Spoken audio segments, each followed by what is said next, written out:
Yo Zed, what's up man? My Australian friend. What's new in Space Pirate?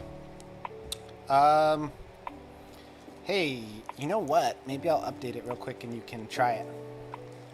Cause I added a currency that you can grind. And the leaderboards will work as soon as I update it again. I'm just gonna update it. And you can create an account and get on the leaderboard.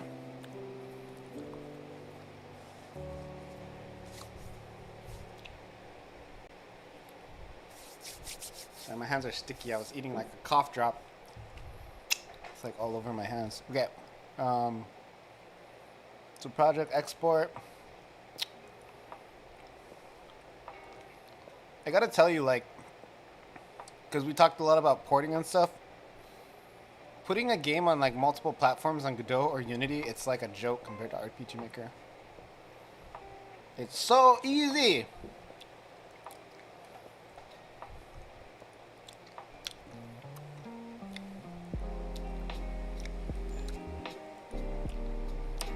Yeah. You imagined correctly. After being an RPG Maker guy for so long, it's like certain things in RPG Maker are easy, but certain things are freaking hard. So this is my web, what the files for the web look like. Crap, I'm getting like stickiness on my mouse.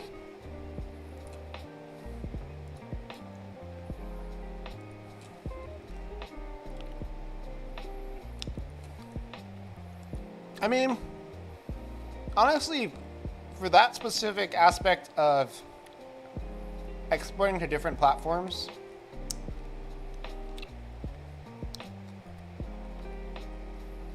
RPG Maker Unite probably is better. Well, I don't really know.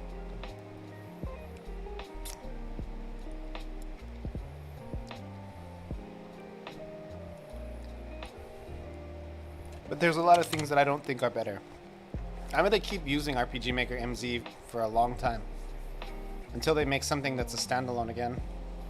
With open code base that you can see all the code.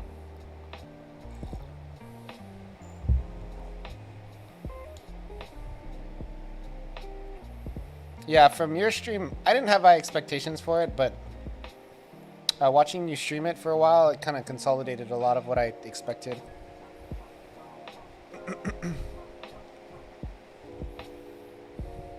It's a mess, yeah. You know, honestly, though, like, if you think about it, right? Like, it's just not a good idea. Like, some things shouldn't go together. Like, it's like putting mustard on your ice cream. You know, like, there's a reason why there's no mustard, like, mustard ice cream flavor. It's like those two things don't go together well. They don't complement each other. RPG is like mustard and Unity is like an ice cream. Mustard goes good with like fries or potatoes or something. Still no updates? Yeah, I mean, who would expect Katakao? Katakao is not like an update kind of company. You know what I mean? They don't, like, their business model is not update, like, keep a platform and keep up with it. Theirs is basically create a new platform, and that's like their way of updating it by selling it again.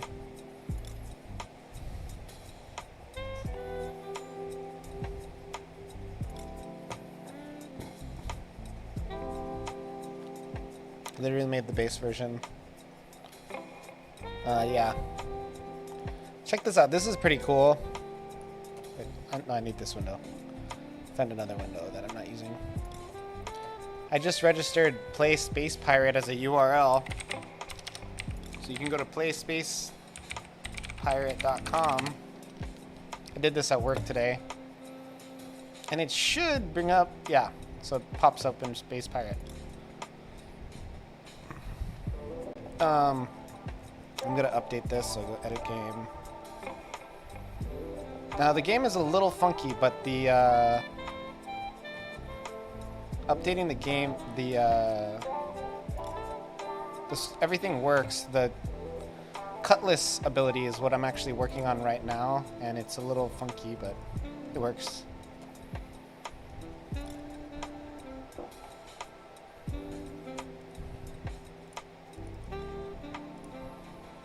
So let me just finish uploading this.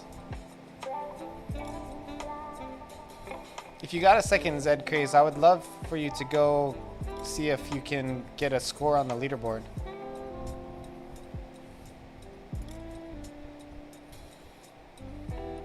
It requires an email verification, by the way. So you'd have to give an email and then you get a verification email. And this is the URL. HTTPS. I can just copy and paste it from here. Yeah, it shouldn't take more than a minute or two. Don't even like feel the need to get like a high score. Just get a score on there. See if it works. It should work. I just fixed it. I refactored some code and I had a typo, so it messed up the score submission.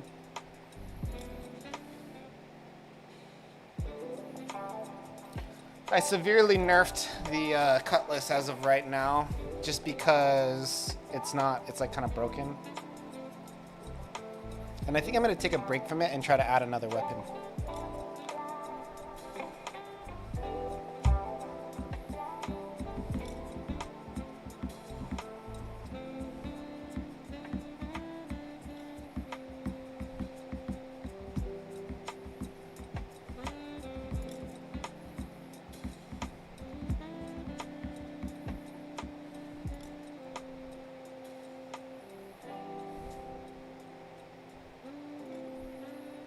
I'll be right back. I'm gonna use the restroom. I need to use the bathroom real quick.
Yeah, I know, Zed. It doesn't actually even work with play. You have to use the combination of the mouse.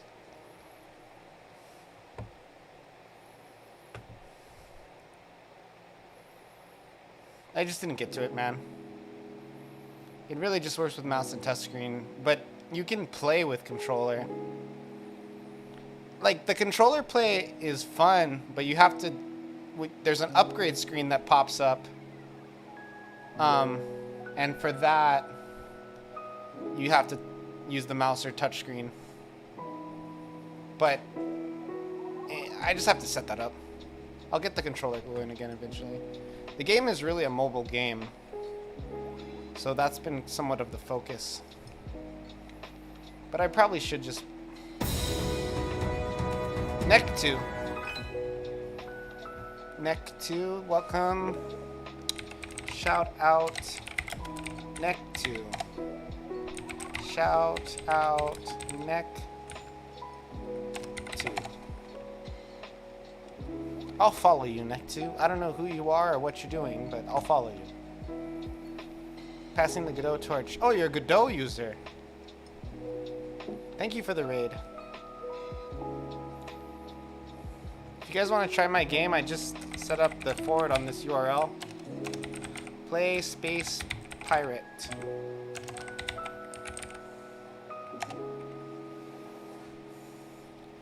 I didn't even make a bot command yet. That's how fresh it is.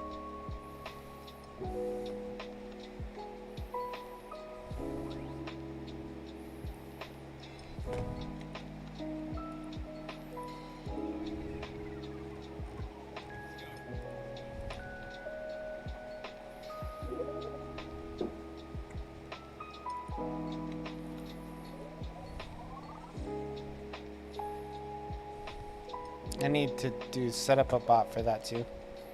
I mean, I have one, but it's just to the itch URL.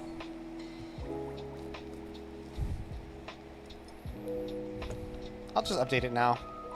What am I waiting for, right? Bot commands, custom commands.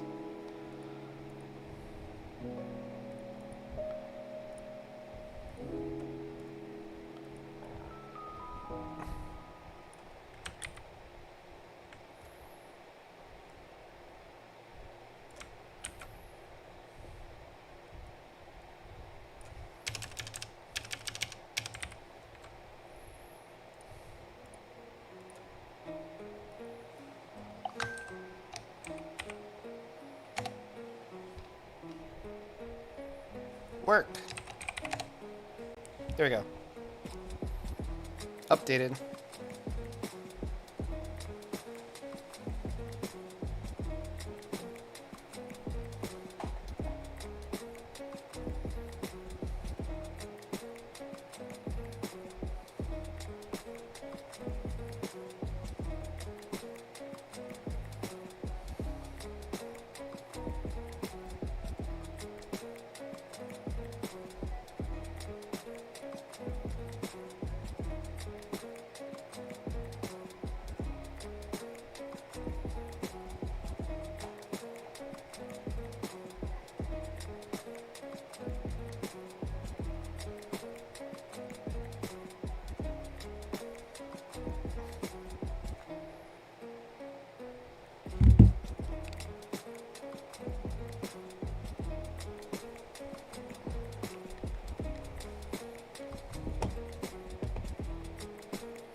Let me see if the score is up.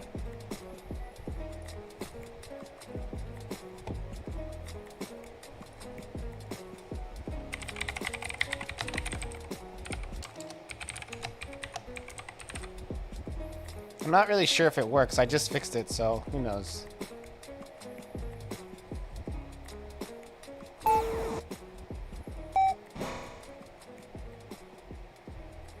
There he is.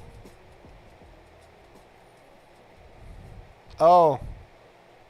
Hey, oh. Actually, the one on the left was an upgrade, but yeah, I know, I'm aware of that issue. All it is that there's a, I didn't up, you know what? Should I update it now? No, I don't want to update it now because that's actually what I'm working on right now. I just updated it because the last update, the score saving was broken. So, yeah, it's actually not that there's one update. The one that's like kind of blank-ish, that's the Cutlass speed upgrade. I just had that one set to default always show because I've been fixing it, you know what I mean? So that's why it's there.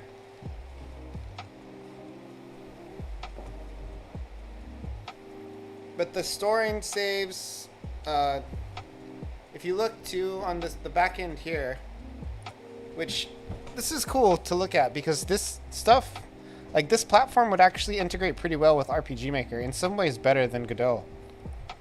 I'm using Loot Locker, which is like a platform for storing game data online. And I'm not sure if you've heard of it, but there's like all kinds of integrations. Like if you go to the settings here, there's it has like built-in integration with all these different platforms. So like Steam, Apple Store, Apple Game Center, Google, meaning like Gmail, White Label, which is what I'm using for now, and also Android, which I don't see it. I'm tripping out right now. Where's the Play Store? I guess it just counts Google as the Google Play Store as well. So.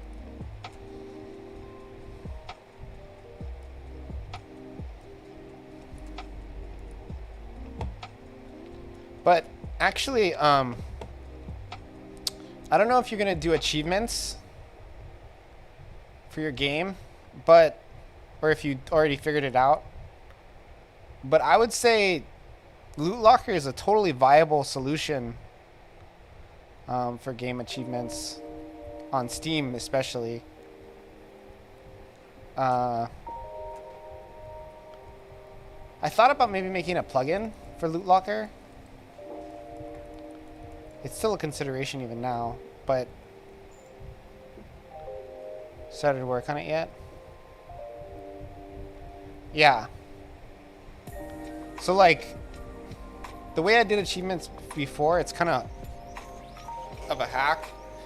But doing it with Loot Locker would be a lot more straightforward.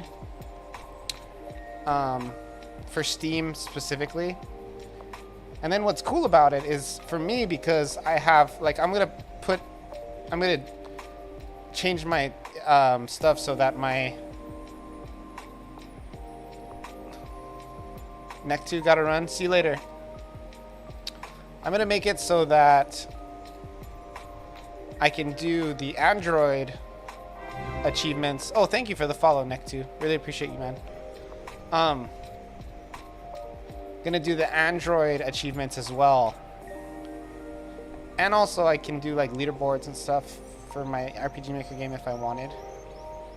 So using this platform, it's really cool because it actually would work really well with RPG Maker.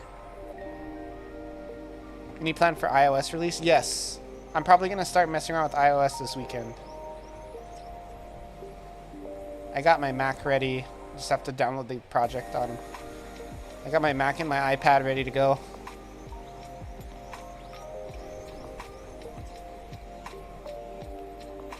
The Android's already been submitted. Like, I already submitted a version of the game for Android.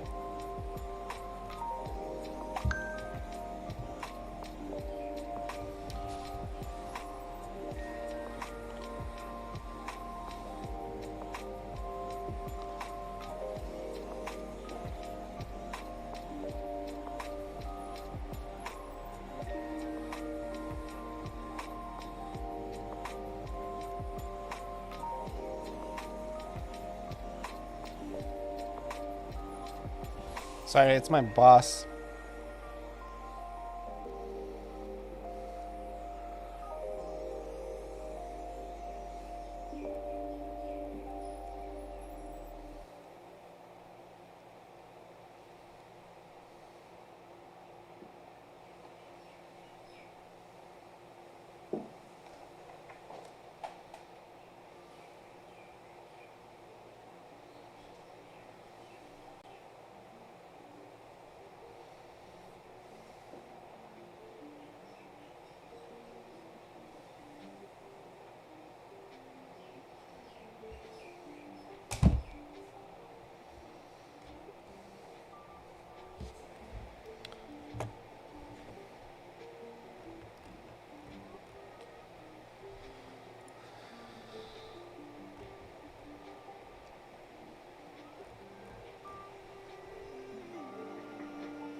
Okay, so let me pull up the tutorial that I'm using to do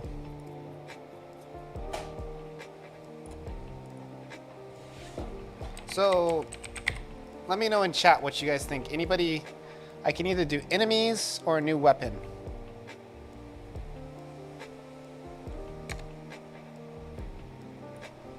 Those are both things I'm gonna do.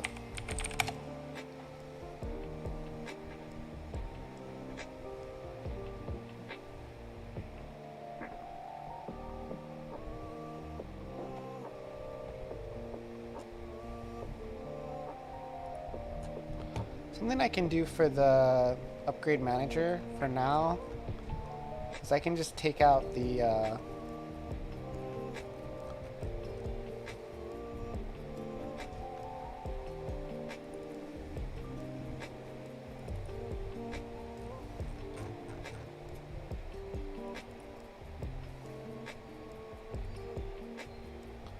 just take this out for now.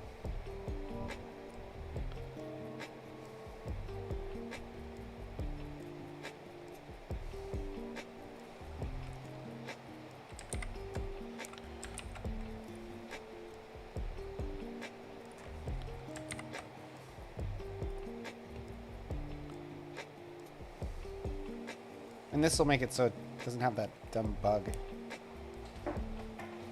I might have to remove the sword because it's stupid. It's acting up.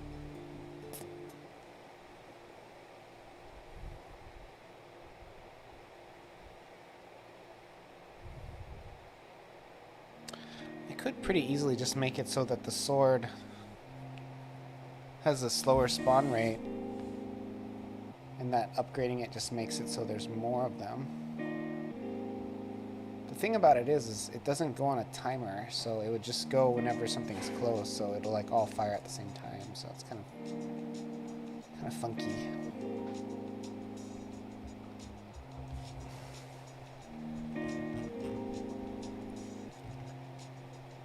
Let's do the enemy type first.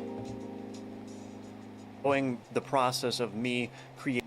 All right, welcome to the post-course bonus content. So you should view the rest of these lessons as bonus content. The course is quote-unquote officially over, but I wanted to add a few more lessons just showing the process of me creating even more content for the game.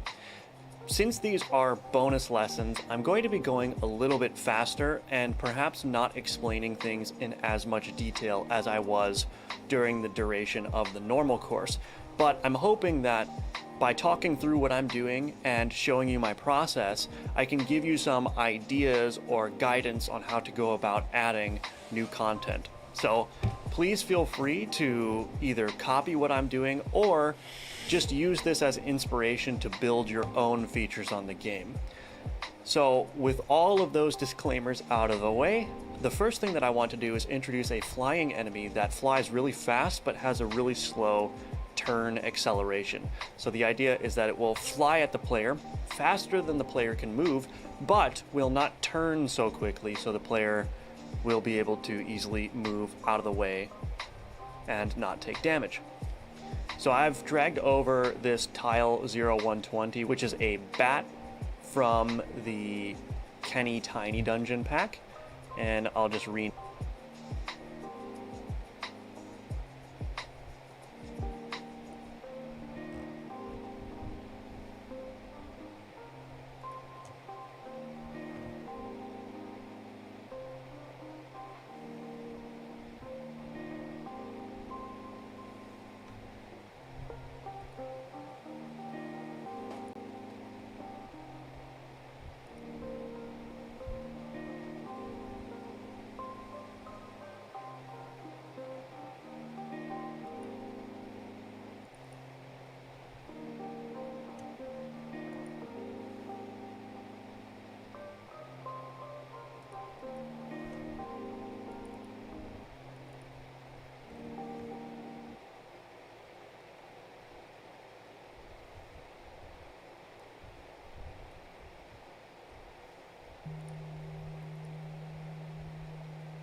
this to bat.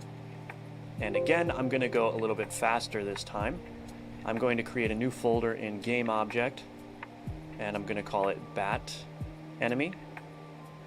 I'll drag that bat into the bat enemy directory here. And I'm just going to go ahead and duplicate the wizard. So I'm going to duplicate the wizard to call it bat enemy and drag that scene up into bat enemy direct.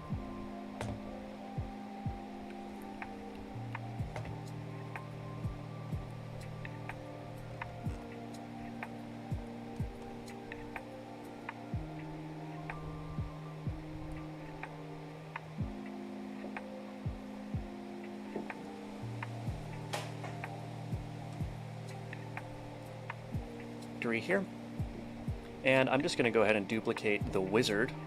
So I'm going to duplicate the wizard to call it bat enemy and drag that scene up into bat enemy directory, and then I'll open this up and we'll keep the animation player. Yeah, we'll keep the animation player, why not? And all of these drop components are good as well, or all these components rather are good.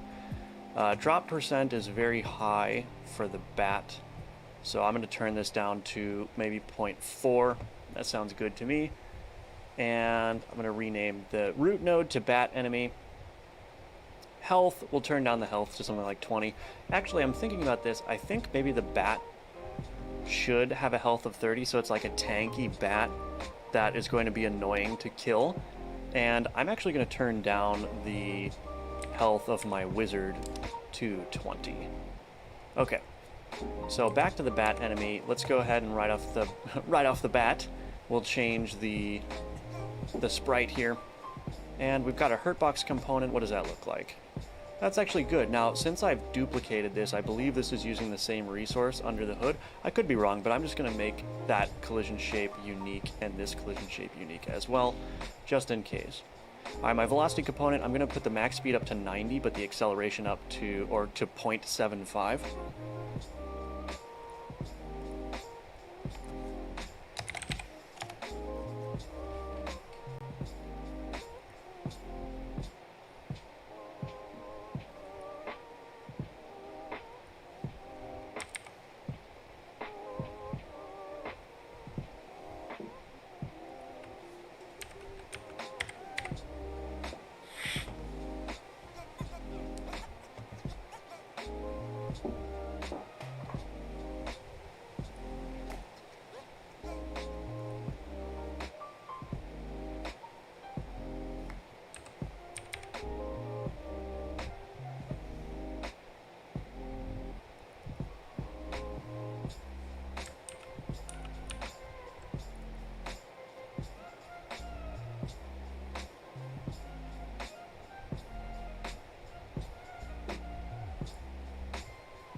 So that's going to be good.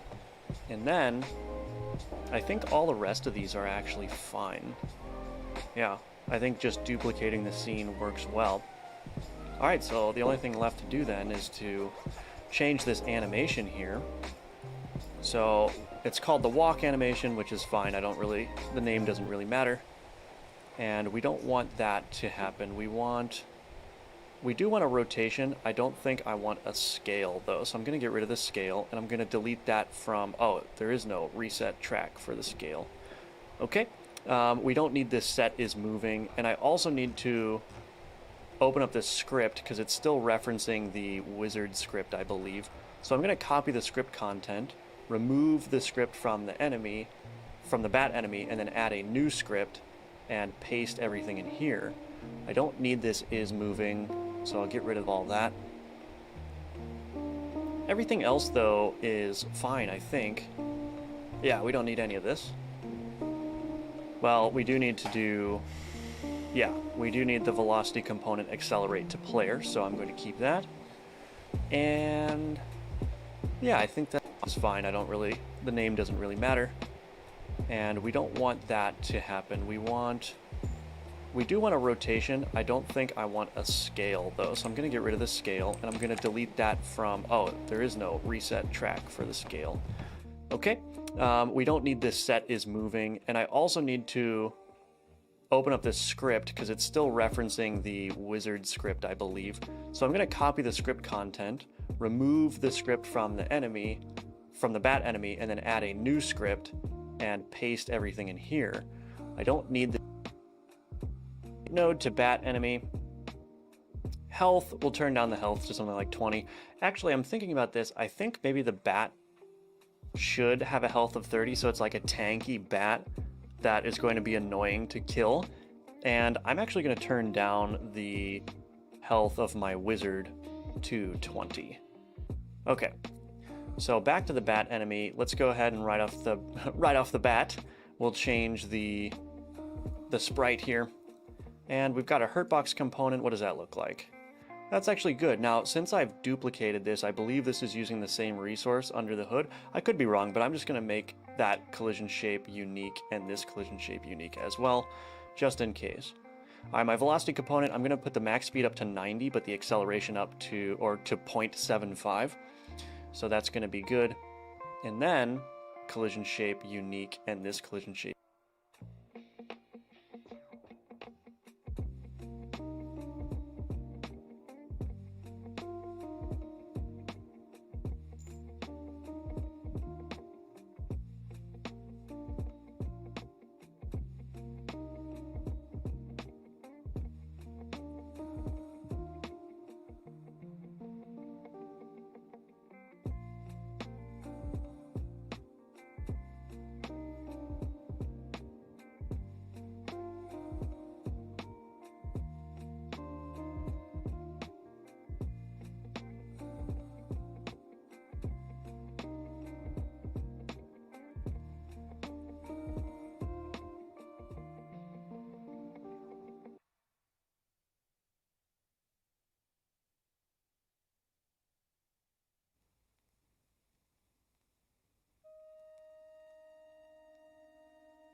It's weird. There's supposed to be a make unique here.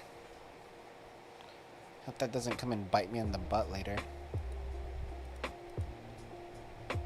Maybe with duplicating it, it's not supposed to keep the same connections, but I don't know. I'm a little unsure. I think they made it so now I think in the older version, make unique would always be there, whether it was unique or not. And now it only shows if it is unique, if it's not unique, right? Maybe unique as well, just in case. All right, my velocity component, I'm going to put the... Can you say maybe in a full sentence just so I understand what you're saying? It won't. Are you saying it won't make unique is for collision shape, not for actual node?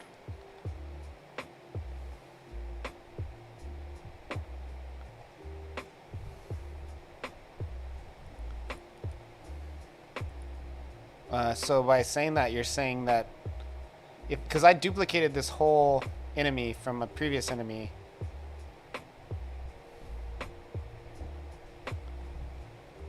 So therefore, I don't know if the two collision shapes will affect each other.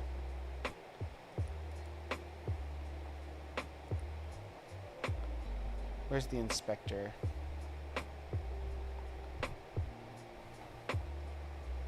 What does that mean, inspector? Click on the node, then go to the inspector. Like here?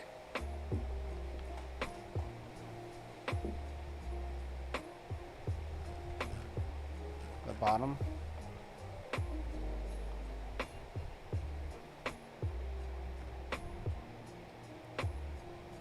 Make unique. I don't see anything about making unique.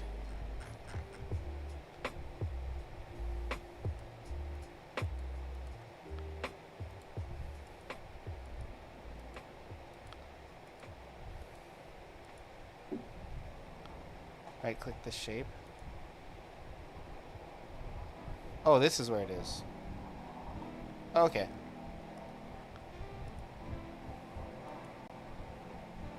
Okay, I understand. Thank you, actually. That was very helpful. As you could tell I had no idea. So you're saying it wasn't unique then? And please answer in a complete sentence versus like yes, no. You're saying that it was not unique. Just so I can be sure I understand what you're saying. Just because it's important. It was not unique. Oh, okay. Cool. Yeah, because you answered really fast that time, so I understood what you said. But a lot of times when you're talking to somebody in like a Twitch chat, they'll like respond like a little bit after, and you'll be like, I said like 4 more questions, and it's like, yes, to which one? But that yeah was so fast, it actually worked great. So I knew what you meant. Max speed up to 90, but the acceleration up to 0.75. So that's going to be good. And then I think all the rest of these are actually fine. By the way, I still haven't figured out the cutlass, but I did figure out what was wrong with the saving to the leaderboards. It turns out that I had a typo in the URL for the API call for the leaderboard submission. That's all it was. That's why it wasn't working last night for Code Rad Games. It wasn't an await thing, although I will look into that later. I still have that on my to-do list, but it works again now. Yeah, I think just... I copied in like an old URL that didn't work.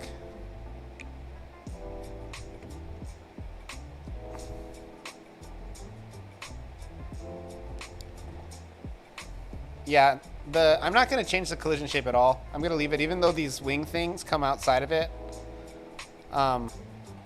The bullets are big enough to where it'll still hit them. I'm going to leave it like this. I don't want the player to get hit by the wings, so I don't want to make the collision size bigger. And I like the capsule shape. It just, because of the physics on top of it, it tends to work better. I'm also going to make it so this one can go through the other ones. Duplicating the scene works well. All right, so the only thing left to do then is to... Have you ever heard of this guy, Firebelly Games? I used his tutorial as a base for this project. No, they're different. You can see this is the hurt box, or this is the hit box here. And this is the hurt box. So the hit box is a little bit bigger. Meaning like hitting it takes more damage a little bit earlier. And then for giving damage, it's a little bit smaller. Plus, my bullets are huge. Like, the hitbox on the bullets is way too big. I mean, they could be the same, but I prefer philosophically to make it so that you feel like you're, I don't know. So it feels more fair when it's easier for the player than for the computer enemy. Change this animation here. So it's called the walk animation, which is fine. The name doesn't really matter.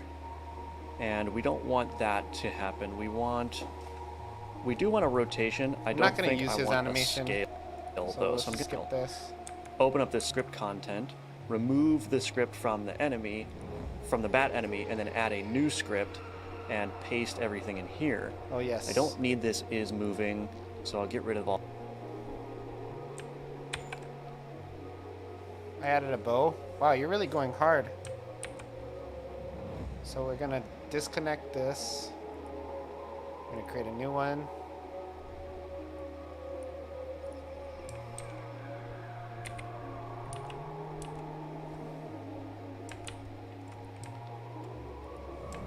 Oops. I'll just go this way. Wizard enemy.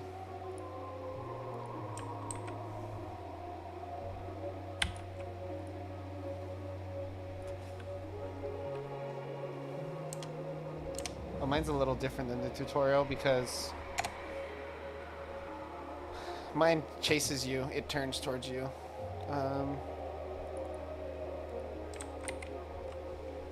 All that from the bat enemy, and then add a new script and paste everything in here. I don't need this is moving, so I'll get rid of all that because it's still referencing the wizard script, I believe. So I'm going to copy the script content, remove the script from the enemy, from the bat enemy, and then add a new script and paste everything in here. I don't need this is moving, so I'll get rid of all that. Everything else, though, is fine, I think. Yeah, we don't need any of this. Well, we do need to do... Yeah, we do need the velocity component accelerate to player, so I'm going to keep that.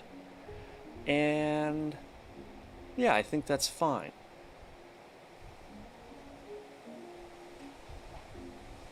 Var move sign velocity X if move sign.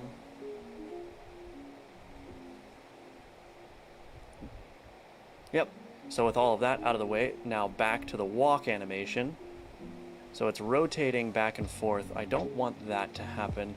And I want my rotation pivot offset to be in the center of the bat. So I'm actually going to recenter the bat's offset and then move the sprite itself up. And the reason is because now, let's see, position needs to be at -7 by default. So I'll change my reset track keyframe, and then this position. Okay, perfect. And I'm gonna make these easings linear here. Okay, awesome. So we're going from 0 to -10. Let's go to +10. Perfect. Okay, and then the position, I'm going to insert a key at 0.2 right here and make it go up maybe 3 pixels. Oh, that looks great. And we can also change the easing of one of these. Yeah, so I think if I change the easing of this first position keyframe to something like 2.5, what you get is you get sort of like a flapping animation, which is really cool. And I think one thing I want to do is I want to start with a rotation of -10 degrees, then go up to 0, and then go to 10. So, all right, and this timing is a little bit awkward. So, what I might do is, and then to 0, 10. There's something. So then at 0.2, that's fine. So that it looks 11. Yeah, that looks great. All right, so that looks awesome. And now let's go to the enemy manager, and we've got our basic enemy scene and our wizard enemy scene. So let's go ahead and open up this enemy manager script, I'm going to copy the wizard enemy scene here, and I'm going to put in their bat enemy scene, and then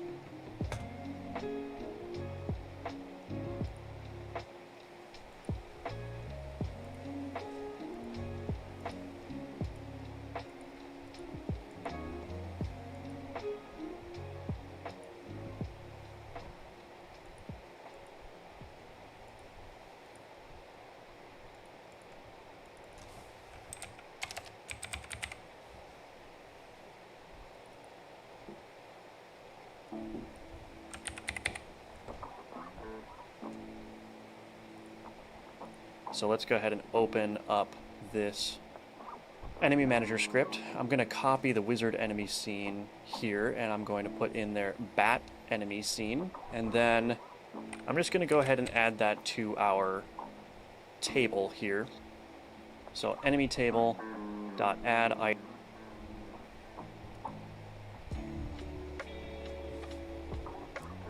item bat enemy scene, and let's just make it 1,000.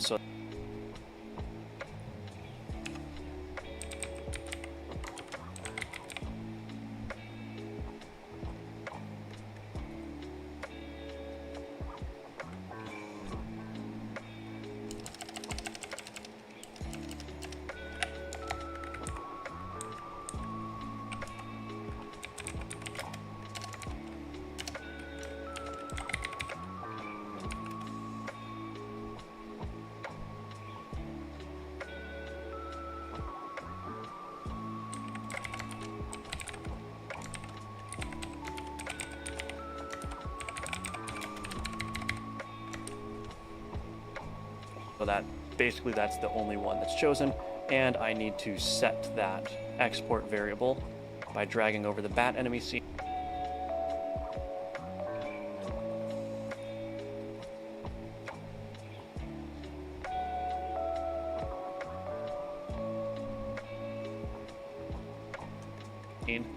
Perfect. All right, let's go ahead.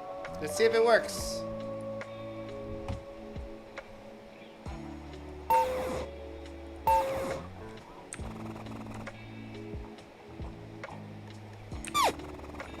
Look at him, dude.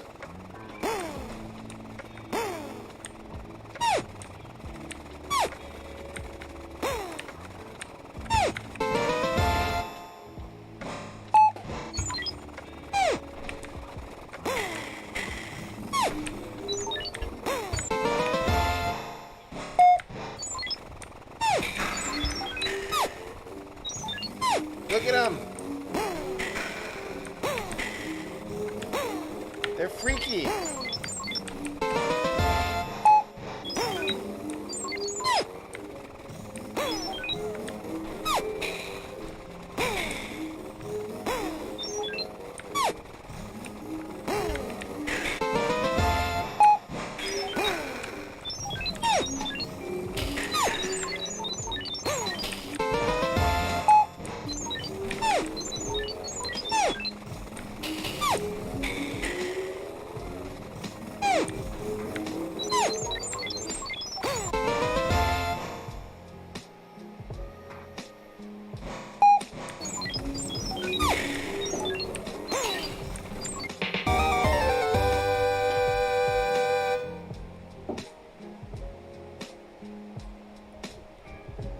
Those will help too, because those will be harder to just AFK because they're freaking fast.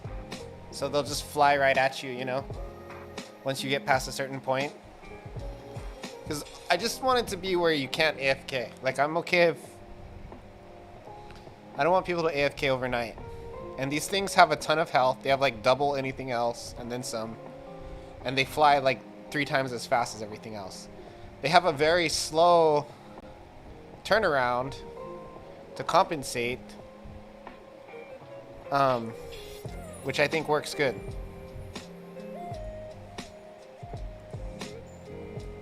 Like they have a very slow acceleration, meaning like they'll keep flying in the same direction. A projectile enemy, if I really want to destroy AFK. Yes, that would instantly make it so no one can AFK. I don't want to add another enemy though. Like with this enemy, I always had a plan of exactly what I was gonna do. It's just I didn't get to it. So I knew that once ever I implemented this, it would go quickly, as it is now. And run. Click play. And I want to see what happens here. Alright, yeah, so the bats are like super fast, but they're easy to dodge, which is exactly what I wanted. I am going to up their velocity even more here, maybe 110 instead of 90. Well, he says he's going to make They them are faster. very slow to accelerate, but when they're at speed, they come in really fast. Okay, that's looking great. And so in my enemy manager, I'm going to get rid of that as a default here. Scroll down to where I've got my arena difficulty. So 6, I believe, is 30 seconds. So let's do L if arena difficulty is equal to, let's do 18, so that would be a minute and a half. And I'm going to, first of all, this wizard enemy scene, I'm going to knock that down to 15 instead of 20. There's just too many wizards being spawned. And then we're going to add bat enemy scene. I'm going to put that down to 10 here.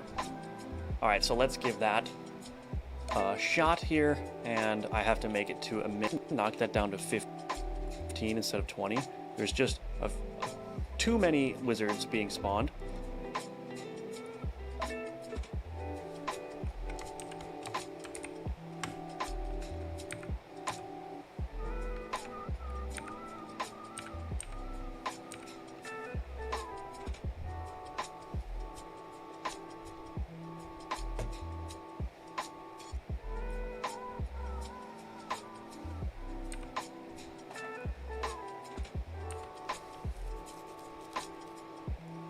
Let's do 2 and 5.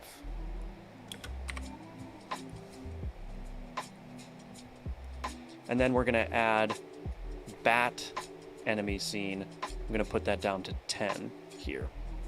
All right, so let's give that a shot here, and I have to make it to a minute 30 to see what that feels like. Okay, I'm liking the decreased wizard health here. Makes the game a little bit more manageable. All right, now bats should start spawning. There's one. Whoa. All right, probably just a few too many bats being spawned, so I'm going to turn this down to 8 instead. And I think that will probably be okay. All right, so that is the bat enemy implemented.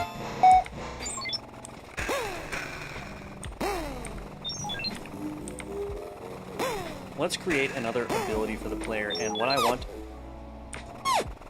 Look at these things, dude.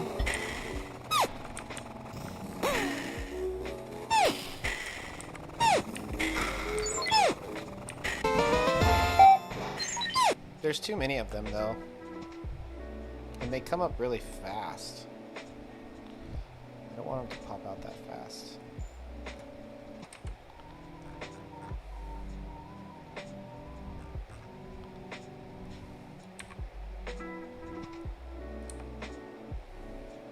Those will make the game more interesting? Yes. And the way it's set up now, they're coming out a little bit early, so I'm gonna make them come out quite a bit later.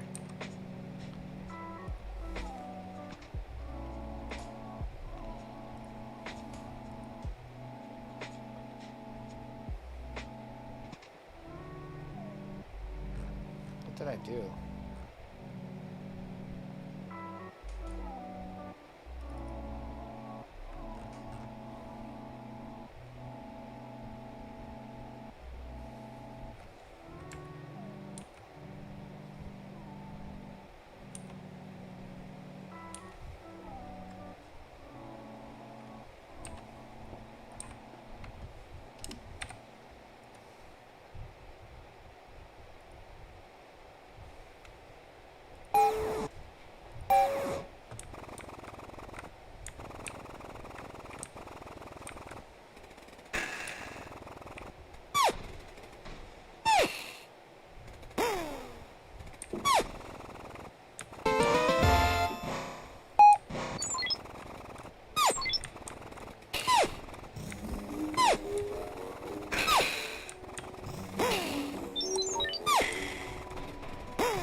There they are. See? Whoa, shit.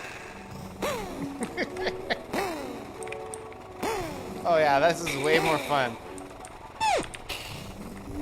Cause it's like you see it coming, you're like, oh no, no.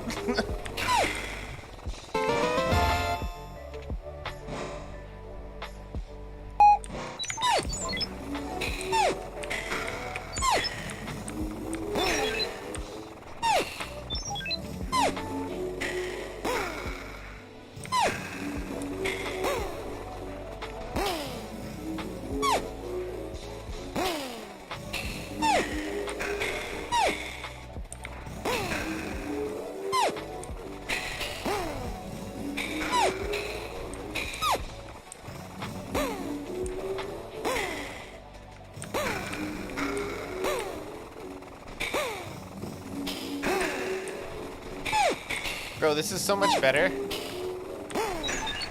Like, this makes the game so much more interesting. With, like, one little move.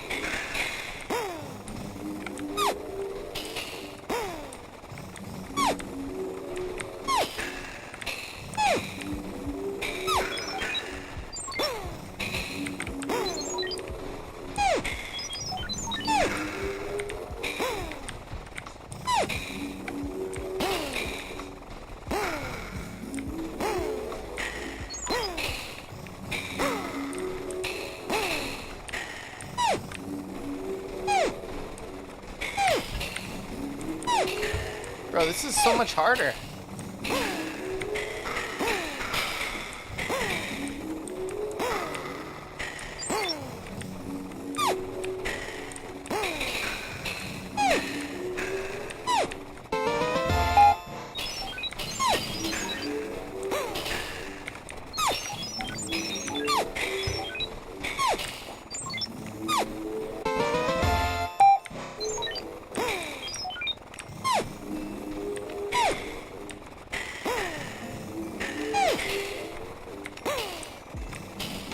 Should reset the leaderboard? Not yet.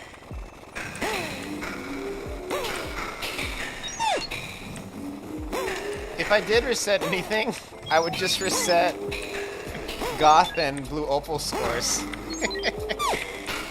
I can reset individual scores, yeah, so I'll just turn them down to 1. And be like, what happened? You guys need to up your trash scores. Oh, when I release? Yeah. For sure. I mean, I'm not really doing, like, other than for...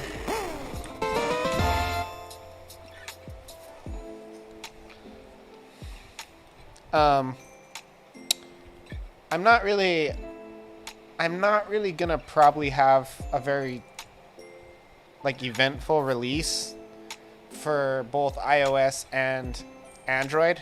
I'm just gonna put it in there. But for Steam, I am gonna make it more of an event. I'm gonna try and promote its release.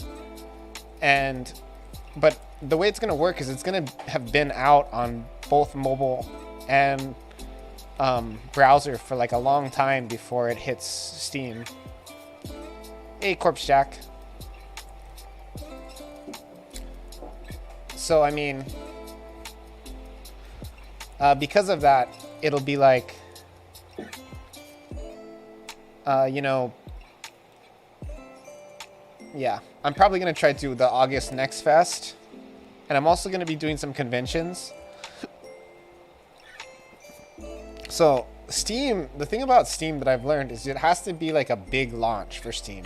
But Android and Apple don't really care about that. Like, they don't care if you have a big launch. They just care if you have good reviews and you sell. You know what I mean? Steam wants you to have... Steam is all about the launch date. Like, Apple will promote a product that's old that is still selling. Steam's not really like that. I mean, if you're still selling, like, 1 million a year, like if you're Stardew Valley, yeah, they'll promote you. But for indies like us, it's like... we got to try and get all of our sales into like one narrow funnel so that we can be a featured game on Steam and, you know, kind of build momentum that way. So, but mobile stores are not like that. Like Android especially. Make the funnel less narrow then? What are you talking about? in the first 3 weeks. Yeah, exactly. For Steam, it's all about the first 3 weeks. 100%. Most games do the majority of their sales in 3 weeks on Steam. It's not like that for Android and iOS at all. So that's a big part of the mistake I made with Familia. If I had waited to launch Familia, I would have probably done better overall and just built up wish list. I could make it so people could play. I would just make it so they can play, go get the game on itch though, you know what I mean? Because a lot of the people who use Steam, like the vast majority, don't even know what itch is. Am I still working on Familia? I will be. I'm planning on doing some more stuff for Familia this summer. I'm gonna implement some leaderboards. I'm gonna do Android achievements. I might put Familia on iOS as well because I will have the license.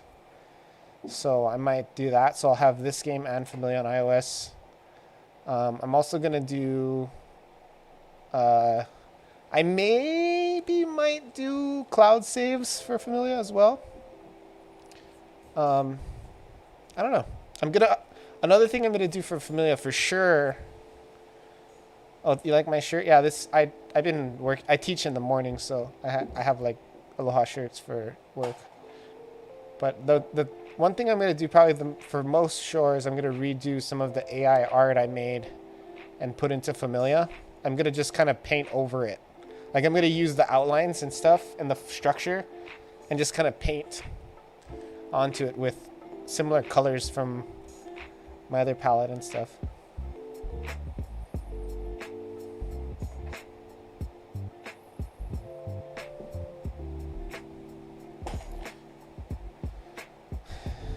Corpse Jack, if I update the game right now, will you go leave a high score for me? Will you go play and create an account and get on the leaderboard? Okay, let me go update it. So I removed the cutlass. There's an email account creation. It's right in the game. And then you have to verify.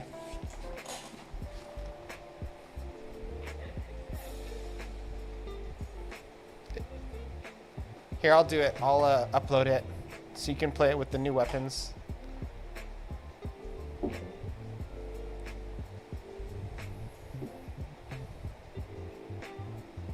So project export.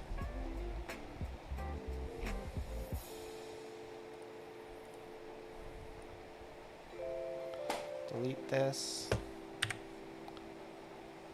Save.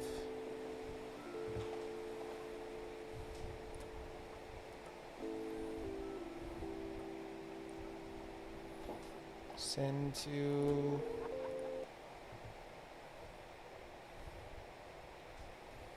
Here, wait, don't play it yet. Oh, did space work? Space works. You know.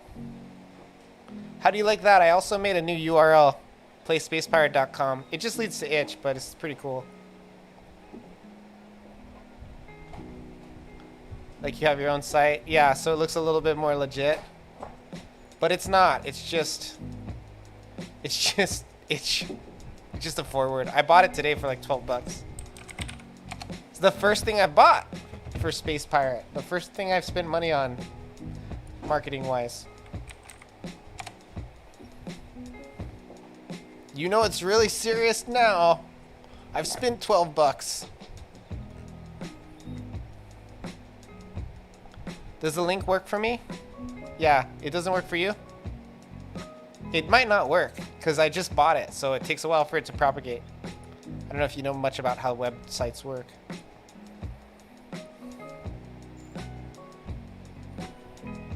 There's a propagation period that's usually like 48 hours.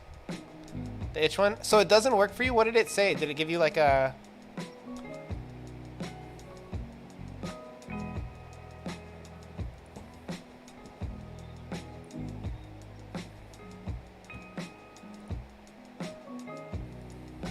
It just didn't load? Yeah, it'll take a bit.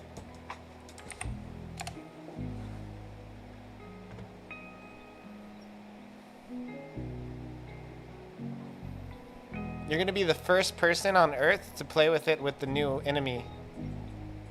The red missile with the wings.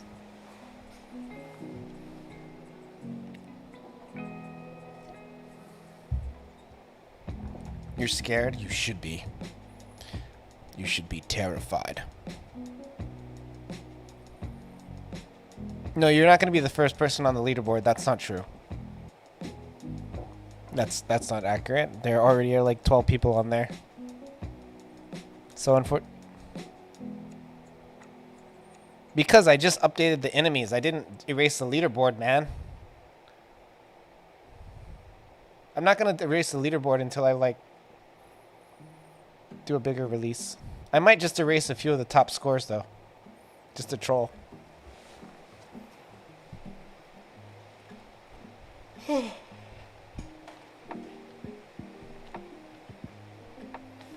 You'll recognize some of the names on the leaderboard. Just go look at them.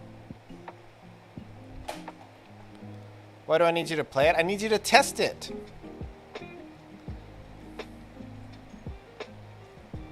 I left Cutlass on? Oh no, the Cutlass is on, Parkour Ninja Kitty. It's just not upgradable. Sorry, I should have made that more clear maybe. Yeah, which I'm fine with. The upgradable part was the thing that was breaking. The main thing I want you to do is I want you to see if you can create an account and put something on the leaderboard.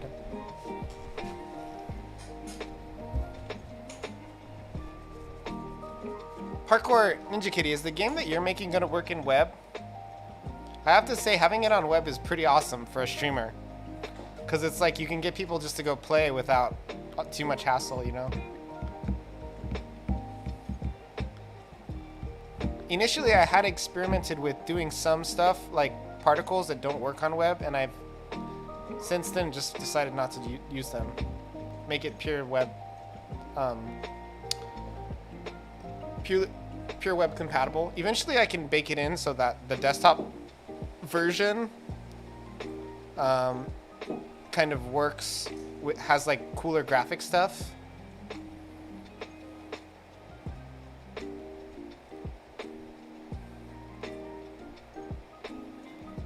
Yeah.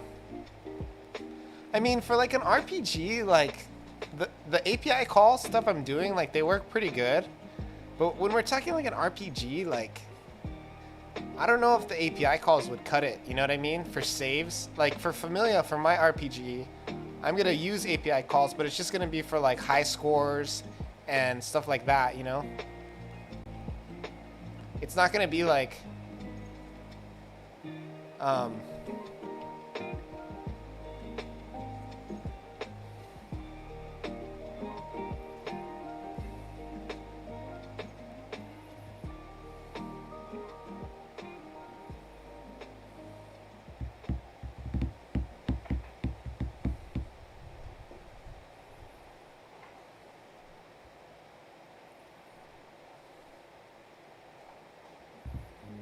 yeah, like I'll probably do, for RPG Maker, I'll probably make it so like there's an experience leaderboard. So whoever has the most experience overall.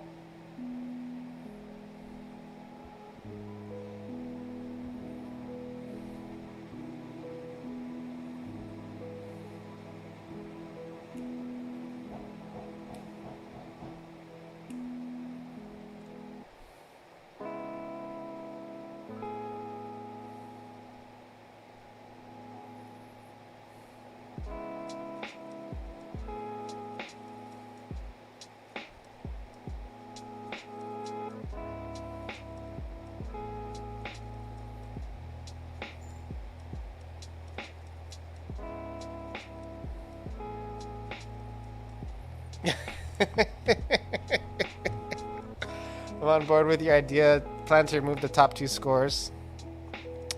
I'm gonna do it, but I'll wait until I want one of them to play. Right? When I need somebody else to test it. And I'm not gonna even act like I did it on purpose. Like, hey, the goth, dude, I don't know what happened. Your score just like disappeared. It just reset down to 1. I don't know what happened, dude. I don't know what's going on, man. You might have to make another one. Free testing. That's how you get that free testing. Bro, yeah, I don't know what's going on. Hey, Rag.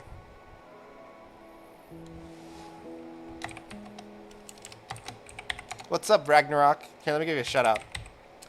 Those of you guys who still doing RPG Maker, Rag's been doing RPG Maker a lot recently. I was watching him yesterday while I was doing some top secret stuff.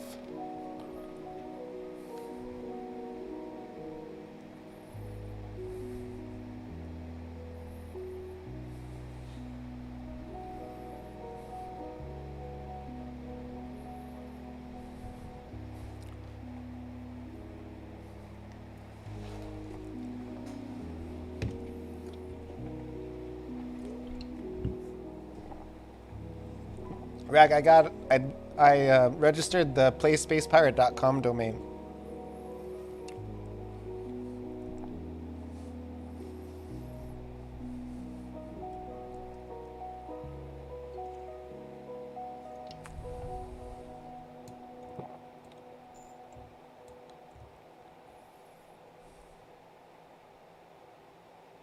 Spill drink 1 sec.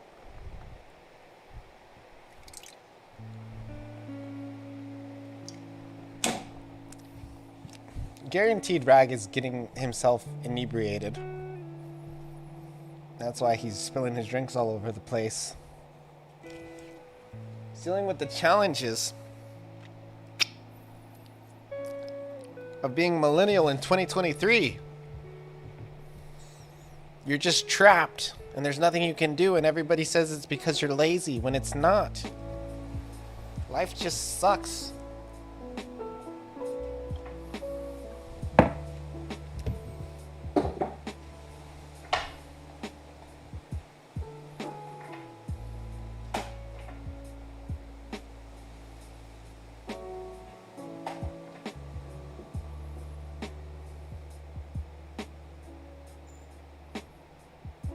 Does that mean getting drunk? Yes. Inebriated means intoxicated. Papa Phantom, thank you for the follow. Hey, if anybody's in the chat that wants to help me out, I need 5 more freaking follows to hit 900. That'd be a major landmark for me. You're 7th on the leaderboard now? So the leaderboard works. Thank you, Corpse Shack. Hey, you want to know a secret now, Corpse Shack? Now I have your email address. And whenever I release a game or do a big update, expect to get a message from me. No, well, I mean, it doesn't show you my password, no. Maybe it does. No, I doubt it. I don't think it does. With my old system, I could see your password.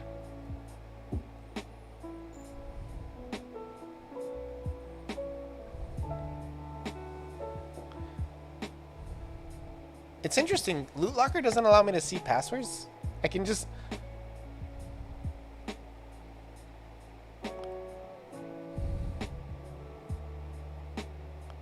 Hello from Scotland, fellow game dev and pixel artist here. 11 years and doing pixel art for 13. What are you working on today? Working on Space Pirate, bro.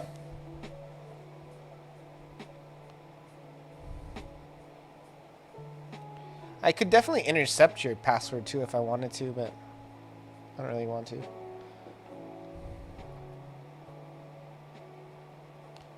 I don't really need people's passwords. There's no reason for me to have them. The guys at Loot Locker Backend. Yes, my game is called Space Pirate. I thought of that name just like off the cuff of my hand, and now I'm stuck with it probably for like 10 years. Make the password. Bro, my house is clean, dude. Does it look dirty to you? My house is actually freaking clean right now. I've been on top of that cleaning stuff recently. pulling my leg.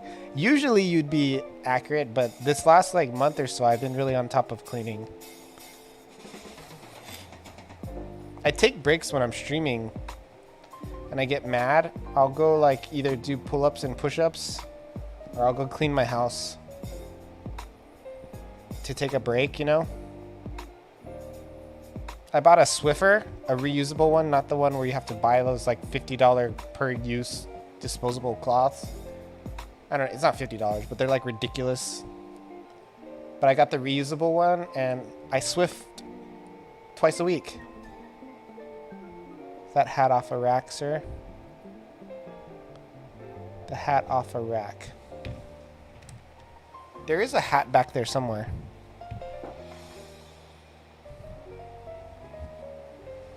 Yeah, there's some stuff on my table.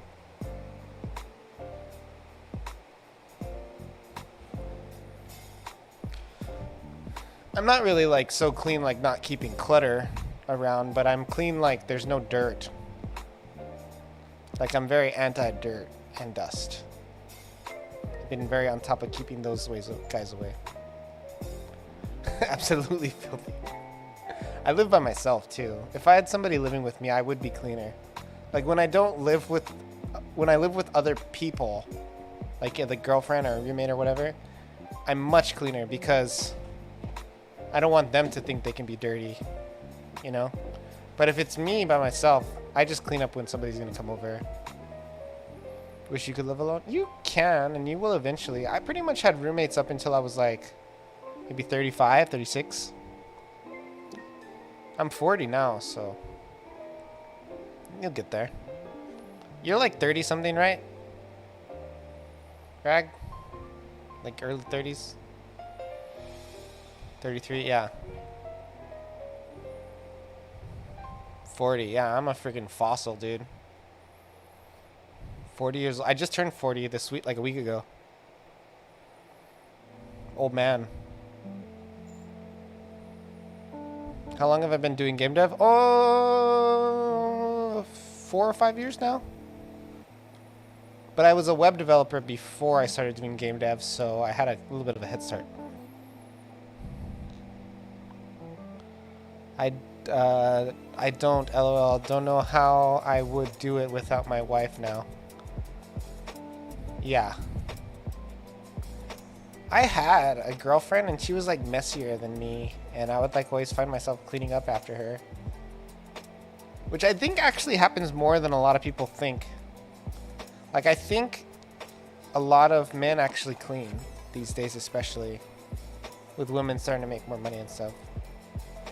Cause like, also too, like my girlfriend would never clean like heavy cleaning. Like her car would always be like disgusting.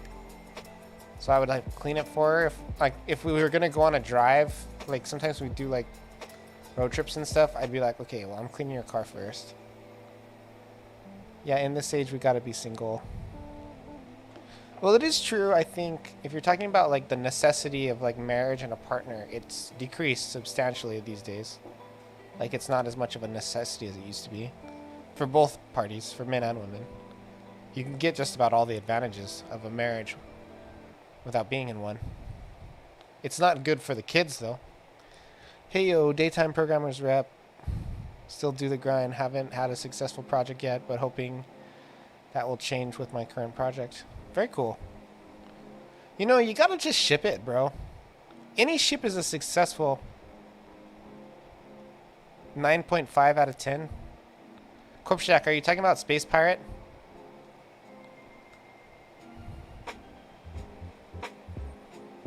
Yeah, I actually feel like Space Pirate will like sell. I'm gonna sell cosmetics. But dating is irritating. Yeah. Marriage is just not much as it's not as much a necessity as it used to be. It's really like there's a small group of women that are dating like there's like a large group of women dating a small group of men.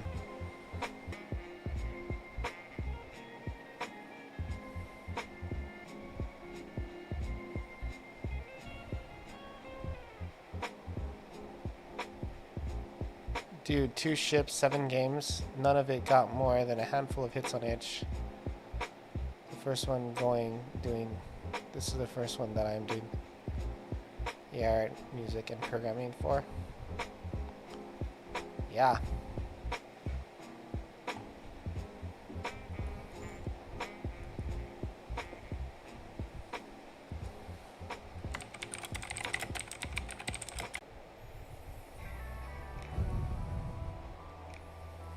Okay, looks like it's okay now. Well, it's on. It's kind of crappy. My bitrate is... It's like a 1998 bitrate.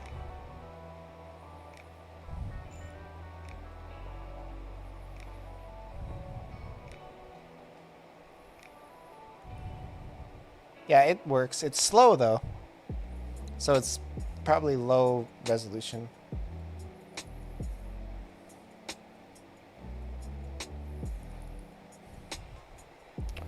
Okay, let's get back to work. I've been lollygagging. Do is I want to create an ability that makes it rain anvils on top of enemies.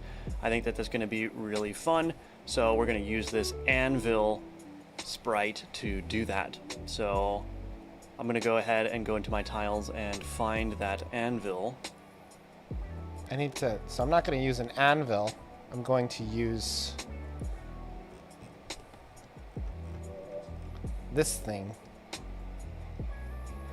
What do you guys think, the red one or the orange one?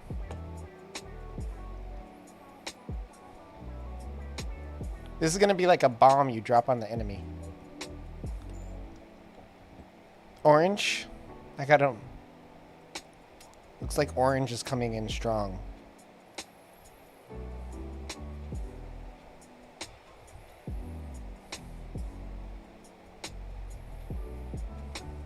We're going to do orange. Ooh. This art is from Bizmaster Studios. Let me do a shout out. Does that work? Give the guy a follow. Give the guy a follow, okay? If you want to watch a stream in the middle of the night because it's in Australia, this is your guy. He's a real nice guy. He's got a real fun stream.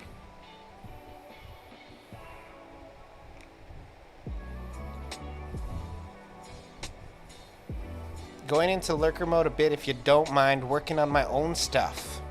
Bro, the only thing I mind is that you were not working on your own stuff.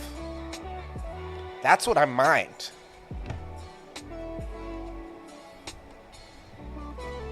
You gotta get back on it earlier, Mr. Scotland. That's all I gotta say.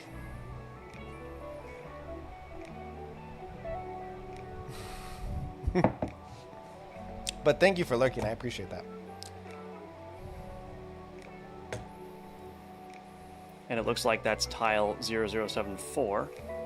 So I'm just going to go ahead and drag that into... By the way, I'm pulling this from a tutorial. Into there. Now... That's why you hear Firebelly Games voice. Where's my abilities at? Okay, so I have all of these folders. I'm going to create a new folder called Anvil Ability. And...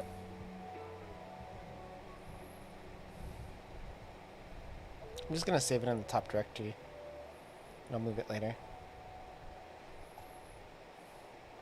Just call it Anvil.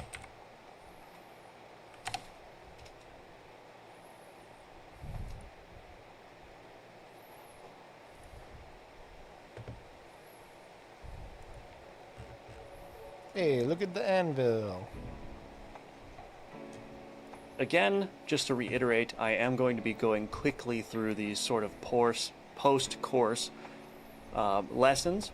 Again, this is mostly just to illustrate the process of adding even more content, but fundamentally, we're not doing anything different here. So this is mostly just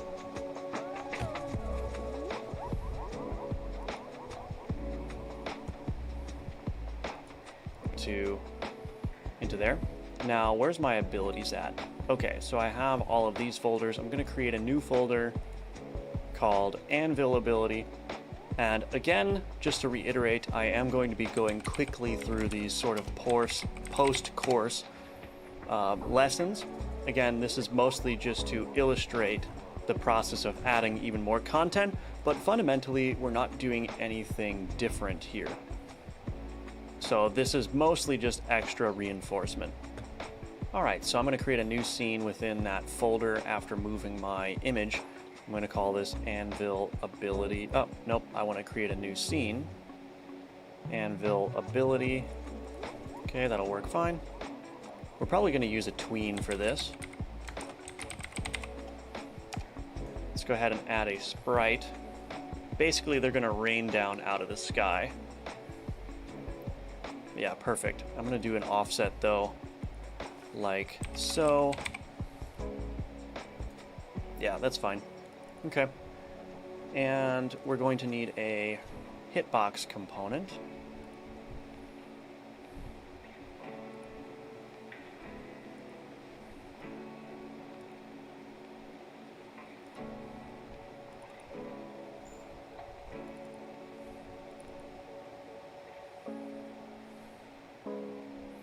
When am I going to make a shop in Space Pirate? Probably soon.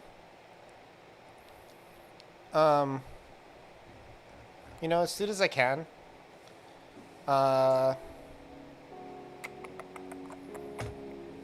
Is my Google Doc up? I can give you an idea of like what. So have I done any of these?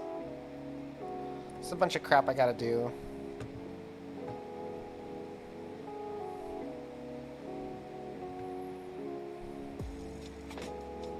Did that. So all of this definitely has to get fixed. Not this.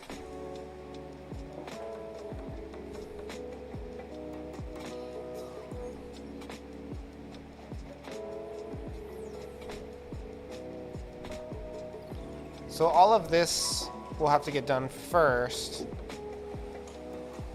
I'm trying to get a shop by early July. Let me just say that. It works on Android. Do you have an Android phone? You can just go to the website. It works fine. You just have to switch it to touchscreen controls in the options. When is your birthday?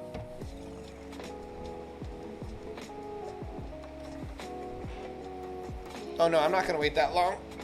July 21st is too far. That's too long.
So actually, I'm gonna do like $5 a skin, and it'll cover all of the current weapons that exist. Because it's a free game, so it's like, really, if you want to buy a skin, it's like just to help us. It's not. No battle pass. No battle pass. All I'm gonna do is, there's gonna be two ways to monetize this project. One will be cosmetic skins. No loot box mechanics. There'll be no pay to win mechanics. So the two things that I'll have will be cosmetic upgrades, and also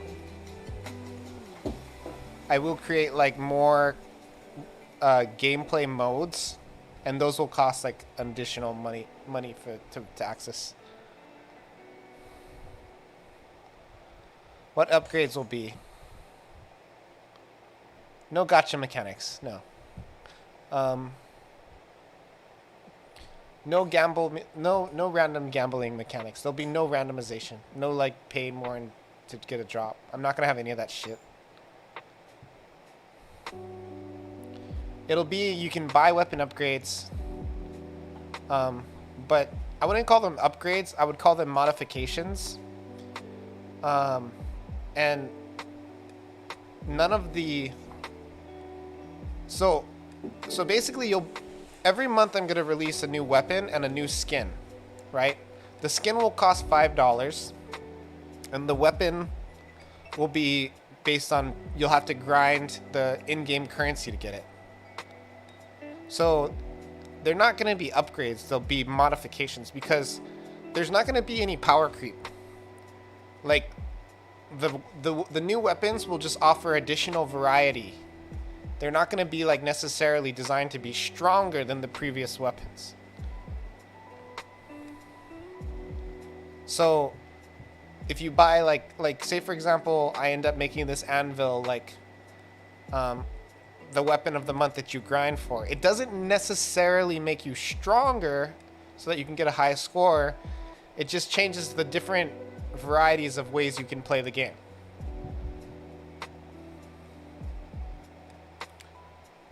And then so the two monetizations will be, one will be cosmetic, and the two will be like different modes. Like eventually I might make like an arcade mode where you have to fight like bosses. Like the default mode that'll be free is the survival mode, which is what the game is right now. But eventually I'll add like levels where you have to fly through areas and kill like a boss, you know, stuff like that.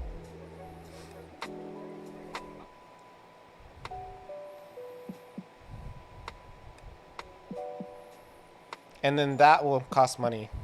Yeah, like a campaign. And if I get really far, I'll add in peer-to-peer, like co-op. But it's like, if you do that, you have to design it differently, right? Because you want to make it so that there's only a few calls you have to make.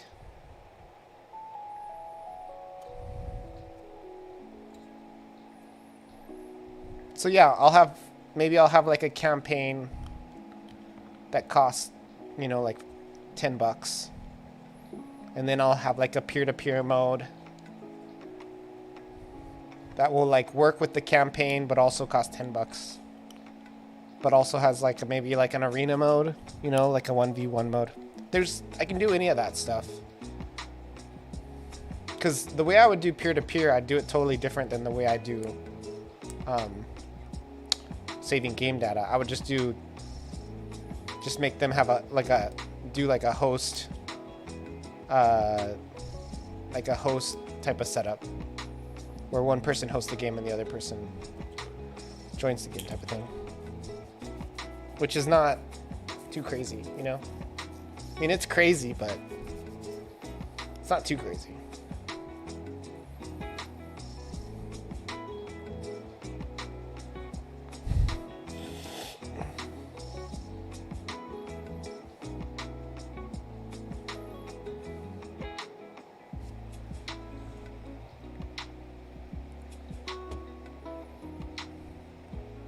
Okay, so let's keep going with this anvil ability.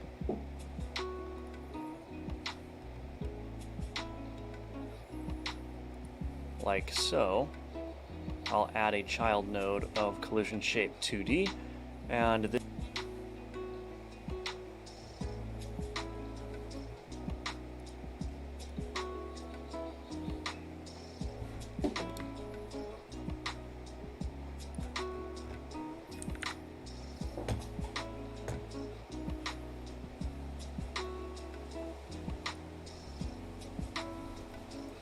yeah, that's fine. Okay. And we're going to need a hitbox component.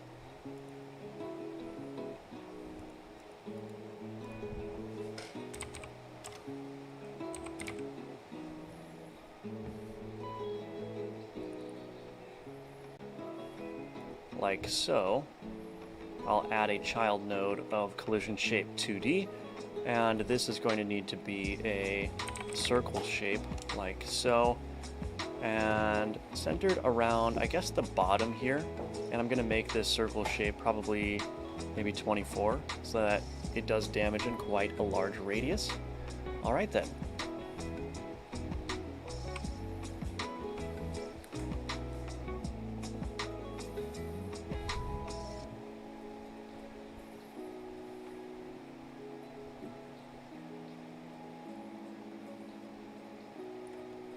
And then it's going to be disabled by default because we don't want it to do damage. So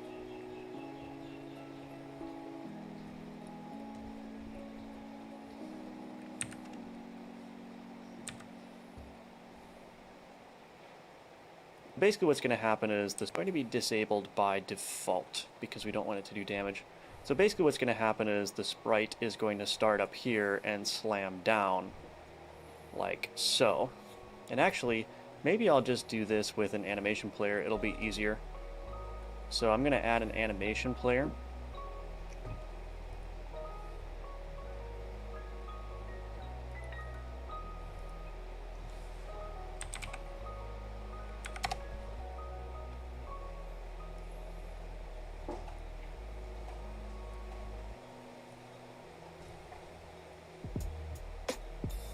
Okay.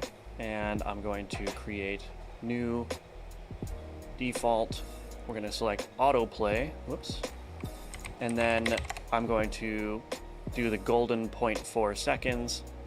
All right, let's keyframe the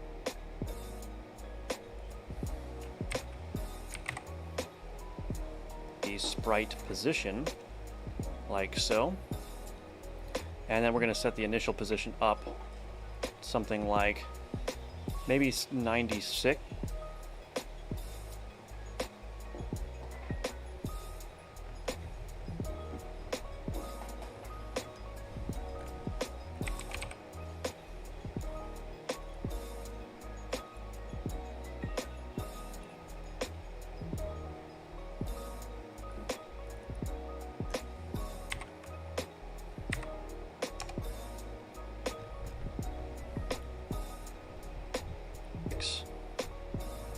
Yeah, I think that seems good. So it's going to hit the ground maybe after, I'm going to change the snap to 0.05. Maybe after 0.15 seconds it's going to hit the ground. So let's see. And we want this to have some sort of easing. Perfect. And maybe we'll do 0.2 seconds. Awesome. Okay.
And then after it hits the ground, it's going to bounce up a little bit and then hit the ground again. Look at that. So we might even need to make this -6 or something. I'm going to add some rotation into this. And I think actually I want it to come from the side a little bit.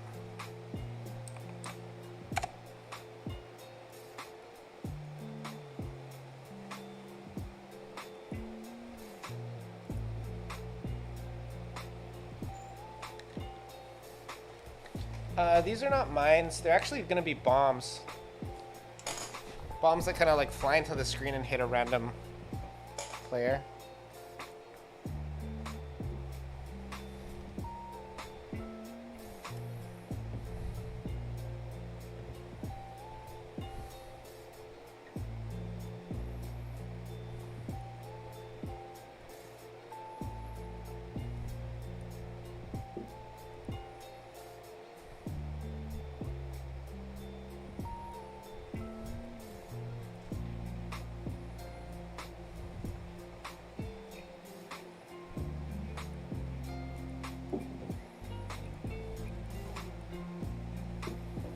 I'm going to make it spin a little bit. Not a lot, but we'll make it spin a bit. So where's rotation? So over here I'm just going to make it default. Actually, let's insert the key here. And we'll do another key here. And this one here will make value negative. Like something like maybe like that.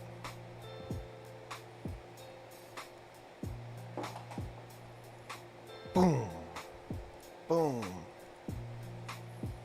Huh?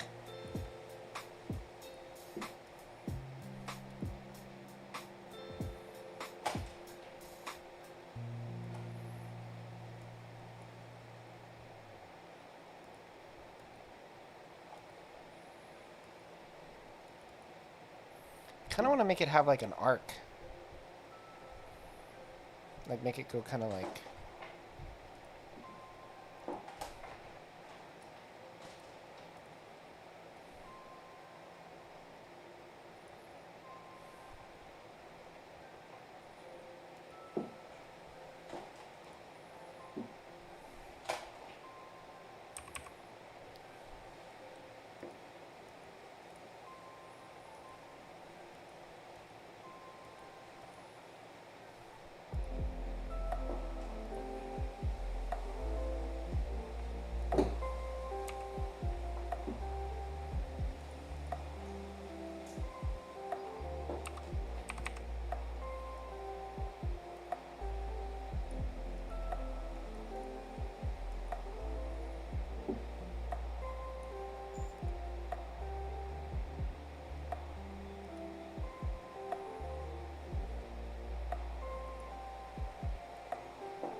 $55.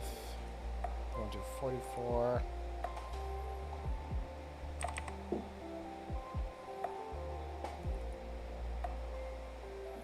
Let's do maybe like 55 to 20, 22.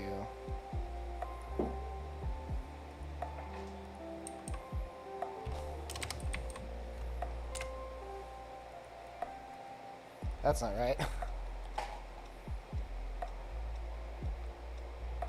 Don't think you'll be able to get higher on the leaderboard. 50 points. Well, to be fair to you, Corp Shack, I made it significantly harder just now. Like the last update made it significantly harder.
That's cool.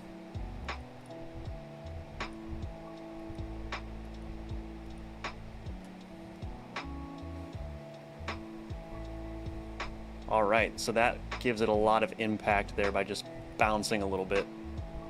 And I'm going to change that easing curve of this one to 1.74 just to give it a little bit more anticipation, because you have to imagine gravity is an acceleration, right? So if you have it falling at a constant rate, it's going to look bad, but that's why I'm using this easing here, because it starts off slower and then it speeds up, and that gives it So you're going to a take lot the more other feeling off the of leading weight board, here. the leaderboard. I don't know what I'm Okay, going to and take we're off the going to leaderboard. want to keyframe this disabled as well. So that should start off as disabled. When it hits the ground, it should hit off so that it becomes enabled. And then at 0.3 seconds, we'll turn it back on to disabled. So it'll be enabled for 0.1 seconds. So about 6 physics frames is when it will be able to damage enemies. Okay, so with that out of the way, now we actually need to make this animation longer, and I'm going to try changing this to cubic. I actually think I prefer the linear interpolation mode for that. Yeah, I think that's much better.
That's better.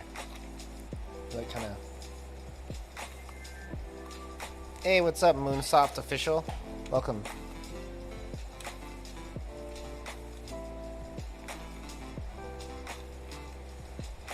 Is there a way to slow it down?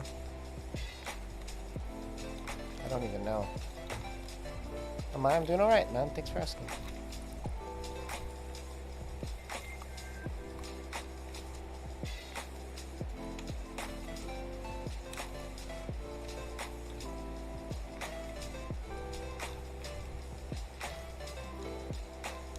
Feels like on this one there's like it stops. It's kind of interesting.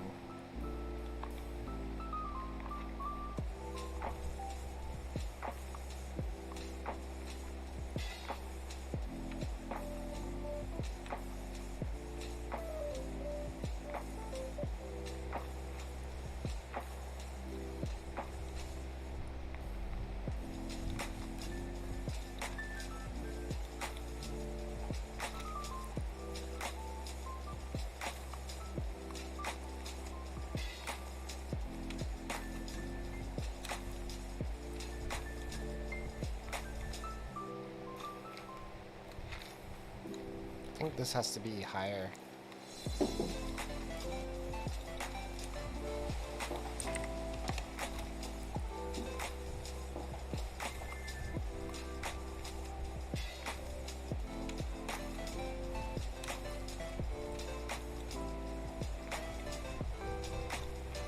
A little bit too high now. Like 55.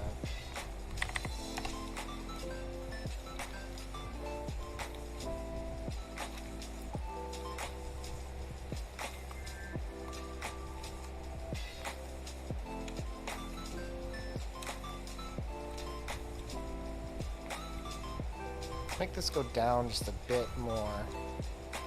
So make it go down to like.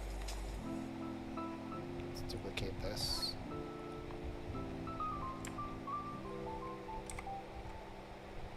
This one will go a little bit further down to like -7.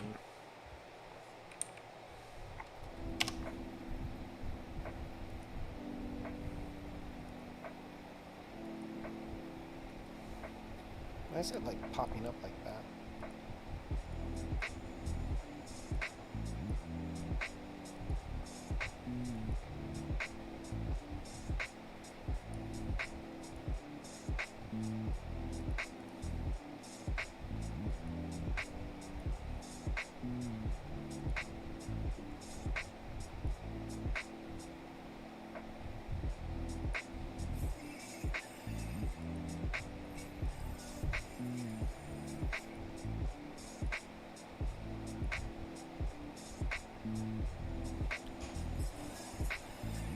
publish the game on Steam. Very cool, man.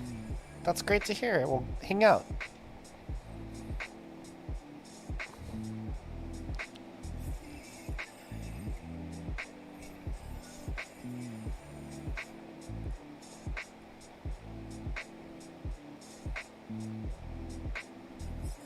This has to be a little bit further up, I think. Maybe like -60.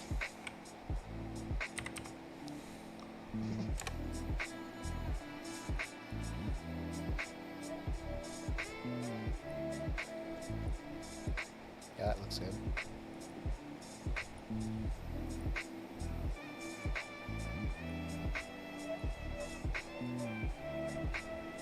Okay.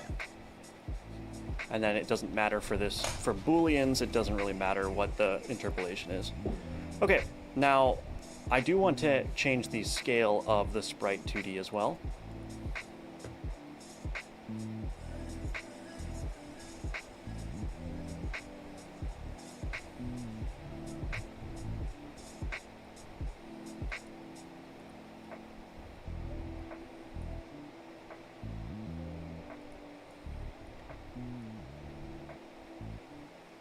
Outfit check.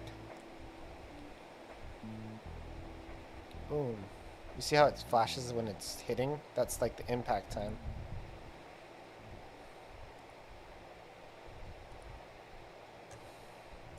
So let's change the scale.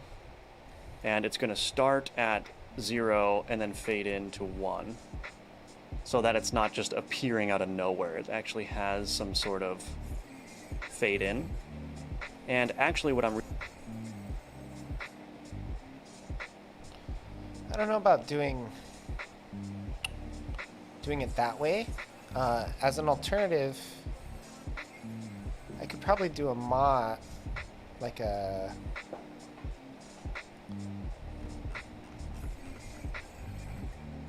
modulate filter, right? Something like this.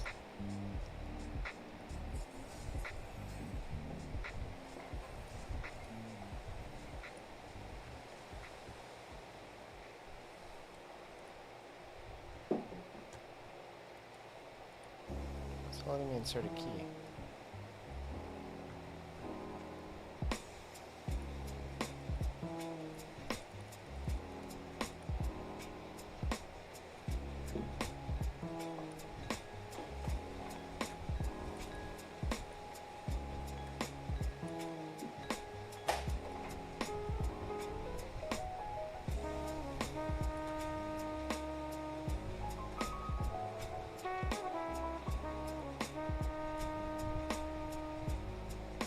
Let's get rid of this. This is working.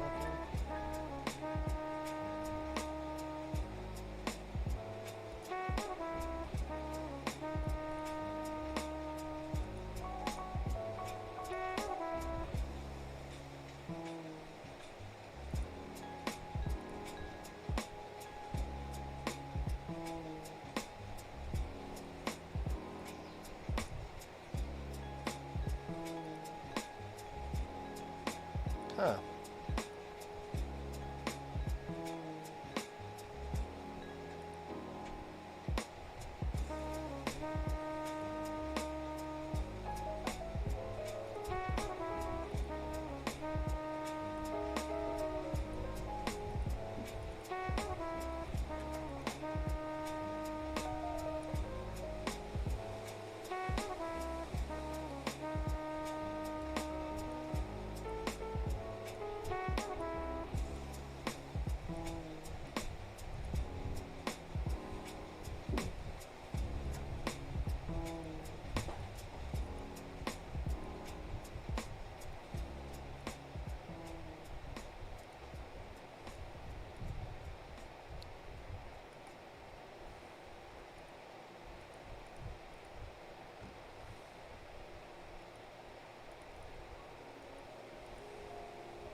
Realizing is we probably want this sprite here to be centered, which means that our position needs to be different. So I'm going to create a new child node, visuals, node 2D. Yeah, node 2D. I'm going to create this visuals node, like so. I'm going to put the sprite as a child of the visuals, and then the position that I'm going to animate is going to be the visuals position instead of the sprite 2D position. And I have to change the reset track as well. The reason I'm doing that is because it's just easier than trying to offset. I like having my position be 0 based if I can. So 0 means it's on the ground. But if my sprite texture is centered, then it's like below the point where I want it to be, right? But if I say, okay, well, the visuals is the sort of the feet of the item or where it touches the ground, then I can freely move the sprite 2D's position to be up to where I want it to be. And now I don't have to change any of those position animations. Everything is still 0 based, and it looks nice. Okay, and then so after the 0.6 seconds, we want it to fade out again. So I'm going to add a scale here of 1, and then scale it out to 0 at the end.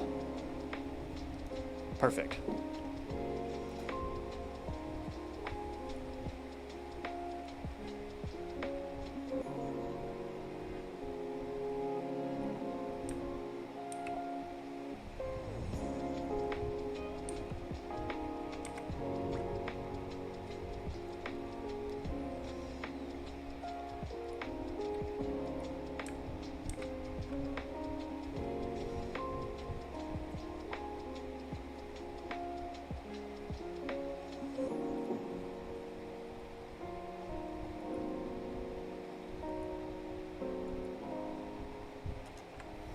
Okay, and then we'll also want to call queueFree. So I'm going to call method on the anvil ability at 0.6 seconds, queueFree.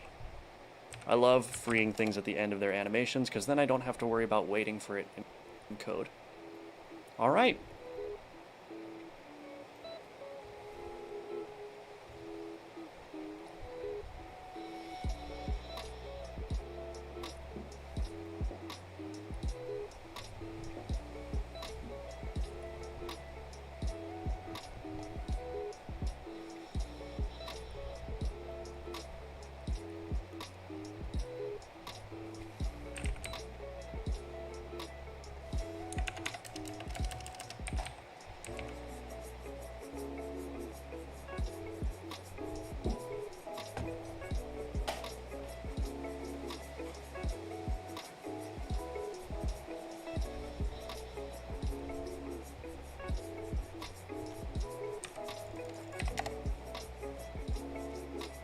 So that's essentially our anvil setup, and maybe I'll make this collision shape 32 instead of 24, just so it's a little bit larger, because the plan is to make it random. Okay, so let's take a look at our sword ability controller, and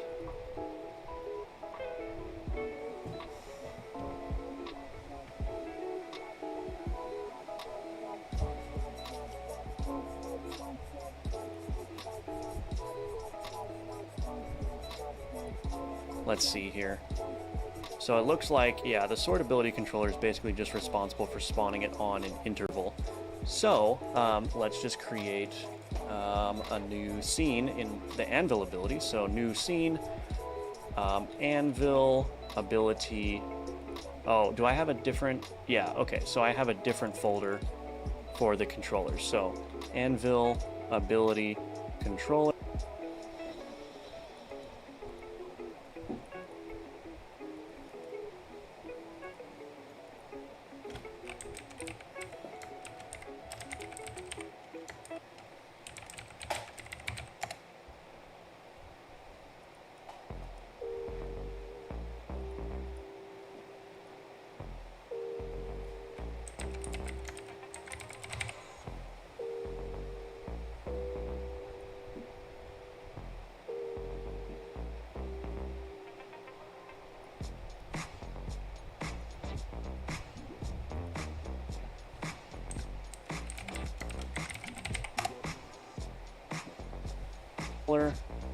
Okay, let's create a new scene of type node.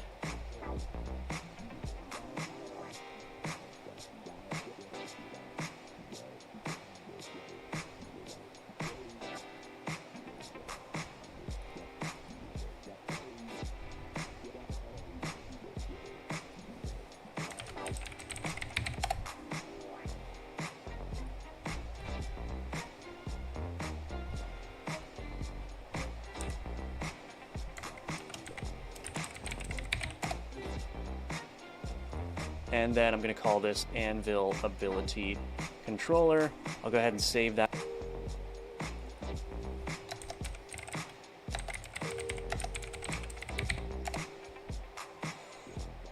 In scenes, game object, or sorry, rather scenes, ability, anvil ability controller. Save it in there. Perfect. Let's add a timer.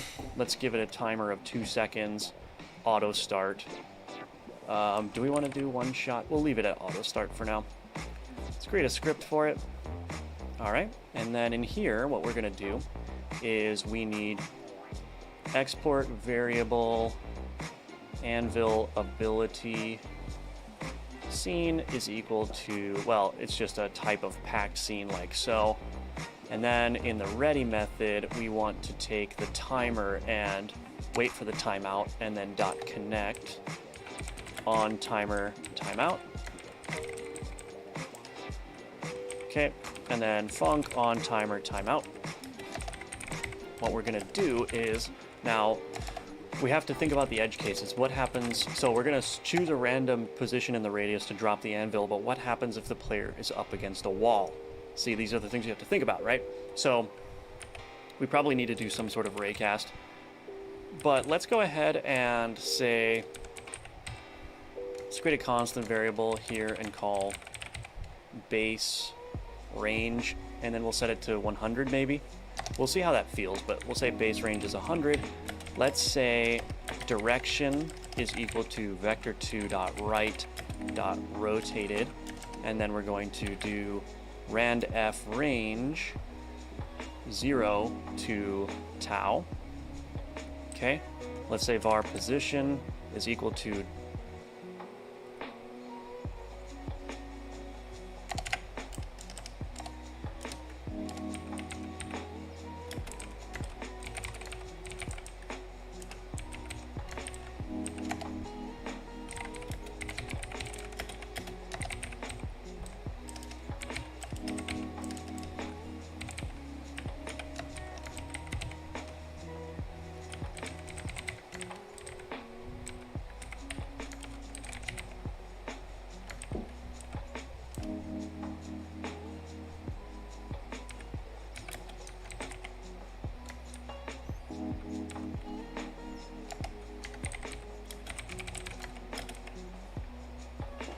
direction times randf range 0 to base range. Okay, and then we do need to do a collision check. So if we go to our enemy,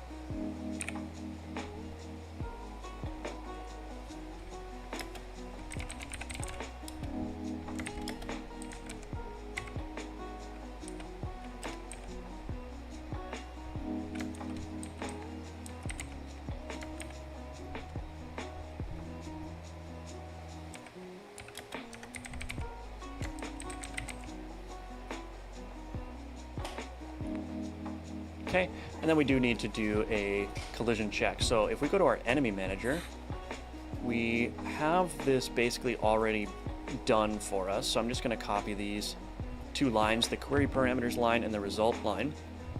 And then I'll go to my anvil ability controller and paste those lines in there.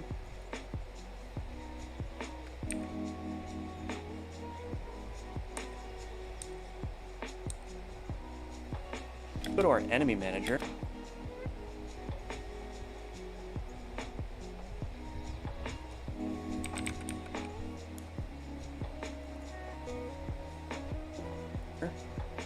We have this basically already done for us, so I'm just going to copy these two lines, the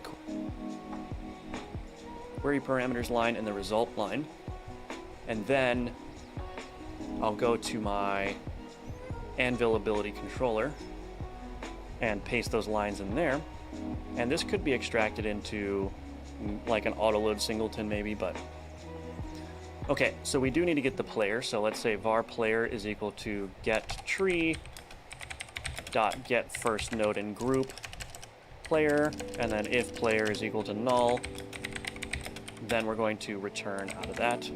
Okay, and this is as node 2D. All right, and then our let's call this spawn position.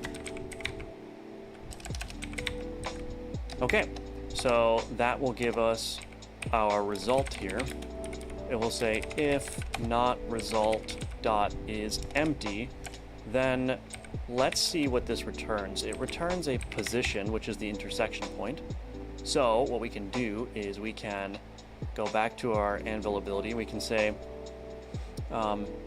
spawn position is equal to result position. So we're just going to reassign the spawn position if there's a collision, like so. And that should be easy.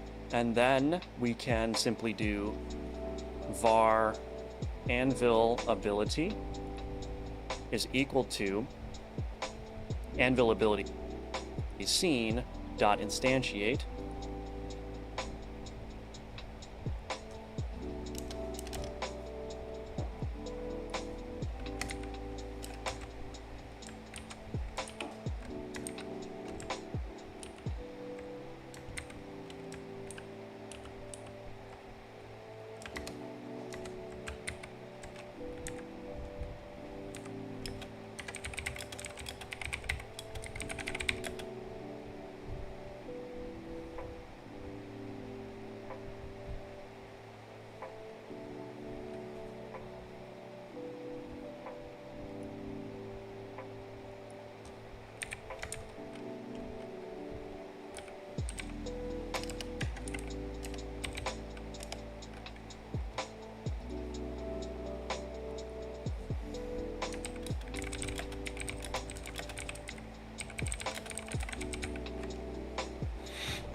we're going to do get tree dot get first node and group foreground underscore layer dot add child anvil ability, and then anvil ability dot global position is equal to spawn position.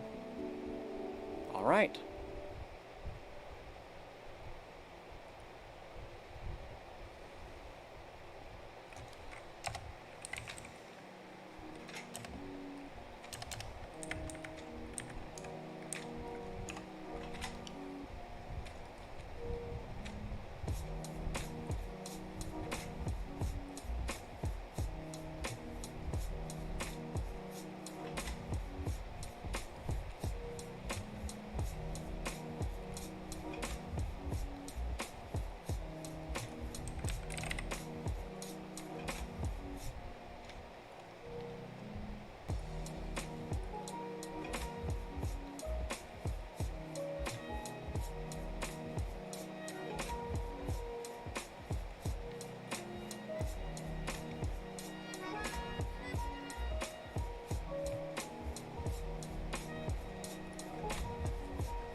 Are the mines completed? It's not mines, it's more like bombs, but yeah.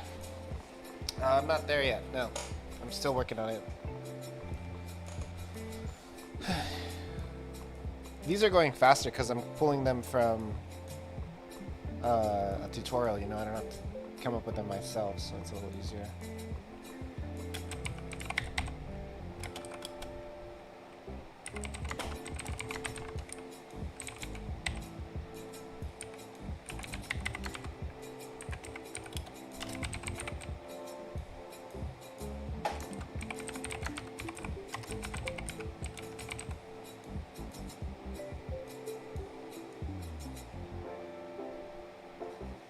I don't need this code.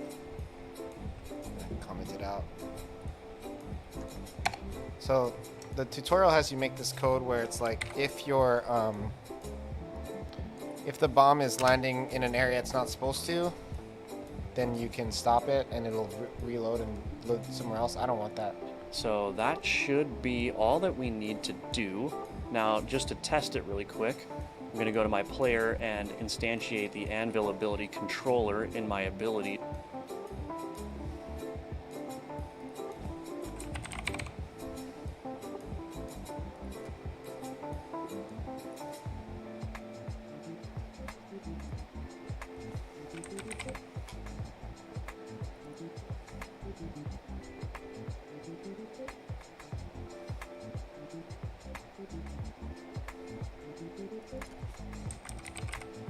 Oh my gosh. These are supposed to be just regular nodes.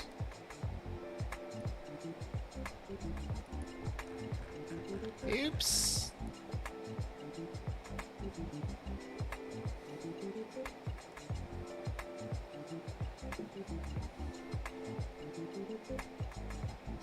Availability. I don't know about that one.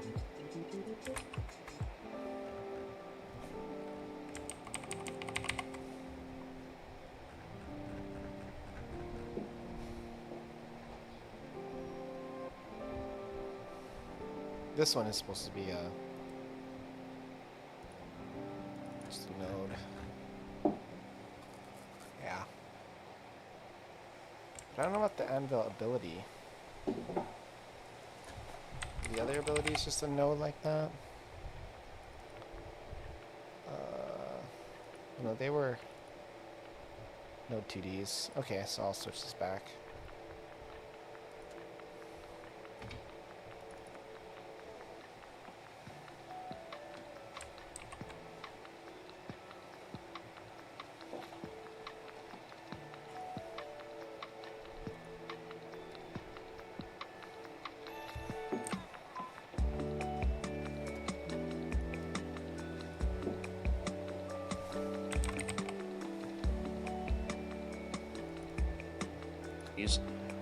Node there.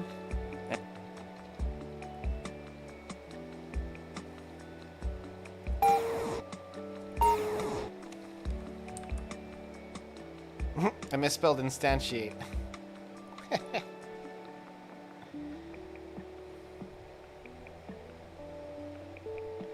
Instantiate.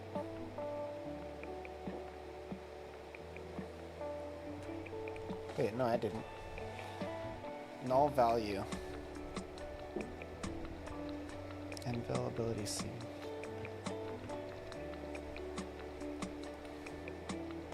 Oh, I gotta put in the anvil ability C here.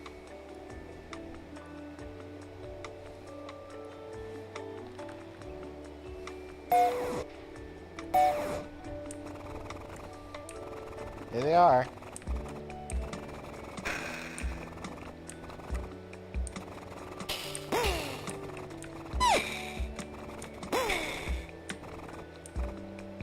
They don't do any damage yet, though. I gotta add an animation for like a blast radius too.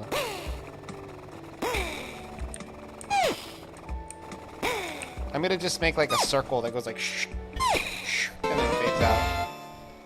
That'll be easy enough to make.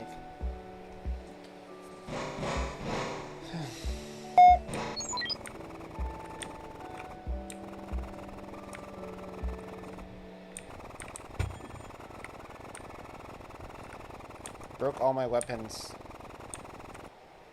And let's see if it works. Oh, and I forgot to set up my export variable here, so let's drag over the anvil ability there. Alright, now let's play. Alright, something is going wrong where it is not working. You didn't do it in the And player. why is that? I'm just going to print the anvil ability global position and just make sure that that is working as I expect it to. Okay, so our anvil ability global position is like completely wrong. If I go to the top left corner, I can see that it's spawning here. So there's something wrong with this. Ah, right, my spawn position needs to be right. Okay, so I'm going to move that player block up. It's because my spawn position is not based on the player position. So I can say player.global position .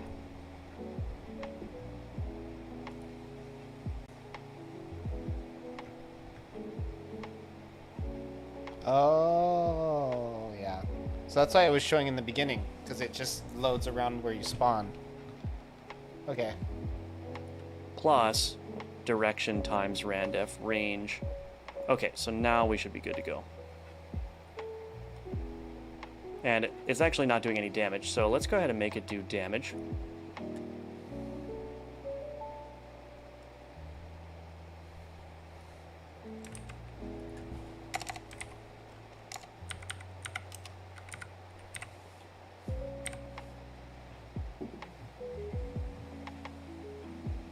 Direct equals player dot global position plus direction times.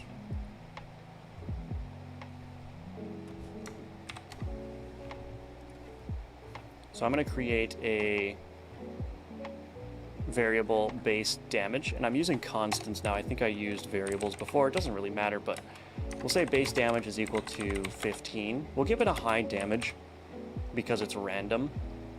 And then we need to take that anvil ability and we need to make the hitbox component accessible. So I'm going to add a script to the anvil ability and then just drag on over that hitbox component. So that way we can set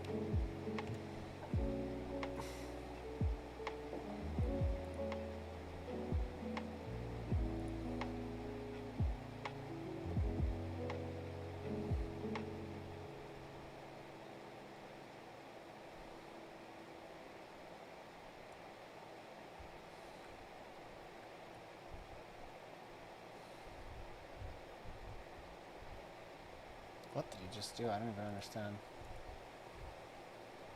variable base damage, and I'm using constants now. I think I used variables before. It doesn't really matter, but we'll say base damage is equal to 15. We'll give it a high damage.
think I might eat fast food tonight.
Because it's random, and then we need to take that anvil ability,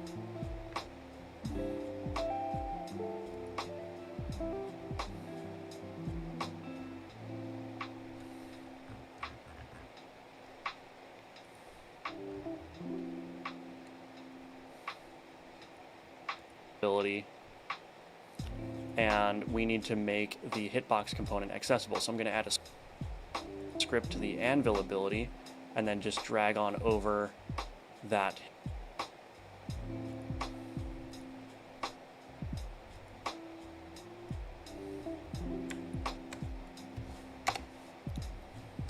hitbox component, so that way we can set the damage. I need the component.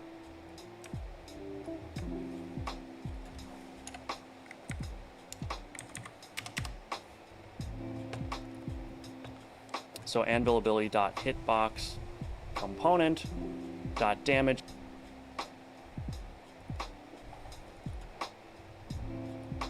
is equal to base damage.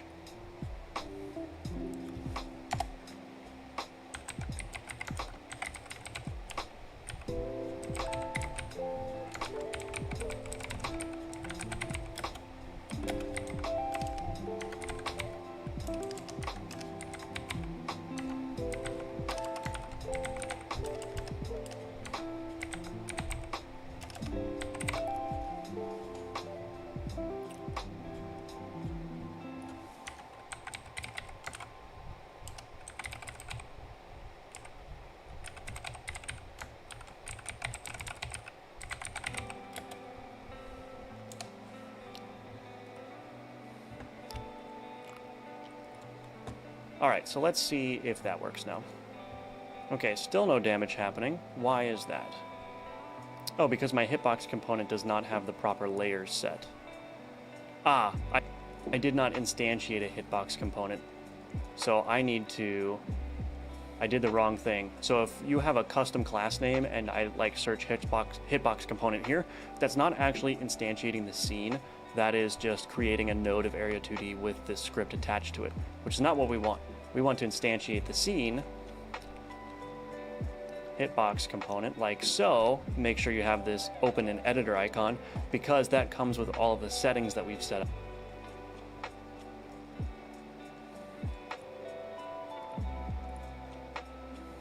up as well. So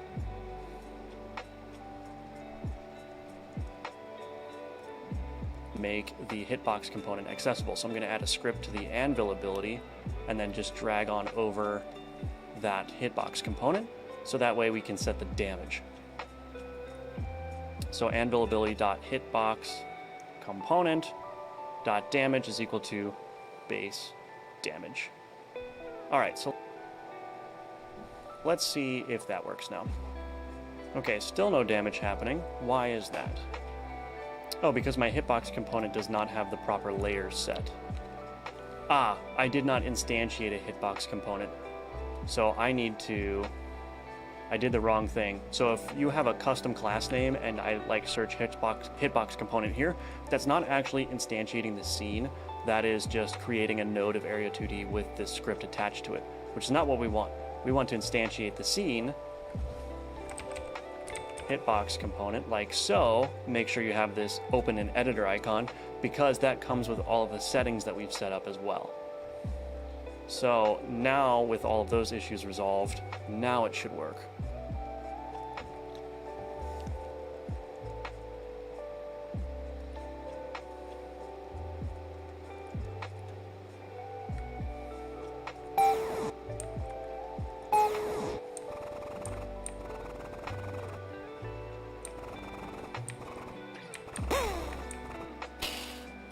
It works.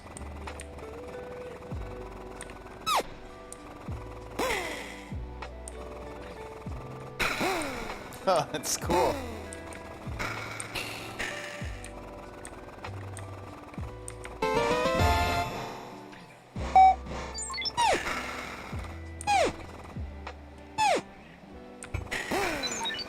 The modulate's not working. Probably just use size.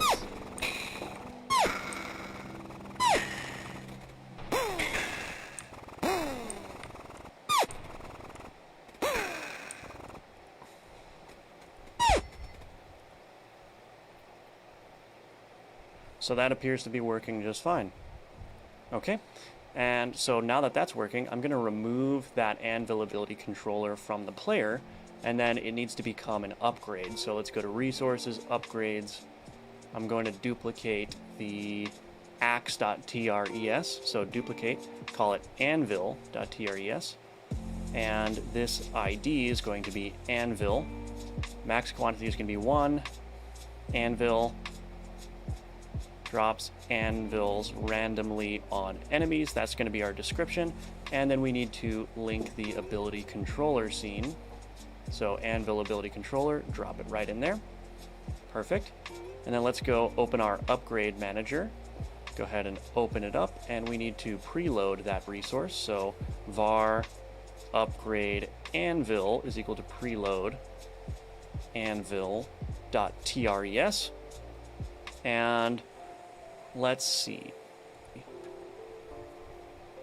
I'll just add it below the axe here. Upgrade pool dot add item upgrade anvil also 10. Okay, and again that will think I'll filter probably out make because it the max lower. quantity is 1. All right, so let's just make sure that this is working. I'm going to bump this up to 10,000 so that it's basically guaranteed to be chosen.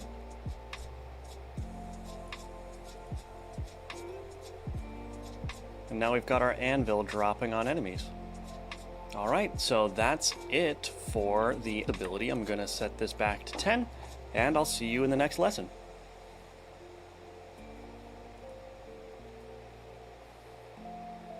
Let's add an upgrade for our anvil. So I'm just going to go to my resources, upgrades folder here, and let's create another resource. Let's just copy or duplicate the sword damage.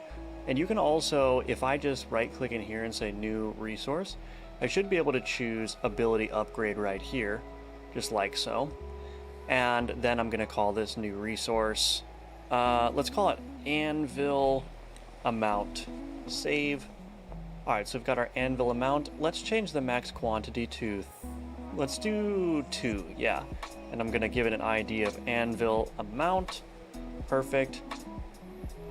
Anvil count will be the name of it, and maybe I'll just change this to anvil count as well, just to make it consistent. And I'll just go ahead and rename it here.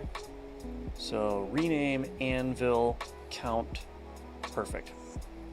Description: adds 1 additional anvil. Cool. All right, so let's go to our sword ability controller so we can copy some code. And in here, what we want to do is we want to copy this on ability upgrade added. And let's go ahead and open up the the anvil ability controller here. Go ahead and paste that. Thank you for the raid. And then I'm going to Mariano copy RGD. this game events. I'm going to go ahead and give you a shout out. Mariano RGD. I'll drop you a follow as well. I'm just working on some abilities. Line ability upgrade added from the sword ability controller and paste it in the anvil ability controller right there. Perfect. So let's create a variable anvil count. We'll set it to 0 to start off with. If upgrade ID is equal to anvil count in quotes, then let's go ahead and delete these lines. And I'm just going to assign the anvil count is equal to the current upgrades anvil count quantity times, well, we don't need times in here, so it'll just be equal to the quantity here. Okay, so with that in place, now we just need to spawn extra anvils here. So how are we going to do this? Well, we've got this rig cast query parameters here in this on timer timeout, and we're only creating one, so we actually need to do a loop here. And so what I'm going to do is I'm going to write a for loop for I in anvil count +1. We got to do +1 because this is only the number of upgrades we have. So if we have the initial ability, we want to do the loop at least once. Okay, let's indent all of these things, just like so. So now what we want to do, well, I actually want to make the anvils symmetrical with each other. So I'm going to move this direction outside of the for loop so that it's grabbed initially here. And then we have to determine how many degrees are going to be between the direction so that we can rotate the vector appropriately based on the number of anvils. And so if you think about it, if we have 2 anvils, well, we need to anvil count degrees to radians in degrees. We've got the upgrade pool. We'll add an item upgrade anvil count. And now we've got 3. Now they should be all equal rotations from each other. Oh, this is cool. So let's go ahead and make them equidistant. So let's go back to our anvil ability controller and let's take a look at what we've got going on. Distance, upvil distance, after this quick test here. Okay, that appears to be working great now, and you can see that they're 180 degrees away from each other always. And if we add a third one, to be underneath the direction as well. So what is this doing? Well, alright, it's count dependent on having the anvil ability, so we'll do that after this quick test here. Okay, that appears to be working great now, and you can see that they're 180 degrees away from each other always. And if we add a third one, they should all be basically like a triangle. Oh, that's sick. Alright, that's looking great. The last thing to do is to go to our upgrade manager and gate this upgrade anvil count here behind the acquisition of the upgrade anvil. So in the same way that we've been doing it before, we need to call update upgrade pool in here. This is how I should be doing We'll add a this new sword. else statement, elif chosen upgrade.id is equal to anvil count. Or we can do the upgrade anvil count dot ID. We're going to paste that line, so upgrade pool add item upgrade anvil count, and actually this should be upgrade anvil up here, sorry about that. So if our chosen upgrade was the anvil, then we can go ahead and add this anvil count item, and I'm going to make that a weight of 10 as well. Actually, let's turn it down to 5. Yeah, 5 sounds good. And then up here, turn down this upgrade anvil to whatever it was before, which was 10. Okay, everything appears to be in order. Okay, so I'm gonna do that. There are a few changes. I would like to get that done by tonight, but it's a lot, you know.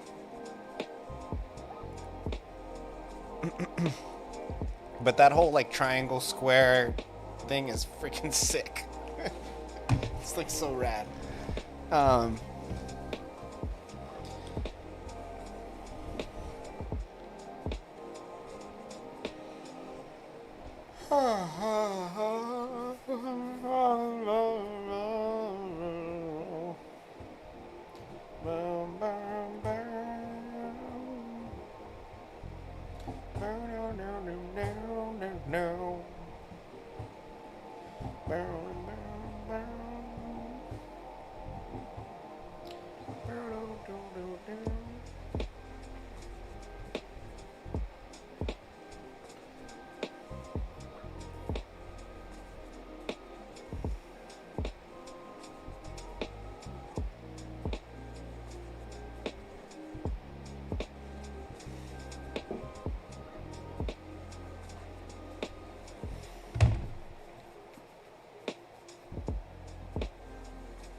Be right back. I'm gonna use the restroom.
back. That was a long break, man. I'm kind of like running out of juice. I'm trying to get this done.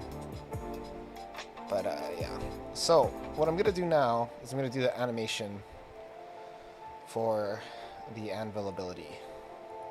It needs some more work. So the first thing I need to do is I need to create a circle. Just a circle. So I'll put that in here just so I can have a reference. And I think I'm just going to make it white. We can always change it later.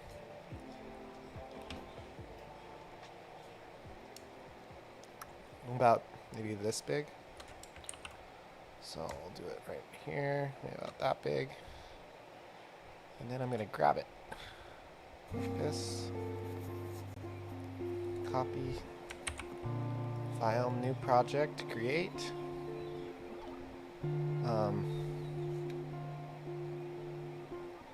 Clipboard size. Actually, file, new project from clipboard contents. Okay, and now I just have to crop it.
There we go, so we're going to save this.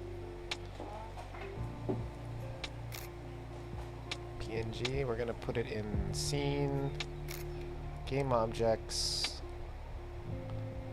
and then, oh no, not game objects, ability, anvil ability, and then we'll save it right here. I'm just going to call it blast. Okay, so now that I have that, in the animation player, we're going to add an additional sprite 2D.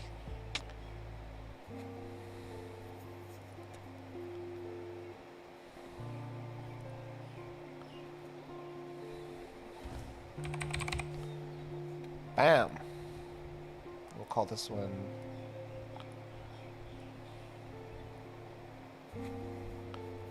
Blast 2D.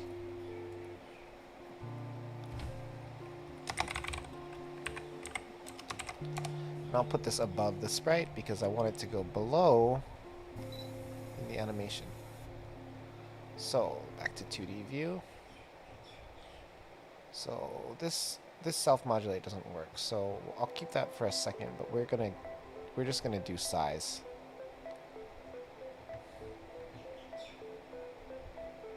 So we'll do sprite 2D. And we'll do sizing.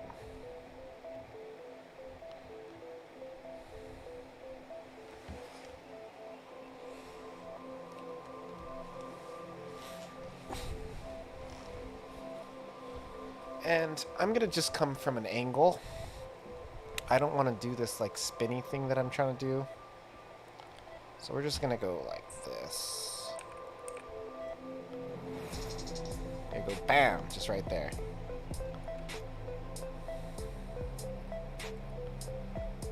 And then this self-modulate.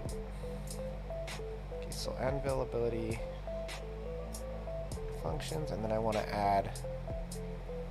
Rotation looks pretty good. I want to add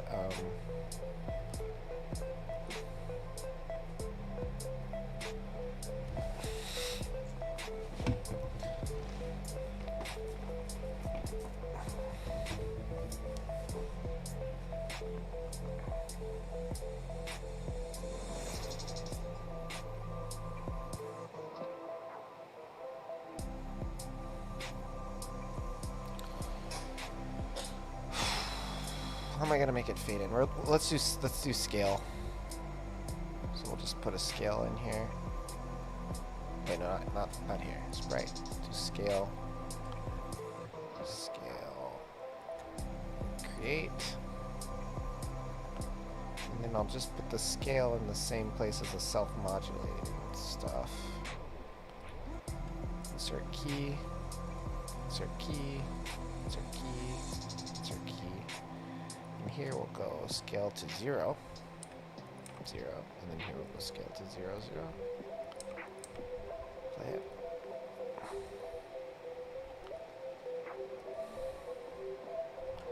Okay. Now, with the collision shape, I'm going to do something a little different. I'm going to make it start small, and then we're going to actually add a scale to it. So the collision shape 2D, we're going to add scale keys.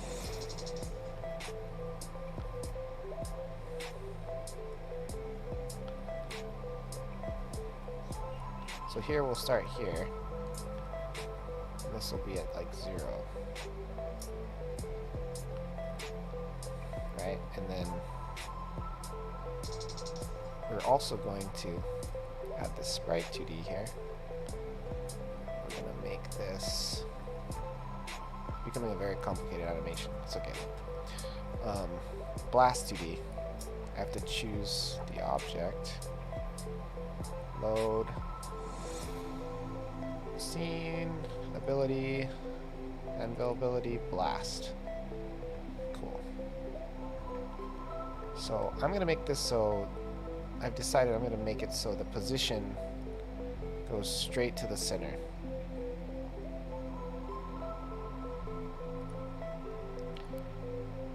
So for here it'll be 7, and this will just be 0. So now when I play it,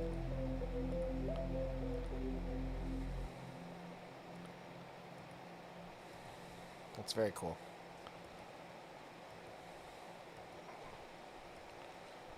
Okay, and as actually I can bring the blast in front of it now that I'm thinking about it. So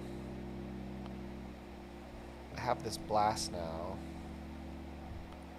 Animation player, then go to blast. So we're gonna start off with this being scaled to 0. Right?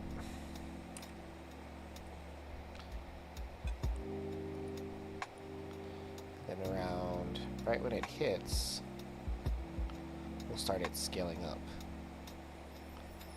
So insert key.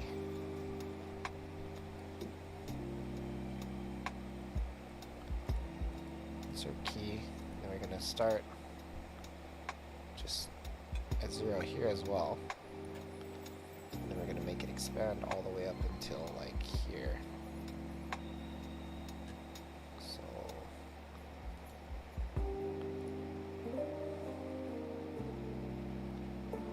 oh wait.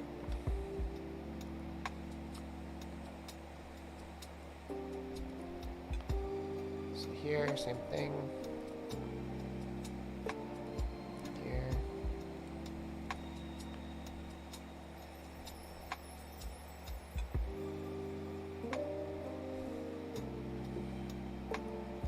Zero, zero, 0, 0. Here we're gonna just go all the way to 1. Right.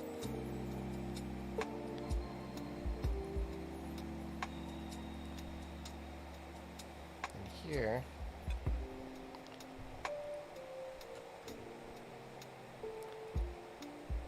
right, the next frame, so we'll do a frame on 7 to 5. Wait, shit. Undo.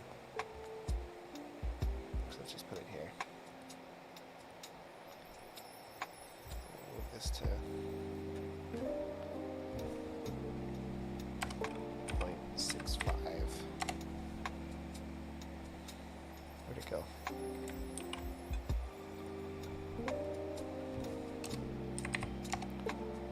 Okay, and then we'll back to 0.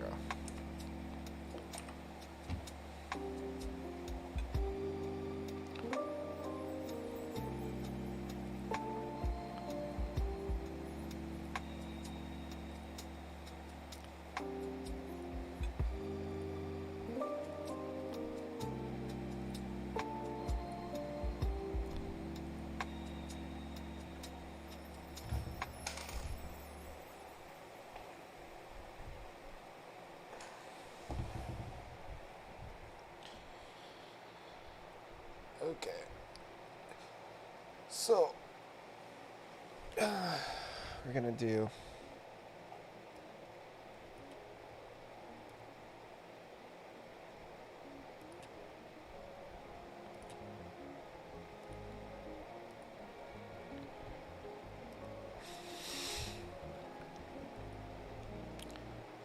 let's try out this thing.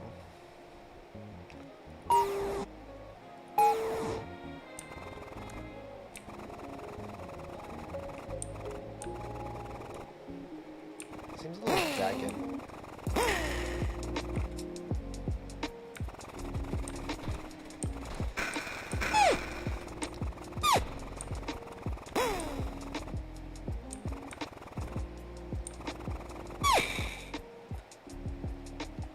It's getting there. It is getting there.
Hit something, dang it.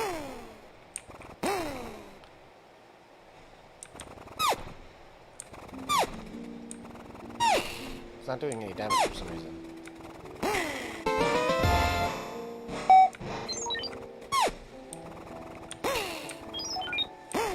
Must have broke something.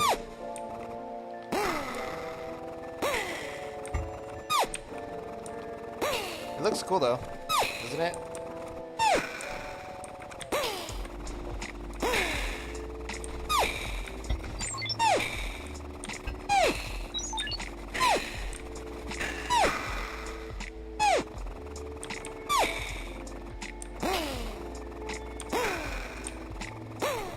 I don't know why it stopped doing damage, so that's weird. Oh, it's because the collision's not set up properly, of course. Okay, so let's look at the collision.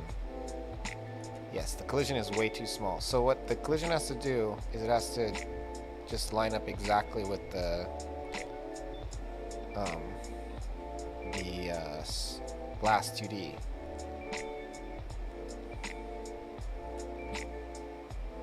So here,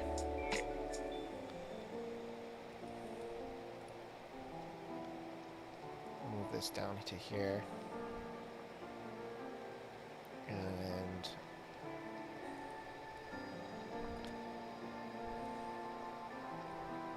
move it to here.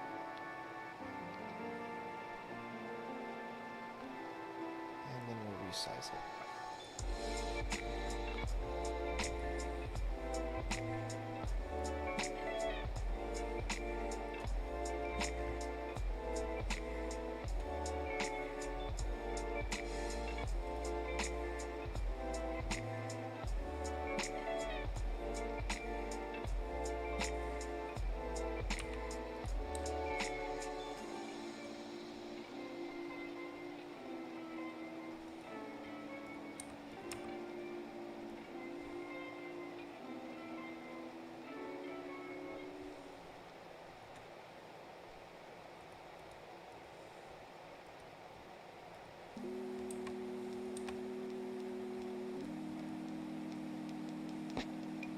There we go.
Hit something.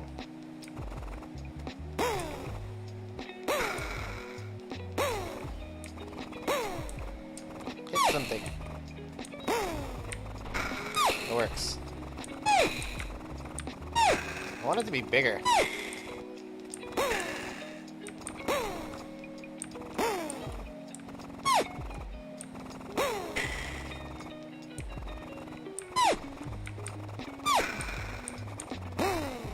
Let's try to make it bigger, dude. Because that's more fun.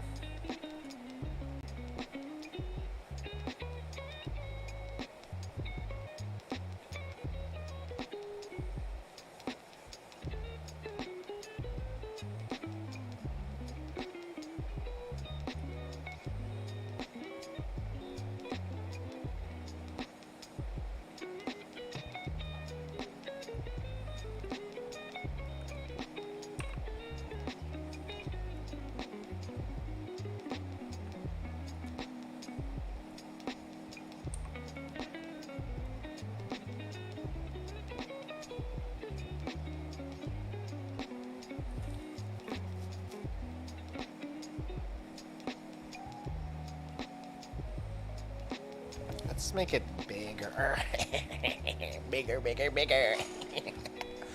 We'll make them bigger.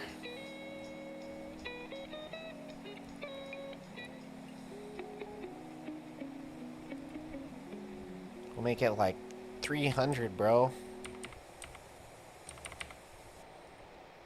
We don't even care anymore.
size is like too big.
Thing is way too big.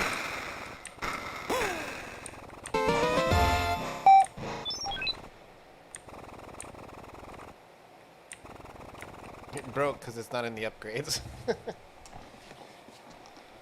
Oh, but that thing is awesome.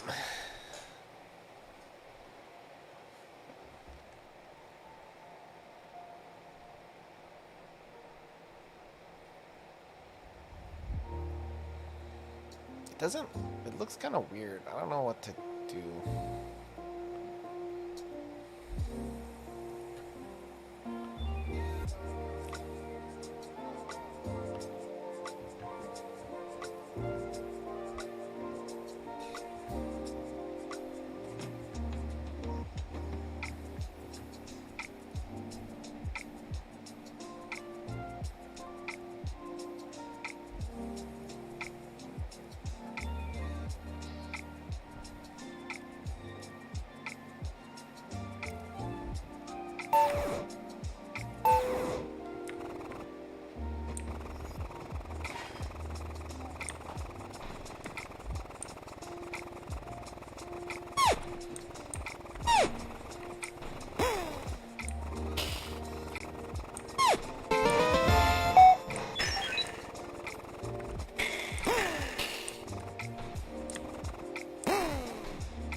We gotta make it longer.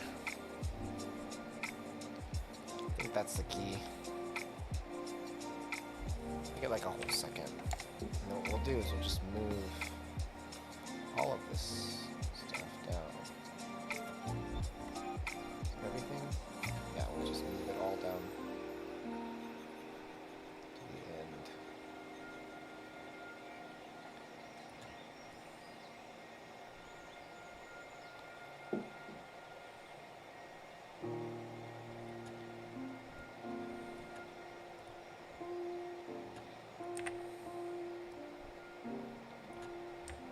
Control Z.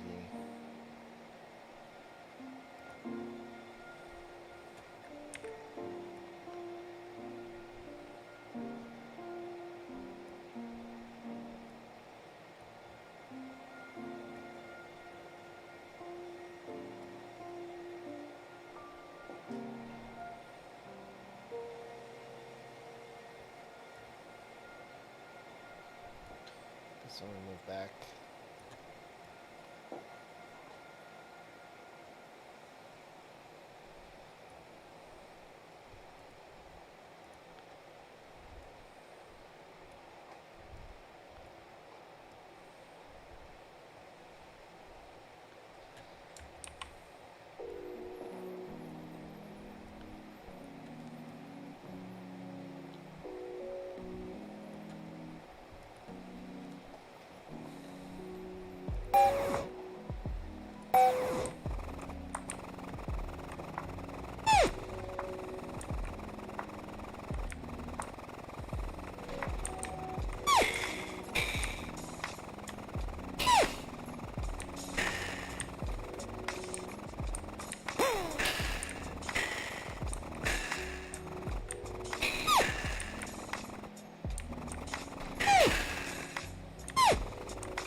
So the scale I don't like.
Okay, so this is good actually. I like it big like this.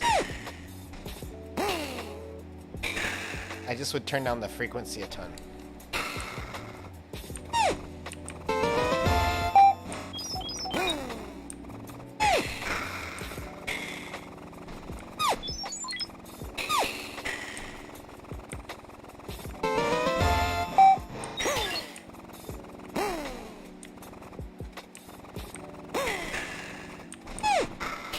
also make it so it goes in front. Too.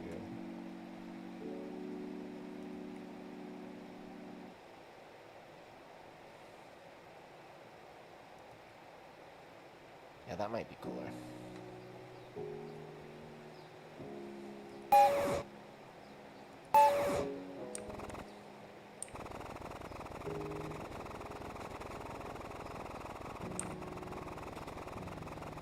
Yeah, that's cool.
Bro, this is awesome.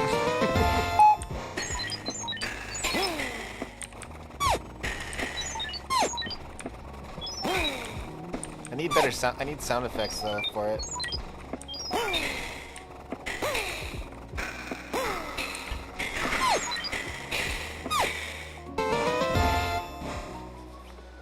Okay, we're getting somewhere today, man.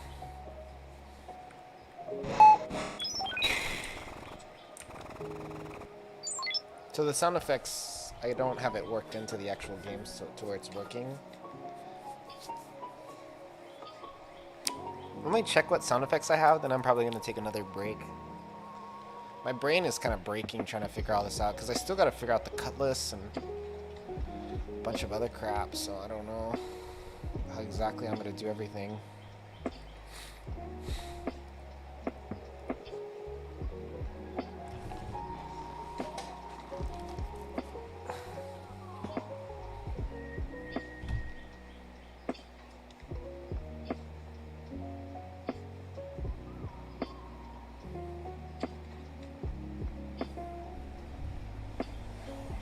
I'll be right back. I'm gonna take I'm gonna take a walk.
When you're here, you'll be gone forever.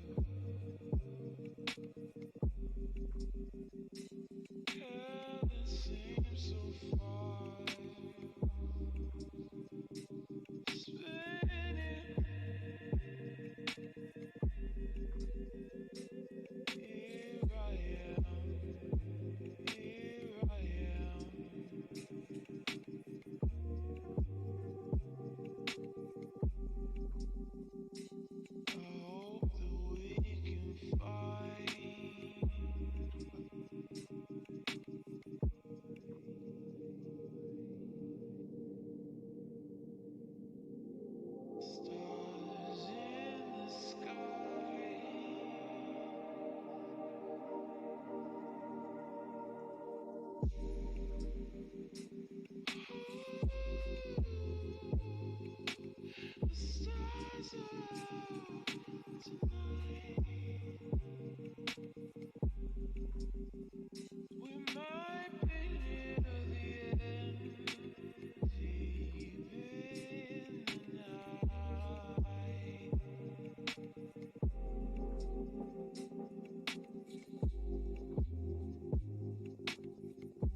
I'm back here.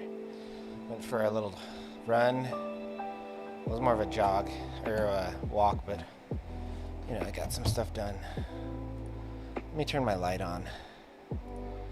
My brain is like dying. I feel like I can't focus. It's hard. I'm gonna grab some more coffee.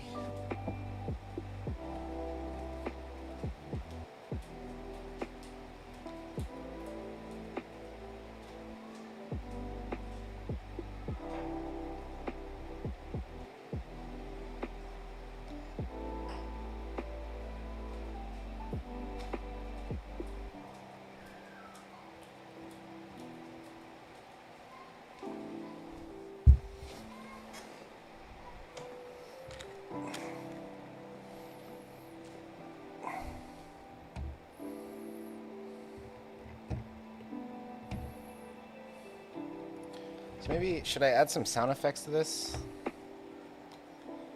I don't know.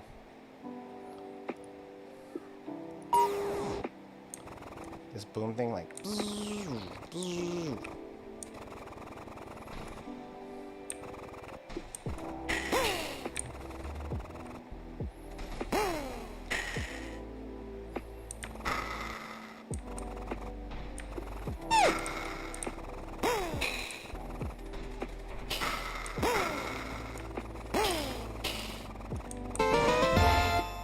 Check if I have a sound effect for this.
I think you sent it to me directly.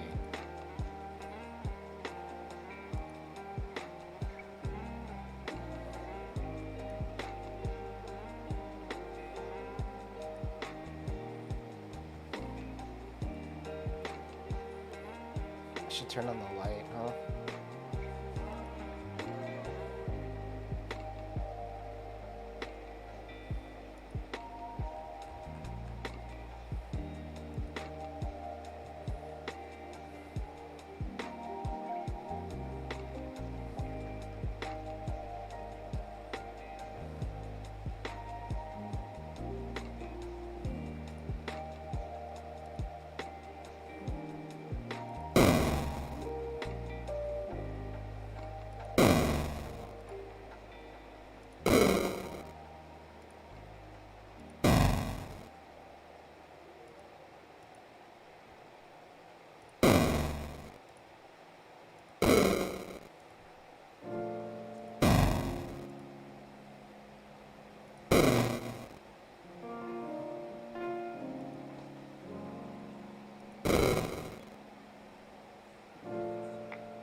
So that'll work.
Where's my window? Oh.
we're gonna have to do this with an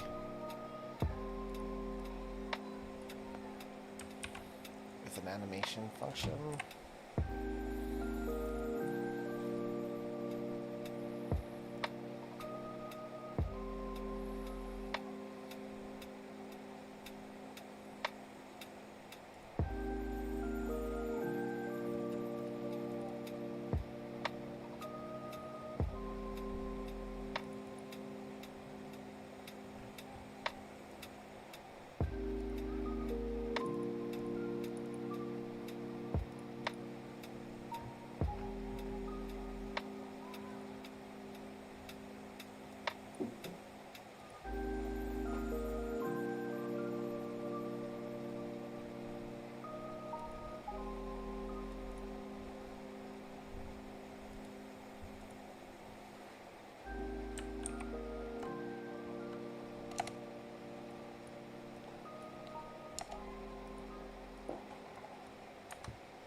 That is sick.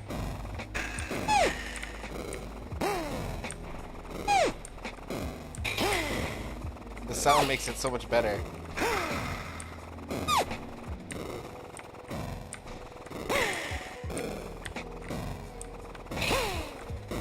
That is freaking rad, bro. That sound helps so much.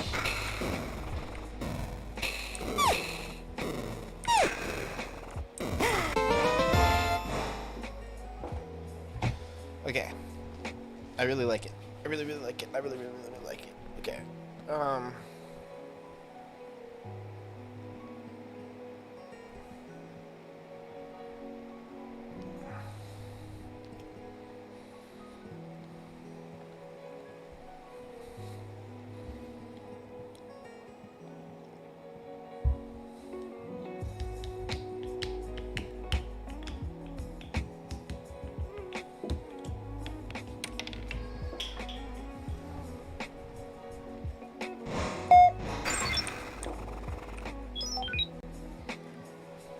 Okay, now I gotta set it up to work with the upgrade system.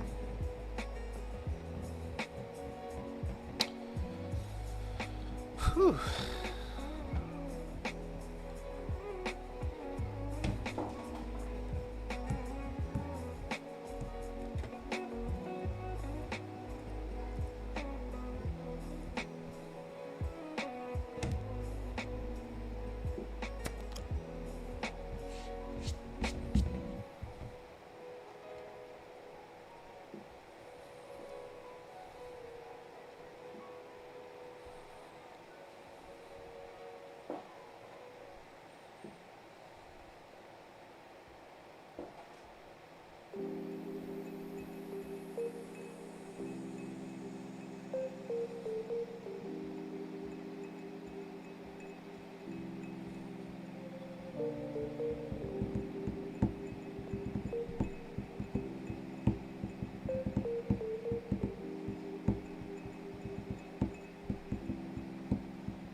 Okay, I'm pretty stoked on the way that MP3 sounds.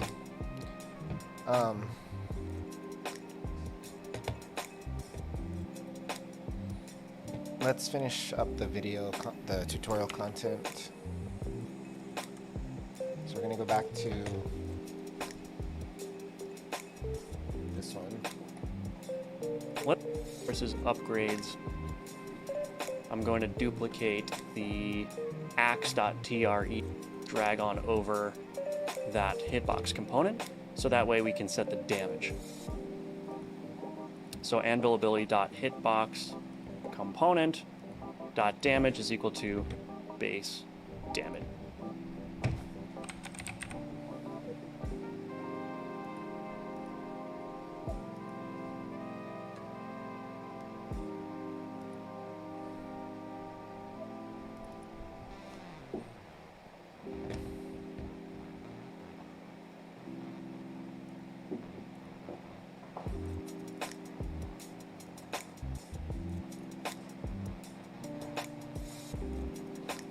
So I did the wrong thing. So if you have a custom class name and I like search hitbox component here, that's not actually instantiating the scene.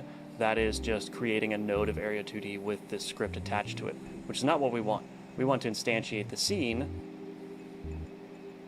hitbox component like so. Make sure you have this open in editor icon because that comes with all of the settings that we've set up as well. So now with all of those issues resolved, now it should work.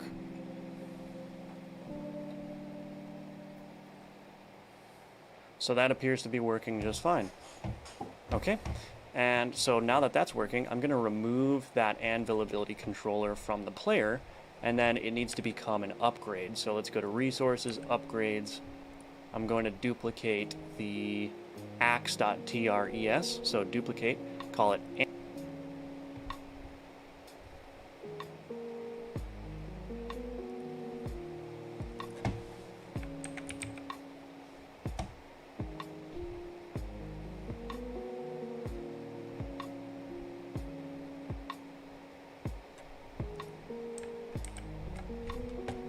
anvil.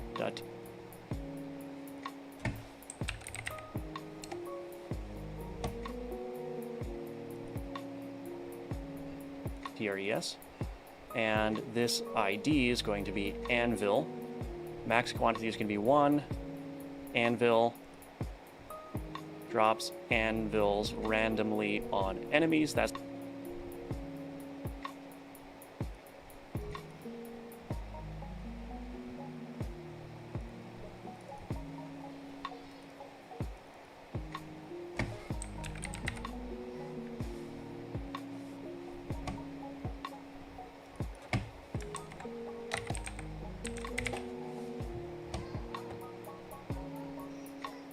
going to be our description, and then we need to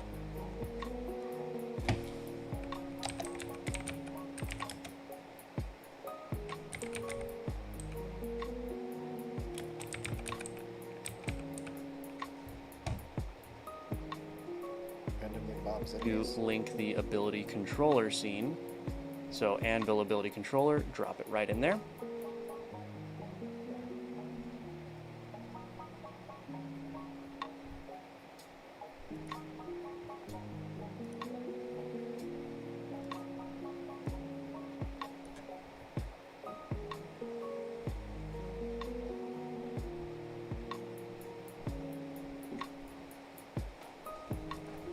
Ability controller scene. So anvil ability controller, drop it right in there.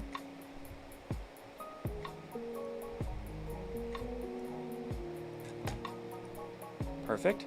And then let's go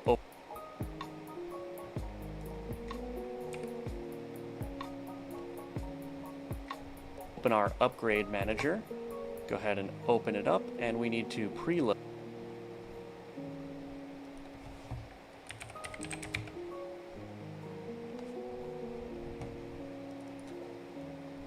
that resource. So var upgrade anvil is equal to preload anvil.tres,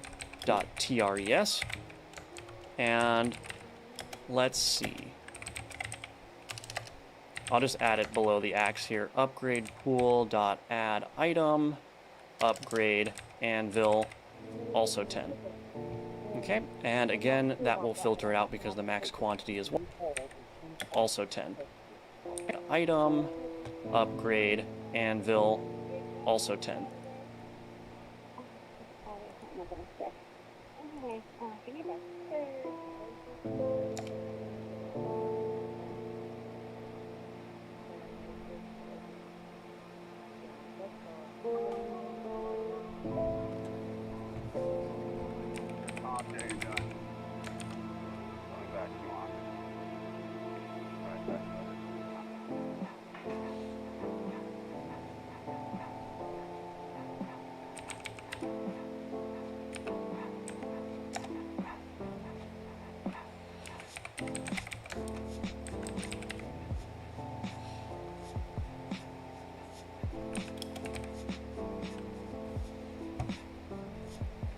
Okay, and again, that will filter it out because the max quantity is 1. All right, so let's just make sure that this is working. I'm going to bump this up to...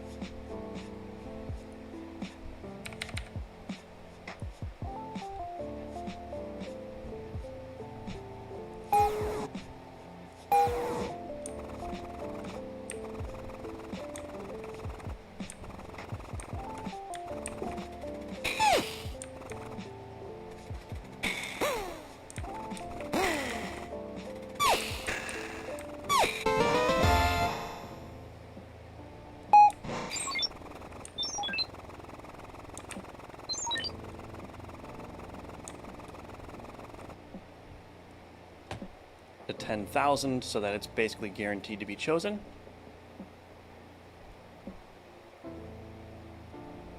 And now we've got our anvil dropping on enemies. All right, so that's it for the ability. I'm going to set this back to 10, and I'll see you in the next lesson. There's something weird going on.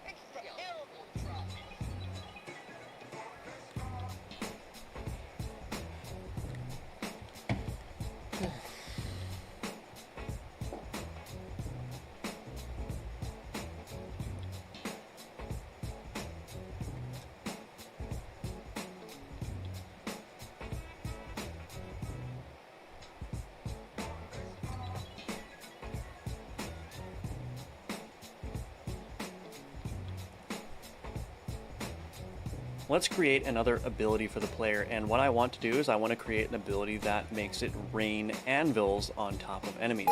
I think that that's going to be really fun, so we're going to use this anvil sprite to do that. So I'm just going to print the anvil ability global position and just make sure that that is working as I expect it to. Okay, so our anvil ability global position is like completely wrong. If I go to the top left corner, I can see that it's spawning here. So there's something wrong with this. Ah, right, my spawn position needs to be right. Okay.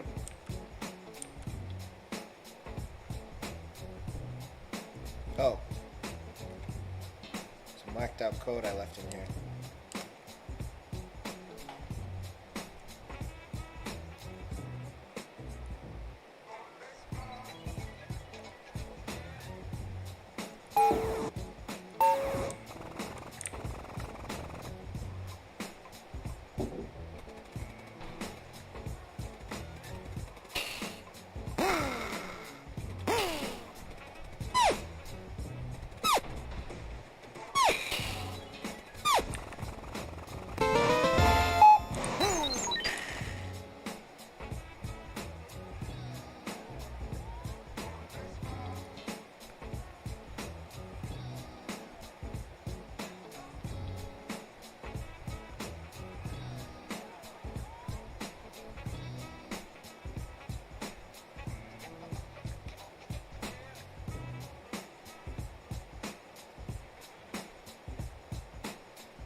Oh, this is rad.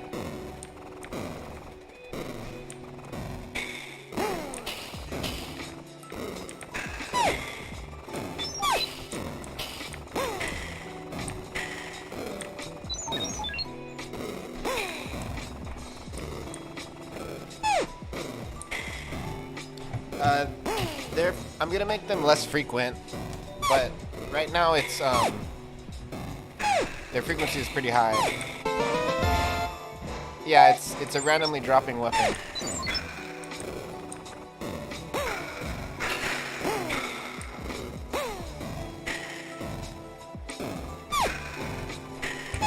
It's pretty cool, huh?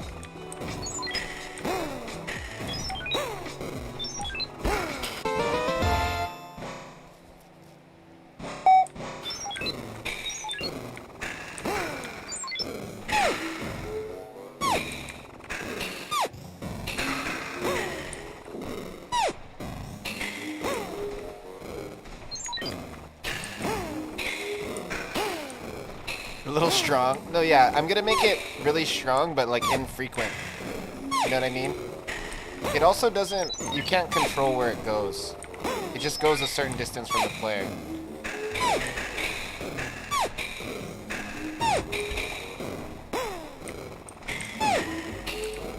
It's cool though, huh?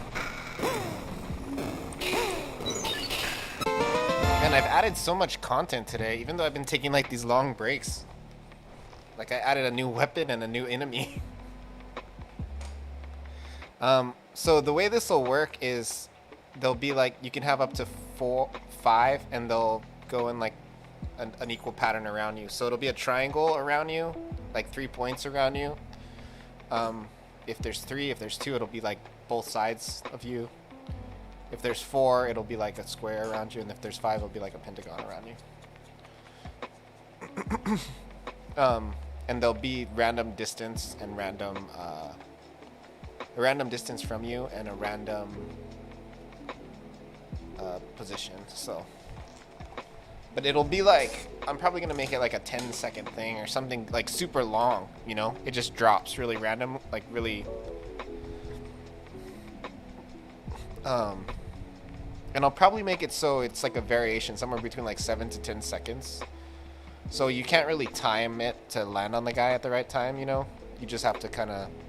It just will, like, save your ass. I've been thinking, too.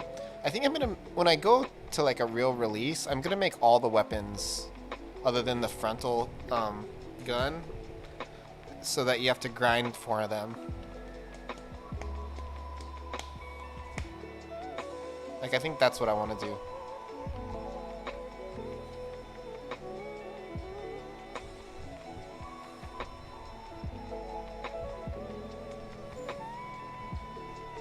Yeah, it just seems like it'll be more of a fulfilling,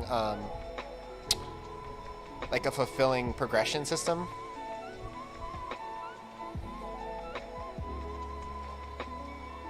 The frontal bullet gun, I think I'll make it, you can get it initially, and then you, like, if you have just the frontal gun, you can upgrade it, right?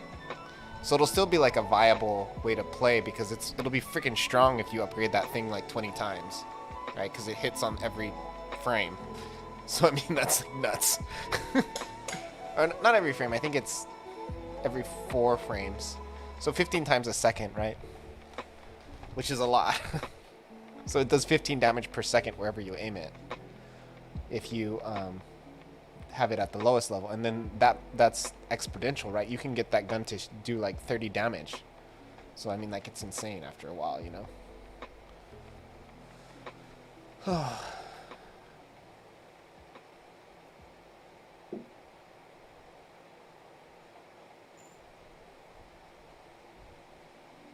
Distance upgrade?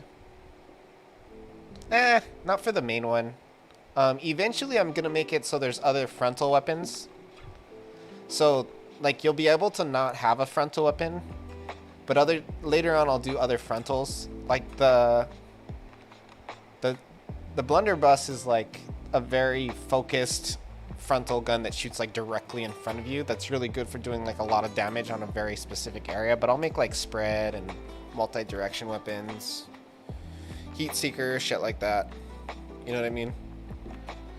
And it'll be like you have one frontal gun, and you actually you don't have to have a frontal gun. You'll be able to use all. You can set like your default gun, and you can start with whatever weapon you want. You know, so if you want to make like your default weapon like the cutlass, for example, you can do that, and then you can have more of a Vampire Survivor style experience where it's not necessary, where you can play with one hand too, you know. So, because a lot of people will prefer that play style. The frontal gun is more of an active play style, so you can have like a more Vampire Survival style if you, but you'll only be able to have one frontal gun. You can't have multiple. So there'll be basically two gun types. There'll be like general guns and frontal guns, right? I don't know if that's the terminology I'm going to use, but you get the idea. And you can have all general guns and no frontal guns, or you can have one frontal gun and the rest general guns. I think I'm also going to make the possibility of dropping health one of the weapons. So that'll be like a ship modification. So in order to get the health drops as an option, you have to actually not get something else, like not get one of the weapons. So that'll be like a build, right? There'll be like a healer build versus you know, and I can make it like achievements for you'll also be able to just do solo weapon, right? Like if you want to just do blunderbuss, you can de-equip the other ones, and then you can, you know, you can have like, yeah, it'll be so, yeah. So basically like here in the upgrade manager, what I'm gonna do is all of these will be in conditionals, right? So it'll be like if this gun is on in your singleton, then it adds this to the ready function. So this will be when I check, I'm able to set what they equip. So they'll equip it in the title menu, in the inventory settings, and then it'll be set up as singletons. And when they get in the game, right here, it'll choose which ones they had, and then it'll just do conditional if statements for each one. Because if I literally, this system right here makes it really easy to switch out what weapons are available, right? It's starting to get really exciting. I was thinking while I was walking today, a lot of what I'm gonna have to do is build out the UI for this. Like that's actually gonna be a big time suck because I have to build out. I think I might draw like a ship or something, you know, and have it be like,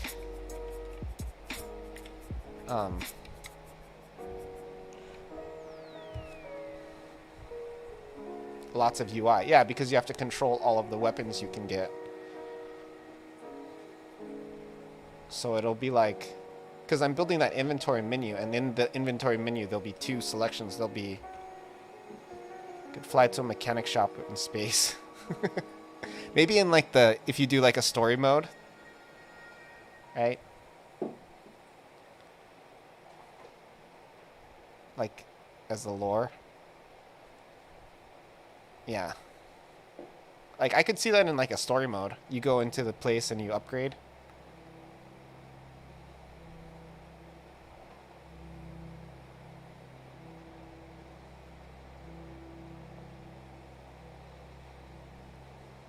That sounds fun. But that would be, a story mode would be like way down the line, like years from now. I don't see that happening soon. Just be the background. And for the shop in the non-story mode, it could just be the background.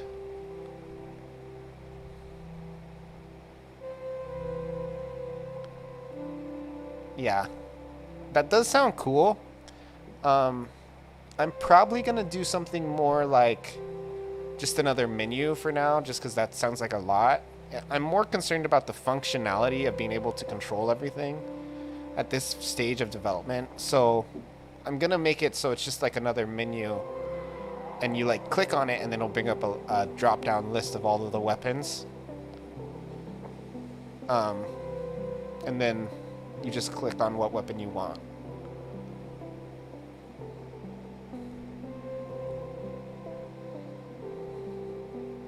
That's how we're gonna kind of start. But I might do something more like cooler like that later. This is the kind of game that's really expandable.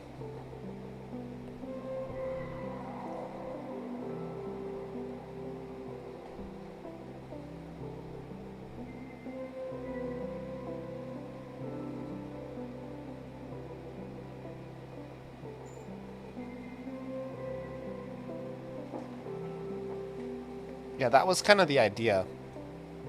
Even if I did do like a story mode, for example, I'd have to be really constrained in what you can use. Yeah, I can just keep adding weapons and enemies forever. Yeah, exactly. And it won't like, it doesn't break the previous content. The content for the survival mode will be very seasonal, probably on like a monthly basis. So the leaderboards will reset every month. Basically. And there'll be like and there'll be like new enemies every month, and yeah. Okay, so there's another tutorial to do. I'm gonna do it. It's to create. Right now, the way the anvil works, there's just like one. It's actually good that I'm doing this because because I can apply this to the cutlass.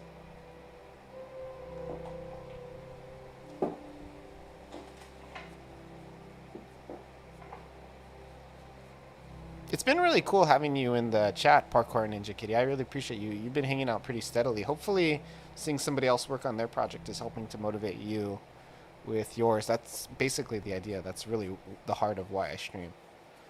I'll be right back. I'm just going to use the restroom.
I'm back. I just took a quick shower and just decided to. Okay. By the way, showering is much faster when you're bald. The whole shampooing process.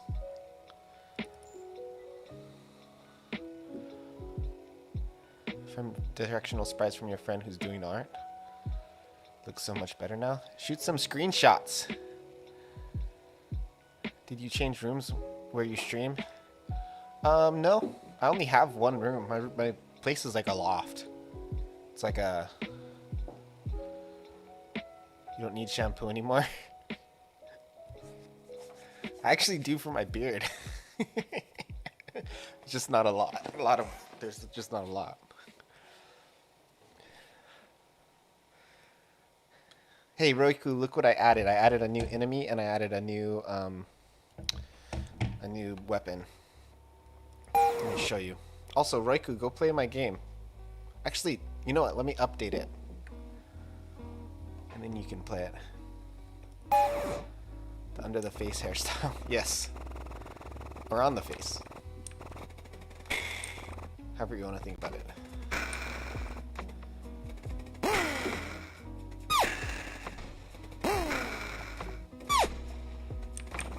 So look, I added the Granado. It's kind of OP right now. Just randomly bombs.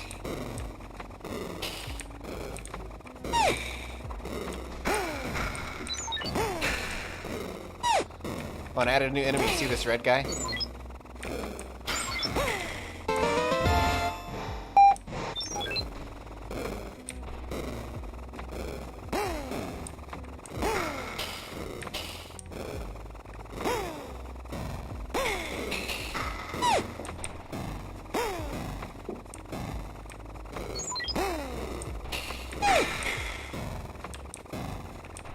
You know how I could change the cutlass to work?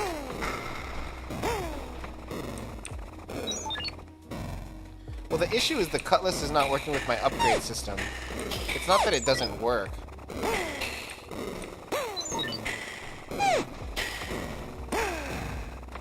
Oh, yeah. Yeah, so you're saying to make an additional upgrade? Yeah, I think that's gonna be how I do it.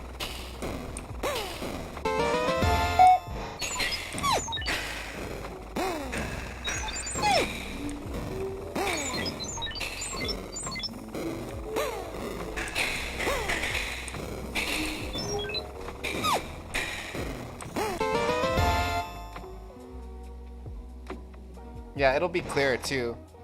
I should do something for that with the nipple shot. Actually, this is pretty clear. It's fine.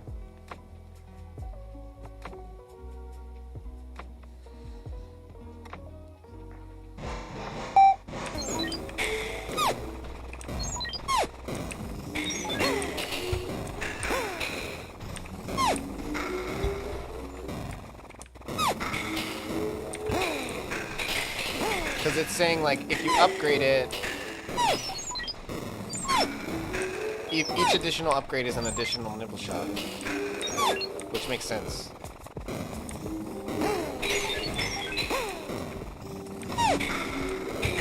Eventually I'll probably clean up the animation, like a transition or something for the bomb, but that's pretty minor to do. I mean, it's not minor, it's just... I'll probably use a shader or something. I just don't want to mess with that right now.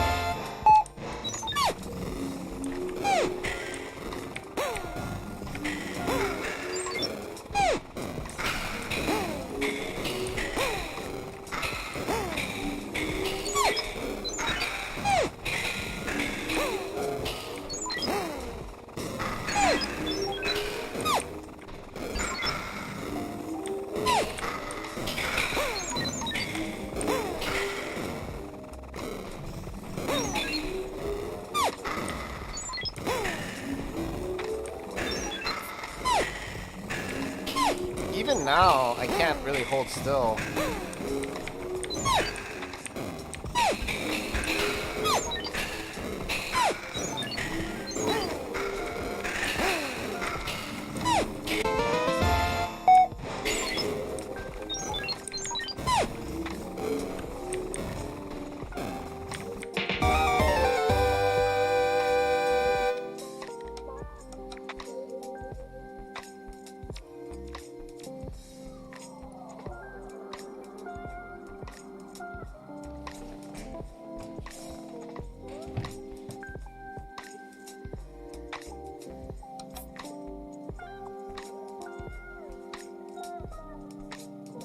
I'm gonna do the rest of the upgrades for the bomb thing, and then I'll mess around with the cutlass some more.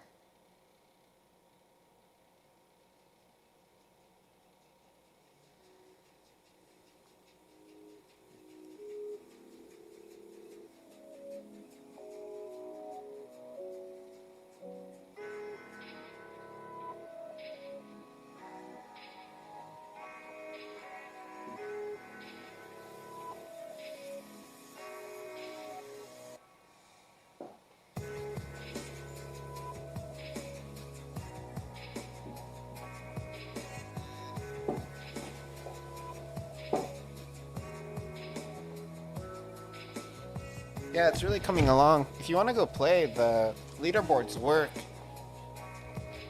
I registered the domain today. Tell me if this works, actually. Oh my gosh, why didn't that work?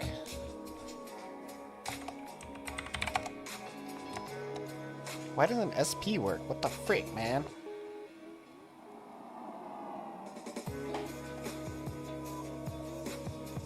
Audio player app browser? That's cool.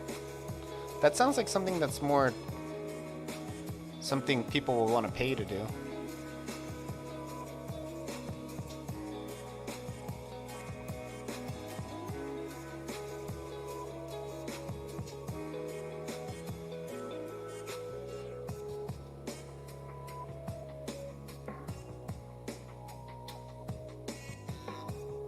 Okay, I'm gonna watch the next video, and I think if I get this done by tonight, I'm gonna feel pretty... Just plays my game music. It's fun.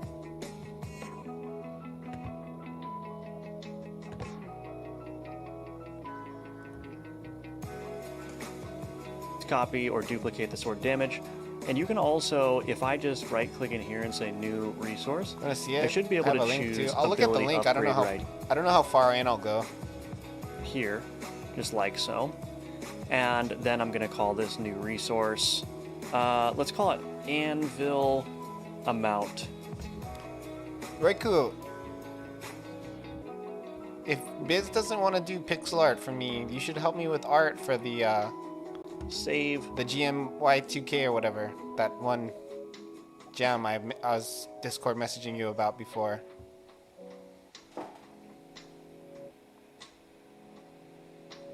Biz has not got back to me about whether or not he wants to do it, but if he doesn't, I would love to have you do it. That'd be a lot of fun. Isn't that the jams started and over? No. No, it doesn't start for a while.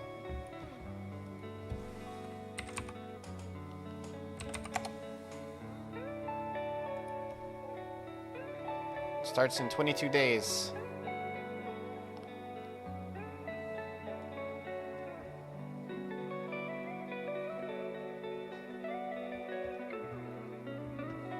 One of the biggest jams. Look at this, 11K.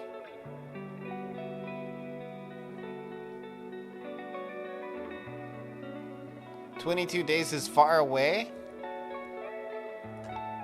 Sometimes if you want to do things that are meaningful,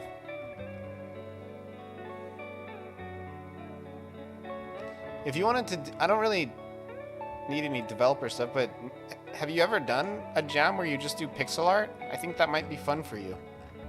I've done jams where I just do pixel art, and it's like pretty cool.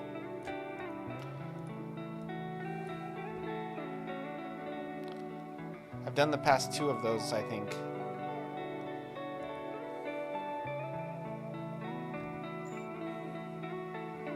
Yeah, GMTK is one of the best jams for sure.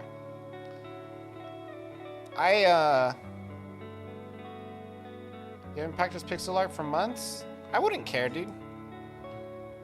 I love your pixel art. I think it's good. I remember I made one of your pixel arts of a dragon, like my background once.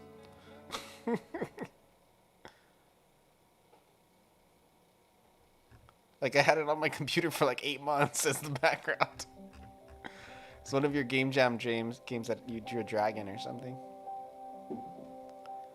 I was like, this thing is sick.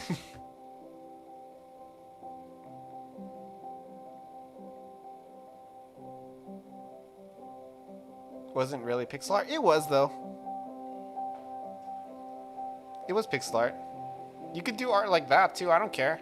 Whatever you want, however you want to make it look. It would be good for me to do a jam on Godot just as a developer, because I could. I mean, technically, Space Pirates was a jam game.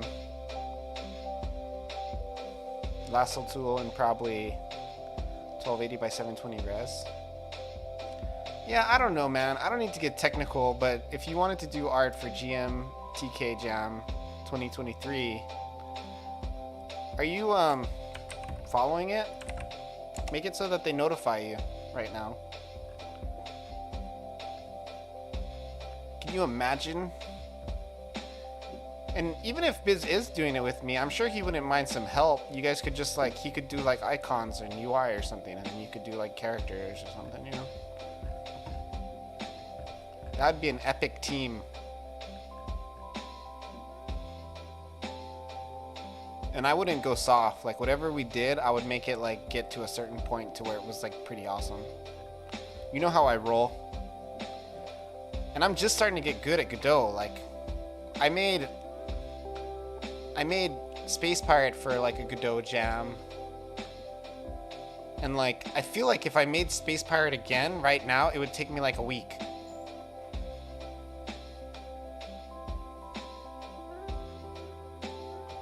My audio player has art I've been toying around with yesterday. I made the music of the app. Let's check it out. Run tool.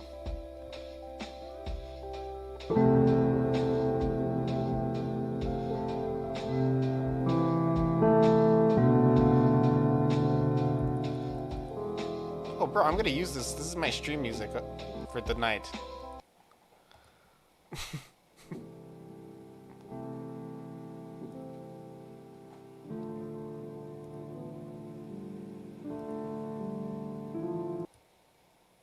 So if you close the tab, if you tab out, it closes. That's fine, I guess. You want to send me the client? Do you have the client version?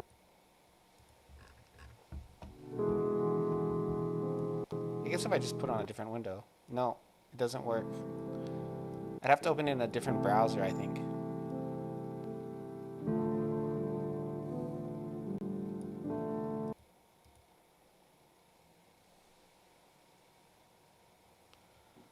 Made music for a game once and every comment told me to remove it.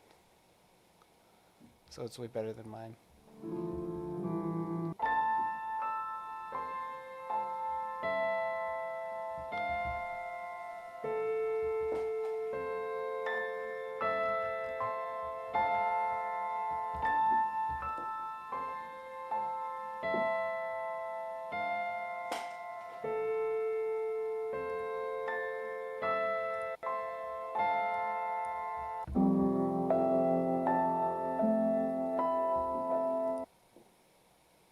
Oh, weird. If I minimize it, I'm trying to figure it out. I'm trying to crack the code.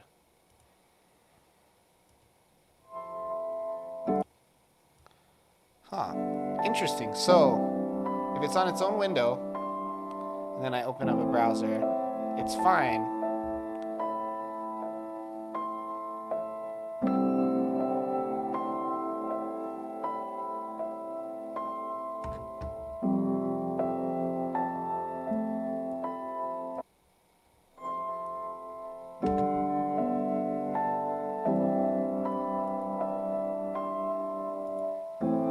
Wants game to be active. How much time does this all loop for? Bro, this is awesome.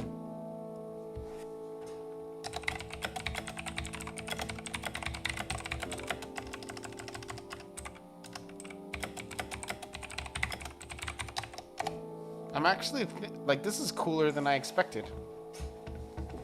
Just left a comment. Can I give you a rating? No, I don't know how to give a rating.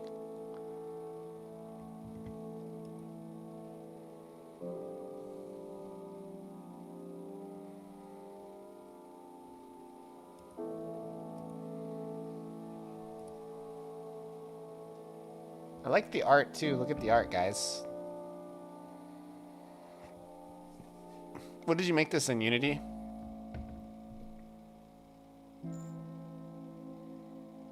I've almost listened to all of it already. Game Maker.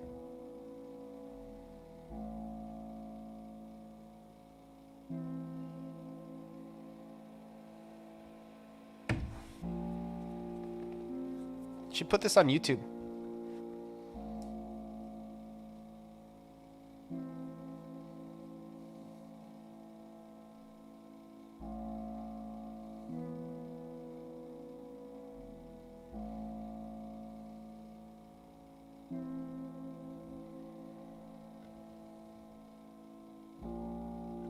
Clips, longer clips of music.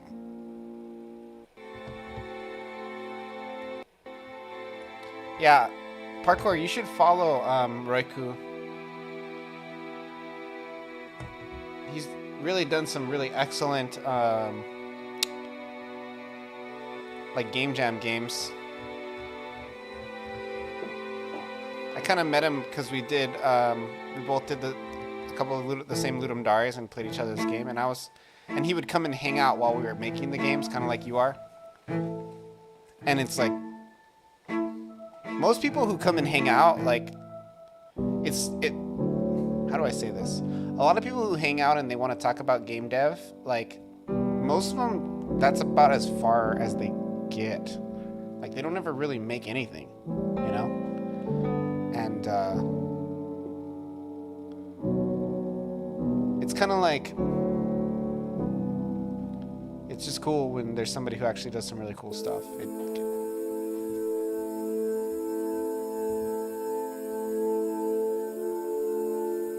Oh, you like it? Yeah, Roiku's super talented.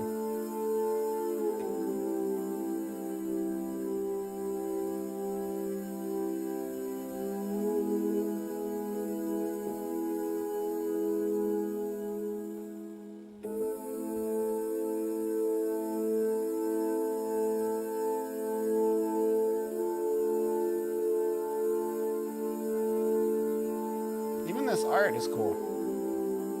I love it.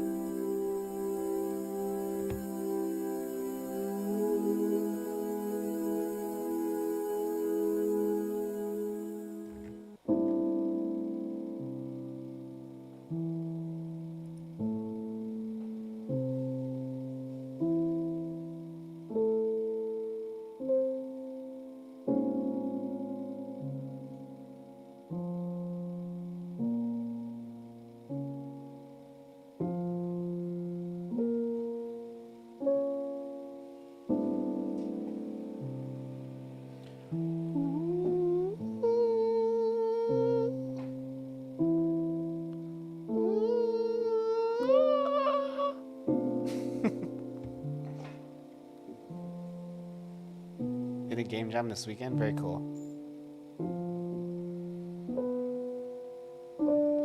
For S bigger game, I need longer tracks. I'm just saying, dude, if you want to do GM 2K with me, you could do music, sound effects, or art. Whatever I do, you know it's gonna be slick, yo! I'm turning into a Godot beast. Like this for a player. Yeah, you don't know, in your game jam stuff, you don't normally have like a ton of UI. Yeah, the buttons came out good.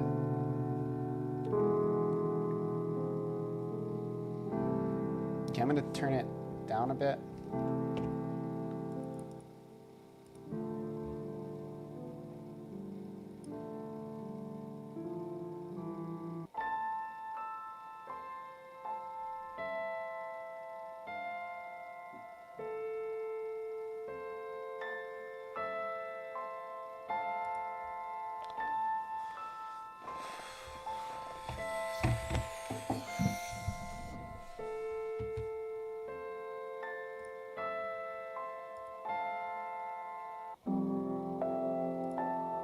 All right, so we've got our anvil amount. Let's change the max quantity to, let's do 2, yeah. And I'm gonna give it an ID of anvil amount. Perfect. So if I just right click in here and say new resource, I should be able to choose ability upgrade right here, just like so. And then I'm gonna call this new resource, let's call it anvil amount. Save. All right, so we've got our anvil amount. Let's change the max quantity to, let's do 2, yeah. And I'm gonna give it an ID of anvil amount. Perfect. Anvil, the upgrade right here, just like so. And then I'm gonna call this new resource, let's call it anvil amount. Save. All right, so we've got our anvil amount. Let's change the max quantity to, let's do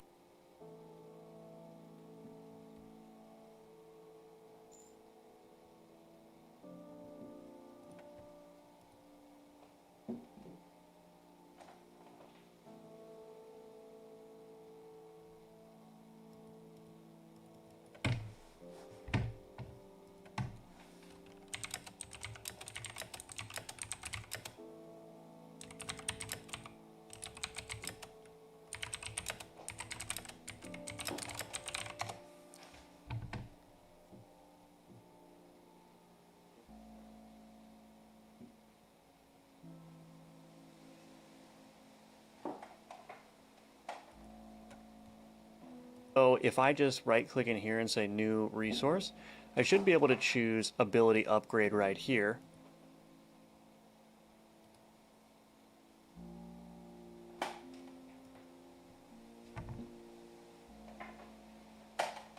Just like so.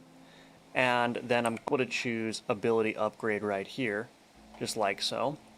And then I'm gonna call this new resource, let's call it anvil amount. Save. All right, so we've got our anvil amount. Let's change the max quantity to, let's do 2, yeah. And I'm gonna give it an ID of anvil amount. Perfect. Anvil count will be the name of it. And maybe I'll just change this to anvil count as well, just to make it consistent. And I'll just go ahead and rename it here. So rename anvil count. Perfect. Description: adds 1 additional anvil. Cool. All right, so let's go to our sort ability controller so we can copy some code. And in here, what we want to do is we want to copy this on ability upgrade added. And let's go ahead and open up the upgrade. Copy this on ability upgrade added.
added.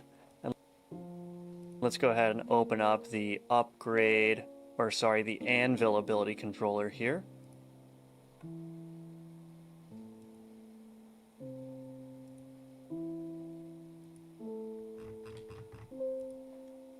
Go ahead and paste that in there. And then I'm going to copy this game events line ability upgrade added from the sword ability controller and paste it in the anvil ability controller right there. Perfect. So let's create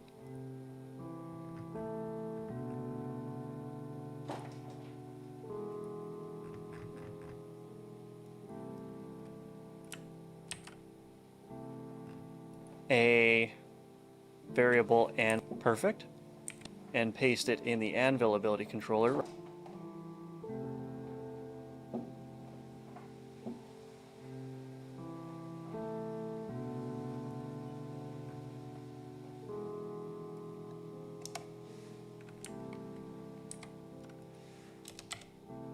Right there. Perfect. So let's create a variable anvil count. We'll set it to 0 to start off with. If upgrade ID is equal to anvil count in quotes, then let's go ahead and delete these lines. And I'm just going to assign the anvil count is equal to the current upgrade's anvil count quantity times, well, we don't need times in here, so it'll just be equal to the quantity here. Okay, so with that in place, now we just need to spawn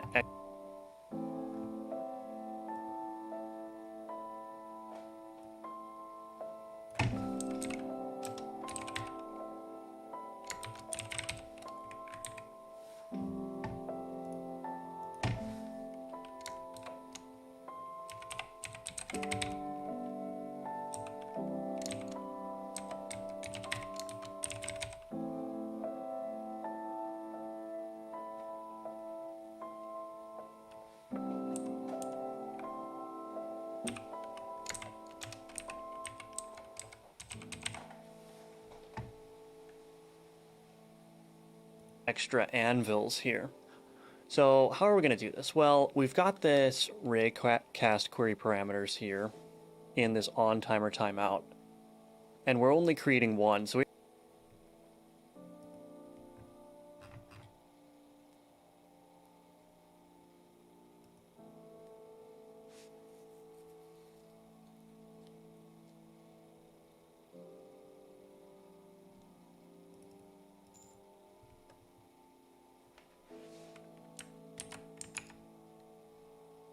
we actually need to do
Oh, I cut it in half.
do a loop here.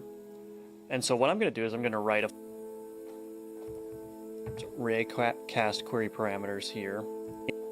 Then let's go ahead and delete these lines. And I'm just going to assign the anvil count is equal to the current upgrades anvil count quantity times, well, we don't need times in here, so it'll just be equal to the quantity here. Okay, so with that in place, now we just need to spawn extra anvils here. So how are we going to do this? Well, we've got this cast query parameters here in this.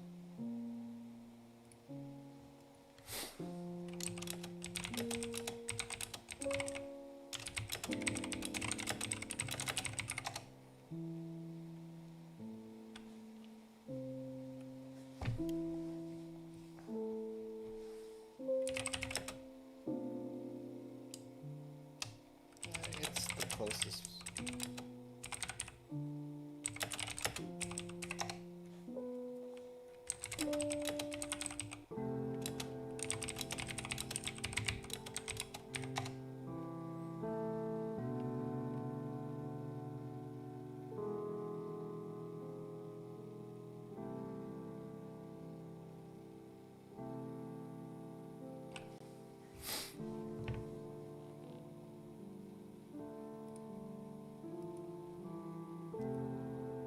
On timer timeout, and we're only creating one, so we actually need to do a loop here.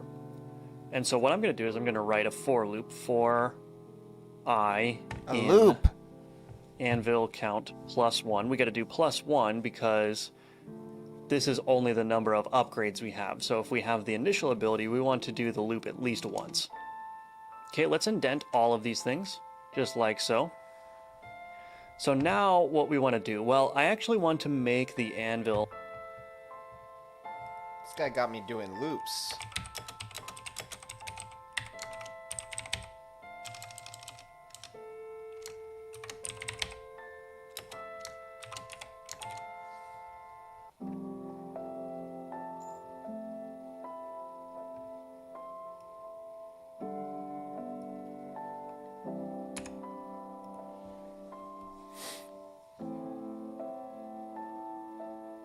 Symmetrical with each other. So oh no. So I already got the sword like kind of working where the time upgrade works. Part of me thinks that I should just make it so that I'd make a variable that turns it off if it's not upgraded. Like that seems to me but to be like the easiest solution, but it's probably better to create a separate resource and just have a resource that will fire once and activates it, and then I could make it so once it's activated, yeah, I don't know, I was thinking about that. If I could do that and this by tonight, like I would have made so much progress today, it would just be insane. Like I would have fixed everything. Then it would be from there, it's pretty much just UI stuff to get to where I want to get. Like once I get the sword, let me look at my dock so I'm not talking too much smoke, but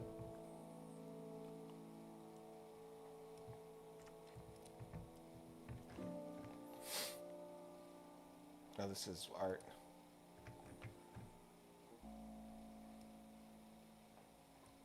Yeah, this is, I would consider this user interface. Save login for 30 days, I would consider that user interface. So I'm doing this now. Check to make cutlass speed upgrade works correctly. It actually does. Set system for showing current equip. This is a UI thing. Lag at the beginning. Yeah, that's not really UI, but that's not that urgent. Enemy difficulty on death. Blue Opal's invincibility bug.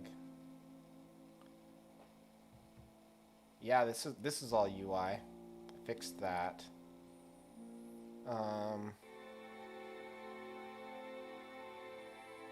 This is all UI. So basically, everything I have to do is UI after I get this granada, after I get these, well, balance, I guess.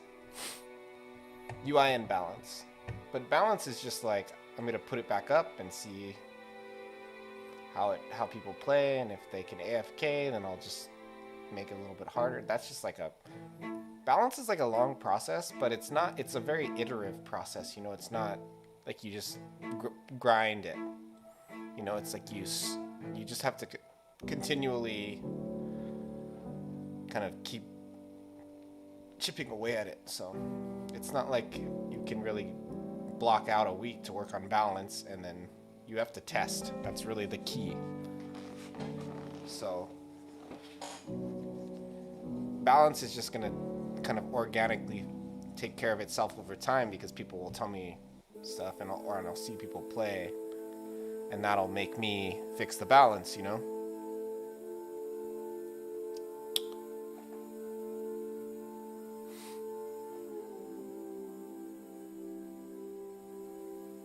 But as soon as the Granado is done, I mean, I'll probably kick up the animation too, but it'll be all basically visual stuff, is what I'm saying. A little bit of code, because I'll have to set up a system for the upgrades where it checks which upgrade to have based on what your settings are.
I'm going to move this direction outside of the for loop so that it's grabbed initially here.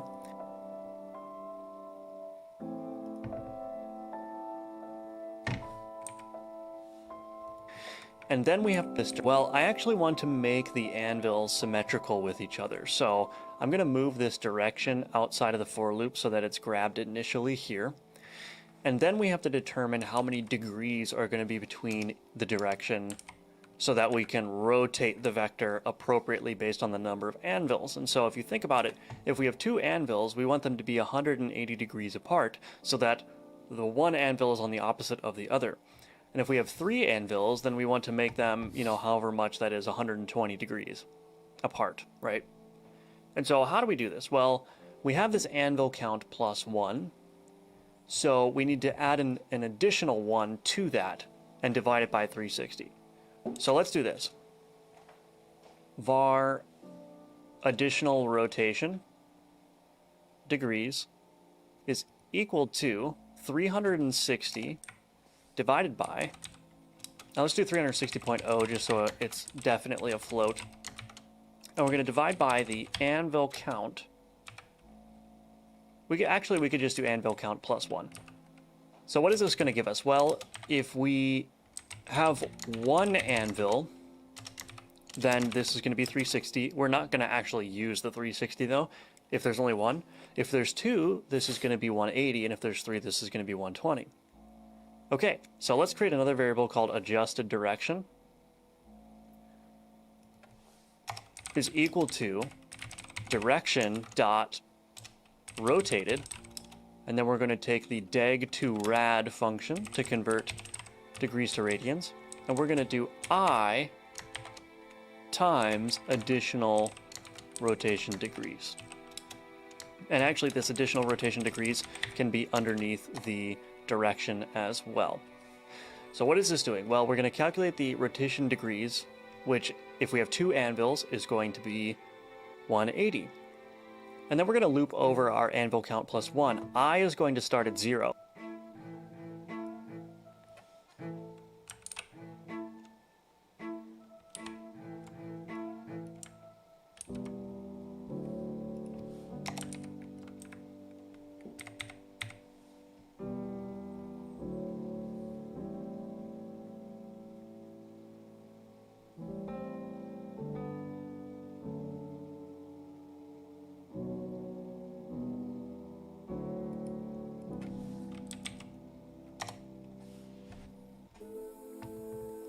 So the first one is not going to be rotated at all from the direction vector that we're choosing, right?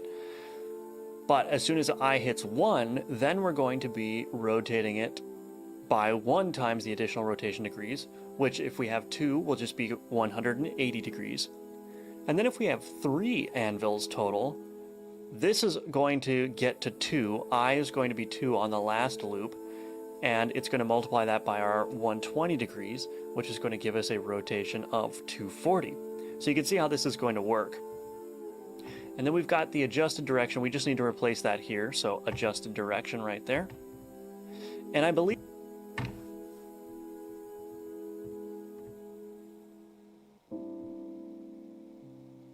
the rest of this should have that here. How this is going to work.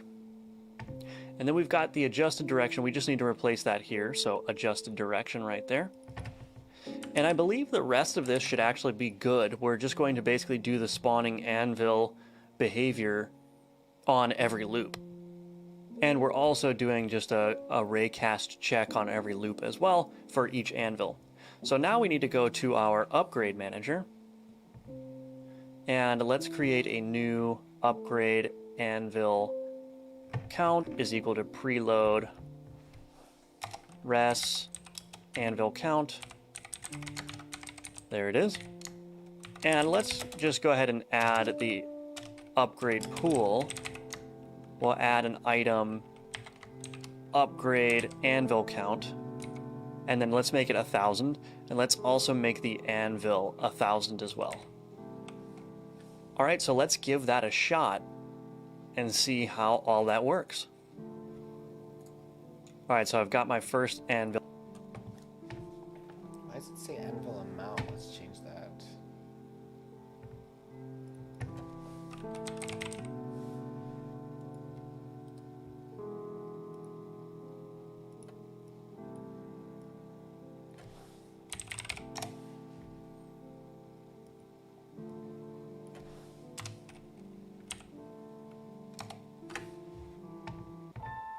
Bill here.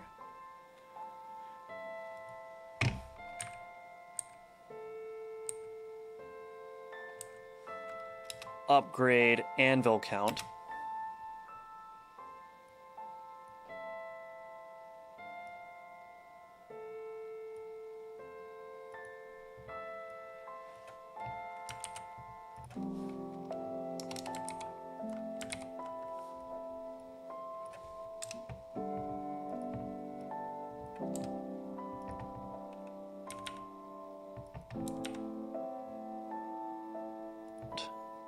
And then let's make it 1,000, and let's also make the anvil 1,000 as well.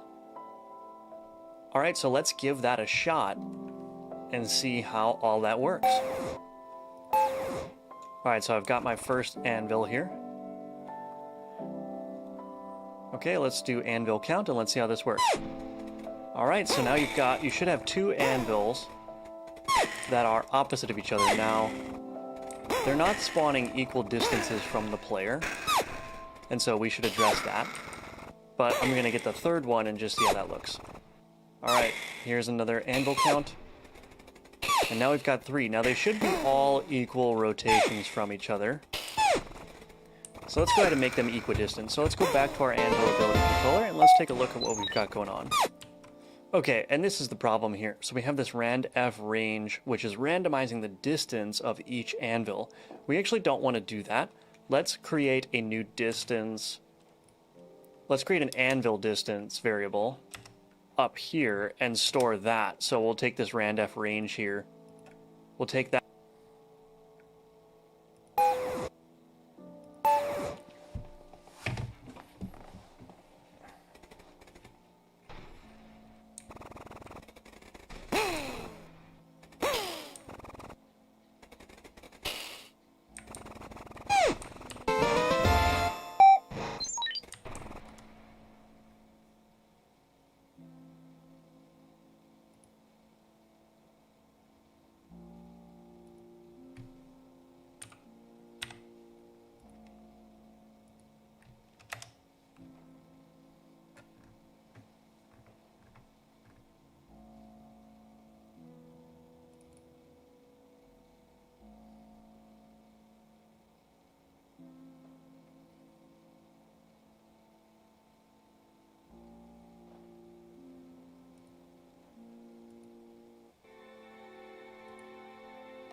it's 1, then we're going to be rotating it by 1 times the additional rotation degrees, which if we have 2 will just be 180 degrees. And then if we have 3 anvils total, this is going to get to 2. I is going to be 2 on the last loop, and it's going to multiply.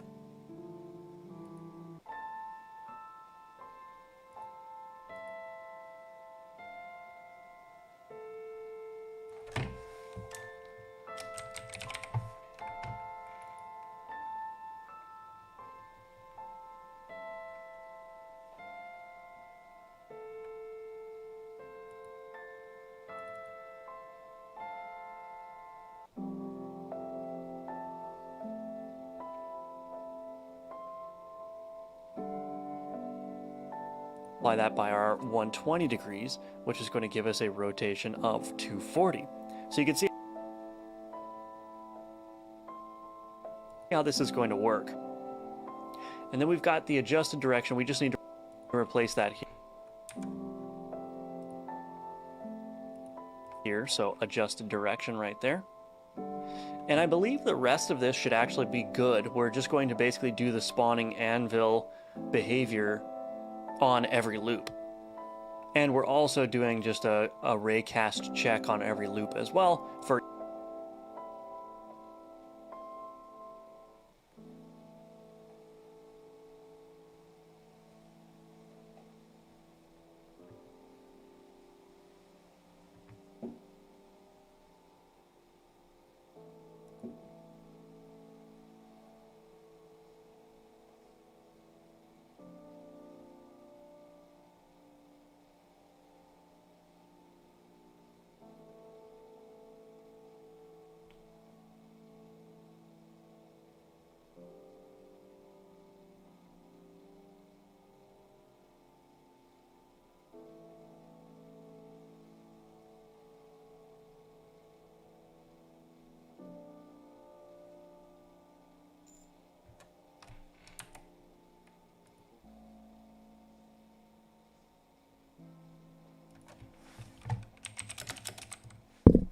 Yeah, I have made a lot of progress today, even with all my long breaks. Really, I just went on breaks to go walk around and think about how I was going to do things. I mean, the networking stuff, it was a real chore because it doesn't feel like you're getting anything done when you're like setting up all those APIs.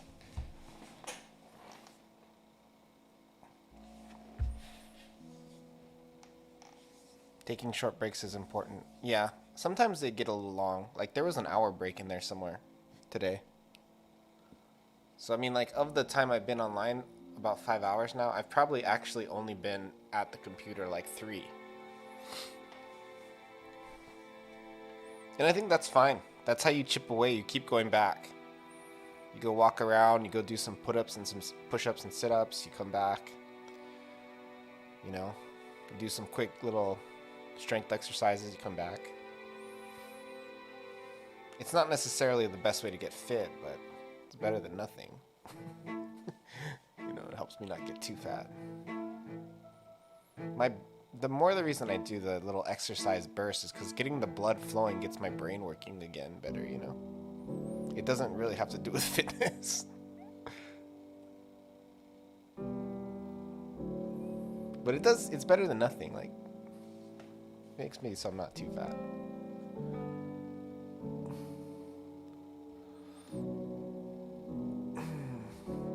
There's something going on where it's not spawning additional, it's supposed to spawn an additional 1.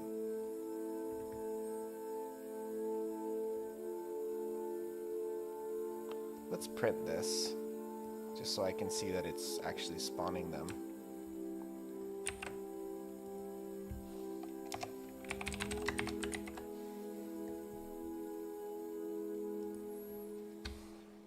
I might be able to get the cutlass today. I don't know. I could just make it so if the upgrade amount is like 0, you just don't run it. And that'd probably be like, and then I'd be done, you know?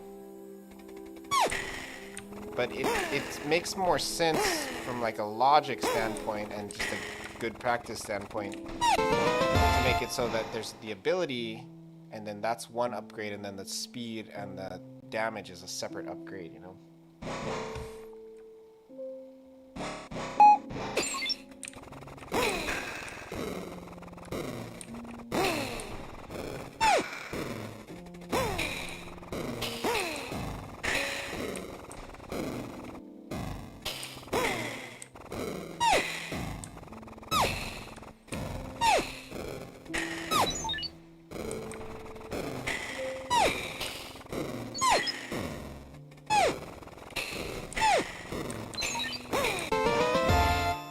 So it's not showing the other upgrade. Why?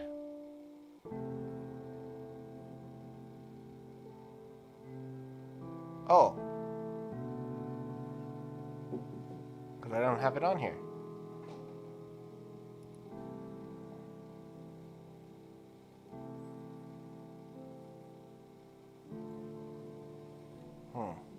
I did not do this right. It should be that this count is here. Let me watch the video one more time. For each anvil. So now we need to go to our upgrade manager. And let's create a new upgrade Did anvil.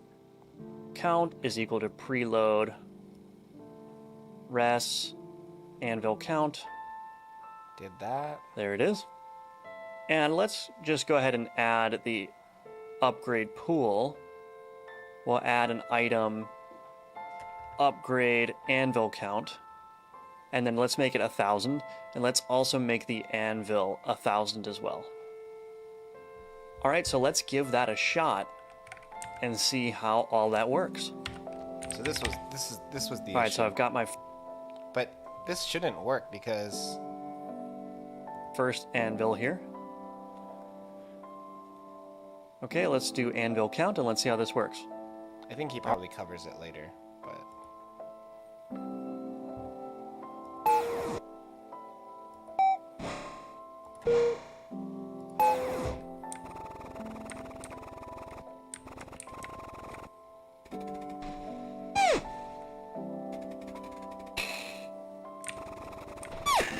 so it'll pull up both, right? Granado and Granado count.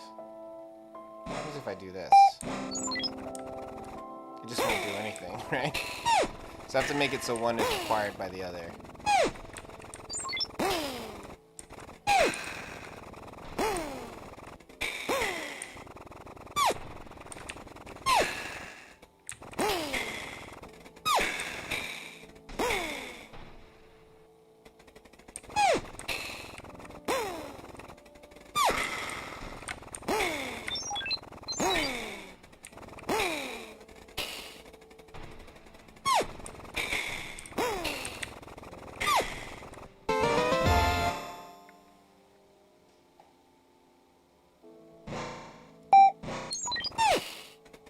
Oh wait, shit.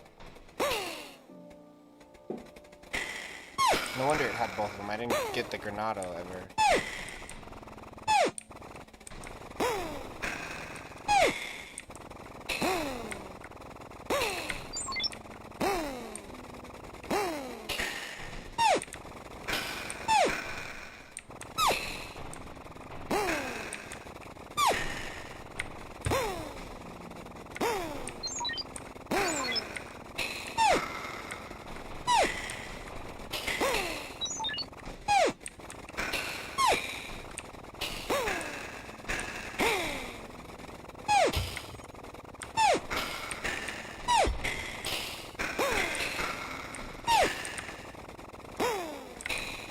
Holy shit, do these things. This is super hard without the other levels.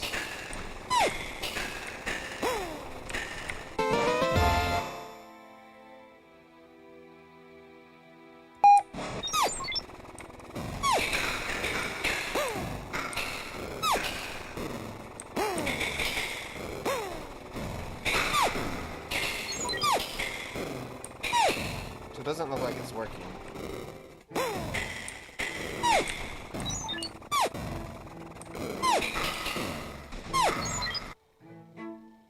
Let me just try one more thing.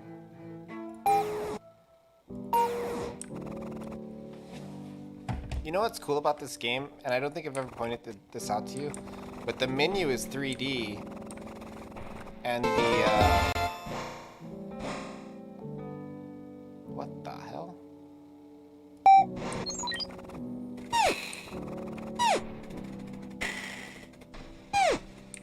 The chances of it not bringing up the Granada, and the game is 2D. So like the main menu is actually all in a big 3D scene, which will be really cool when I get further into the UI, right? Because I can make it do all these cool transitions that you couldn't with 2D.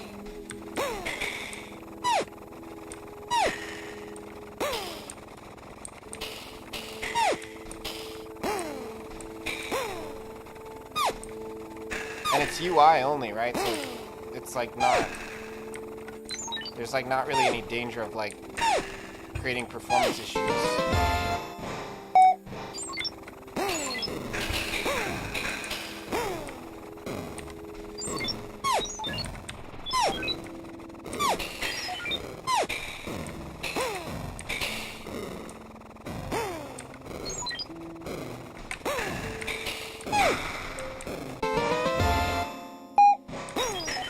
There we go. It's working. Look at that. This is cool.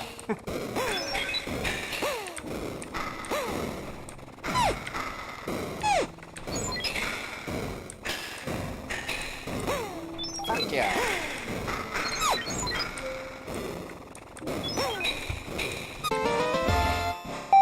Q3, dude.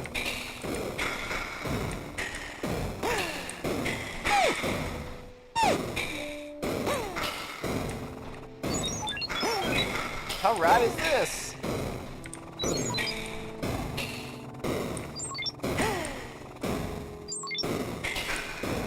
It's a bit OP.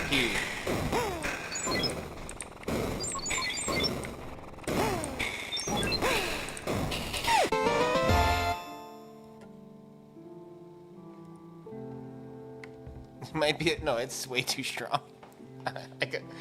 The balancing, I'll you know my philosophy. I'll worry about that later.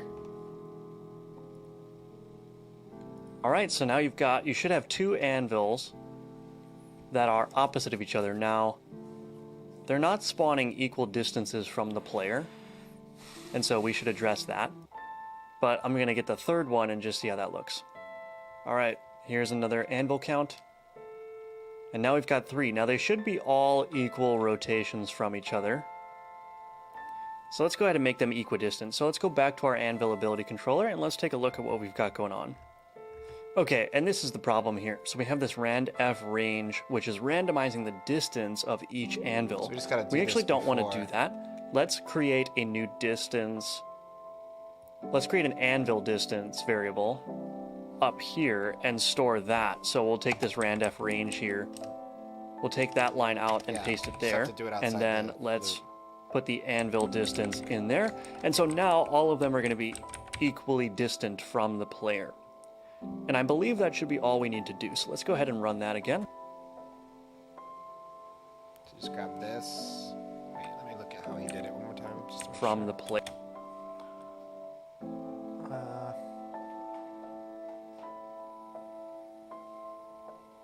Yeah, just this.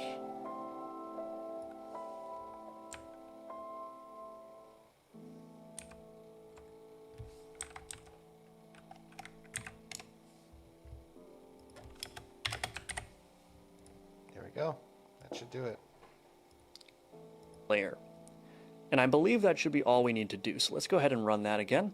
I'm so confident it'll work. So we've got I'm the not even anvil gonna here. test it. And of course, we also need to make the anvil count dependent on having the anvil ability. So we'll do that after this quick test here. Okay, that appears to be working great now. And you can see that they're 180 degrees.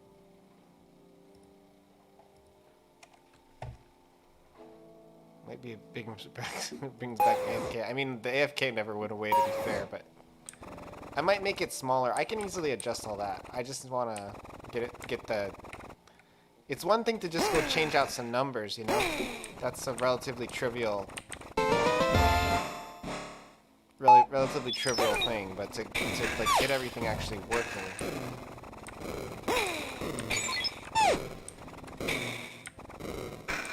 I could also make an additional upgrade for size, right? That could be cool.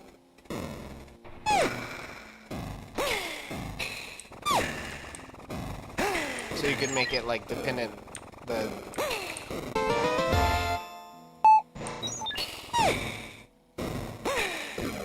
Okay, so this is cool. You see now they're they're equal distances from the ship.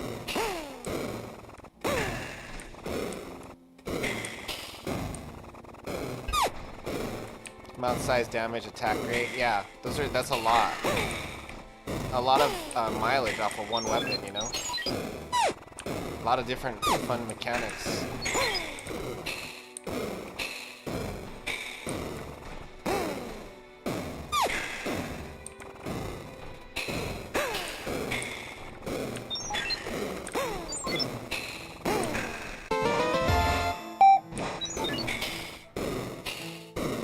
It looks good though with the 3, doesn't it?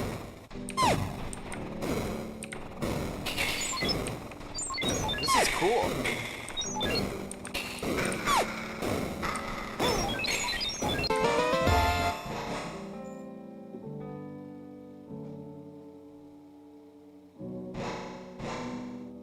I think 3's the current max. I could probably set it to 4.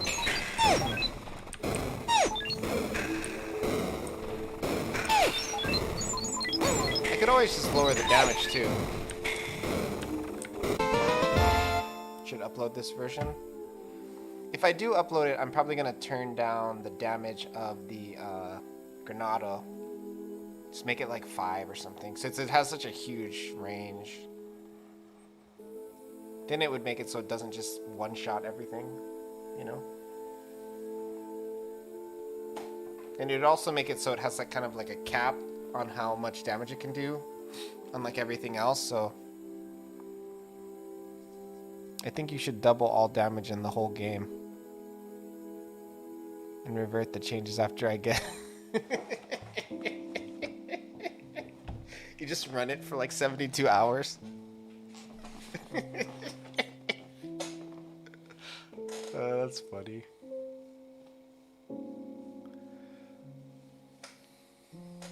I mean, you could take this so far. Like, I could make it so people could add their own links and profiles and stuff, and just full AFK. I mean, if you really want a high score, I'll help you out. Let's just go into a loot locker here, and let's just get wild.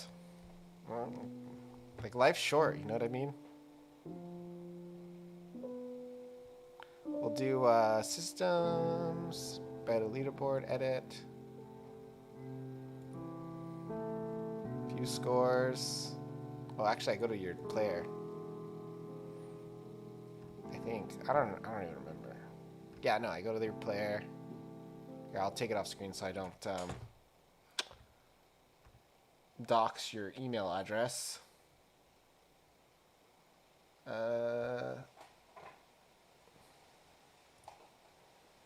Parkour Ninja Kitty.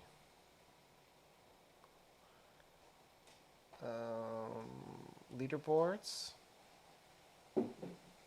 Update.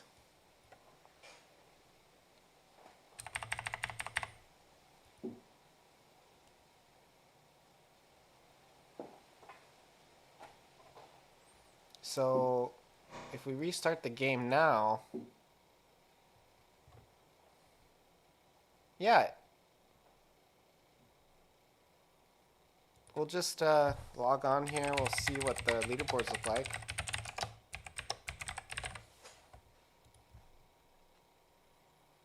I'm never gonna do this like when it's like past this point, you know. So I might as well do it now. People would have such a fit. Look at your score, bro. Look at that score. How did you do that? So good. I'm so good. I helped the developer with his loops, and then he's like, here's a free score. The game is way too easy. Yeah, you just have to know how to code loops well to make a profanity filter and a what was the other loop you helped me with? I don't even remember anymore. There was two. There was the profanity filter and the the leaderboard. Yeah, you helped me with this. You helped me with this right here, right?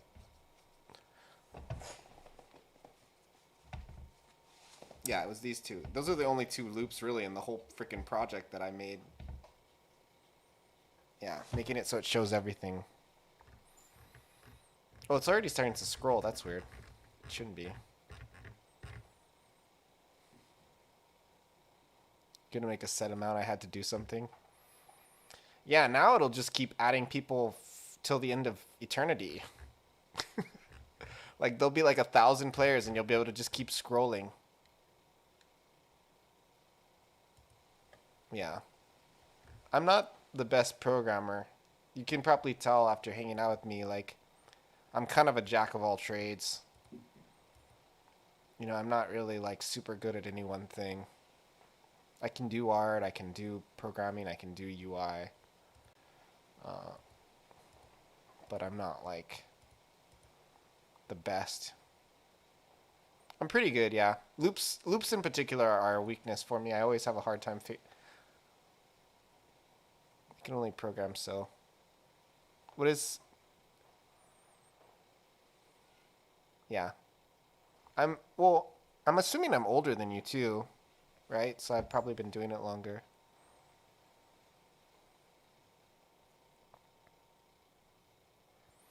But yeah, I mean... But yeah, you see how this is like this background is 3D? It's pretty cool. It's just a skybox. But it's pixelated. Pixelated skybox.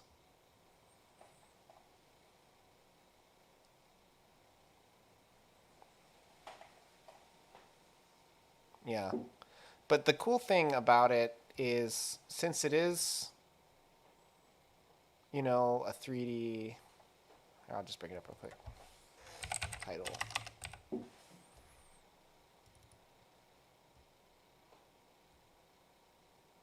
Wait. What is this? I have a GD file called titlescreen.tres.gd. But if you go to the 3D view, right, this is how it looks. And Biz didn't even mean for me to use these stars this way, but I was like, I'm just going for it, bro. Isn't that sweet? There's a couple little glitches like down there, but I don't even care.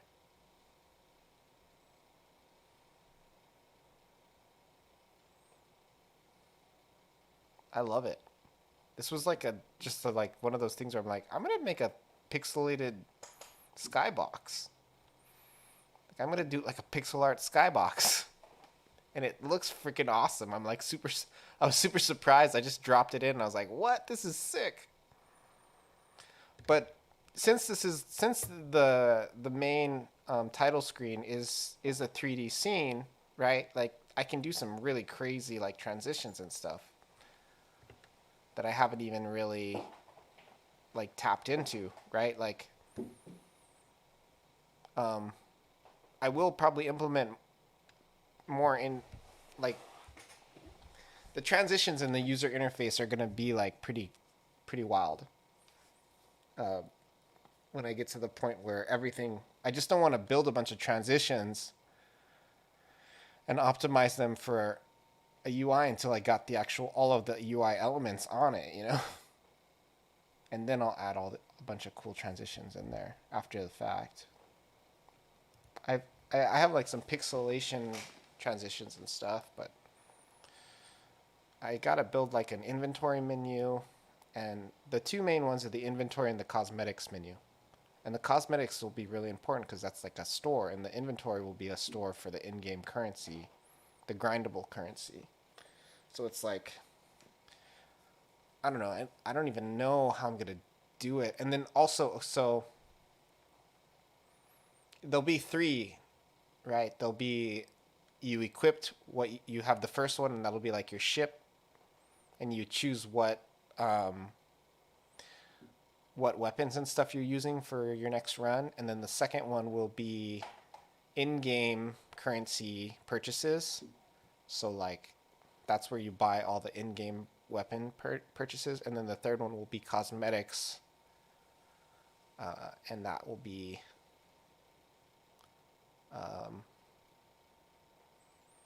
yeah. So the cosmetics one will be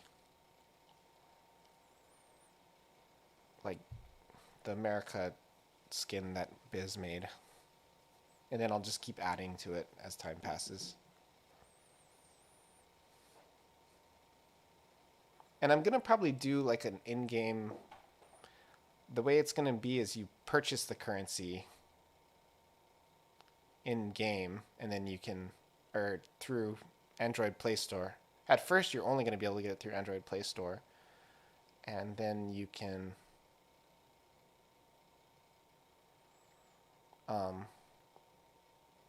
when you get it through Android Play Store, then you can use it on HTML, but otherwise you can't. You know, you can't. I won't have a way to buy it on HTML5, at least not right away for sure. So the Android people will be the only one who can buy the premium stuff. Everybody else will just be playing for free, yo.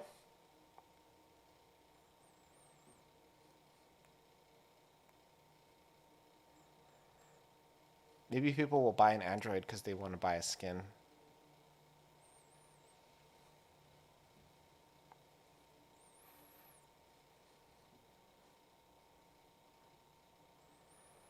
Okay, let me finish this tutorial and then I'm gonna go grab some food. Actually, I'm gonna go grab food right now. It's away from each other always. And if we add a third one, Because I'm gonna come back after I grab some food, and then I'm gonna try and finish up this one. And I'm going to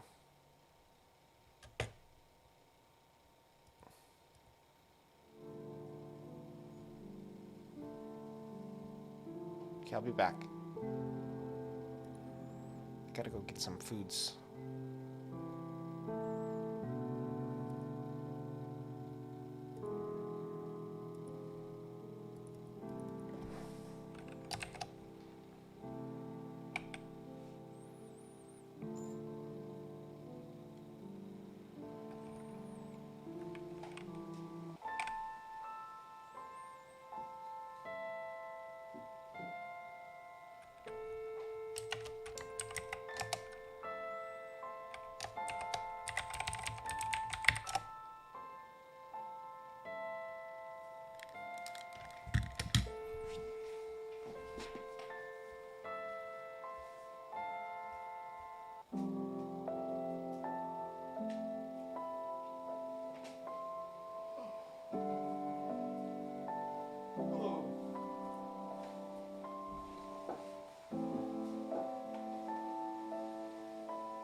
I'm back.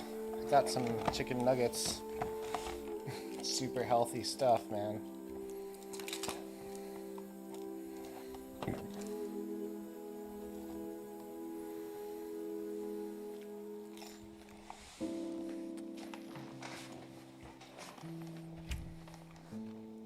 Bad choices.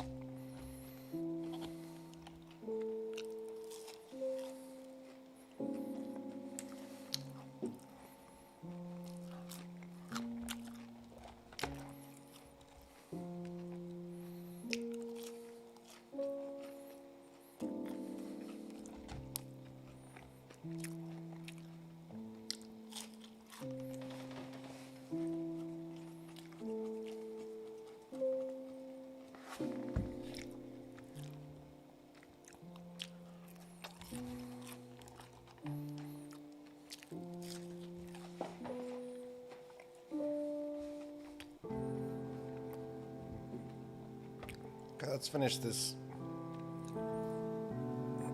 They should all be basically like a triangle. All right, that's looking great. The last thing to do is to go to our upgrade manager and gate this upgrade anvil count here behind the acquisition of the upgrade anvil.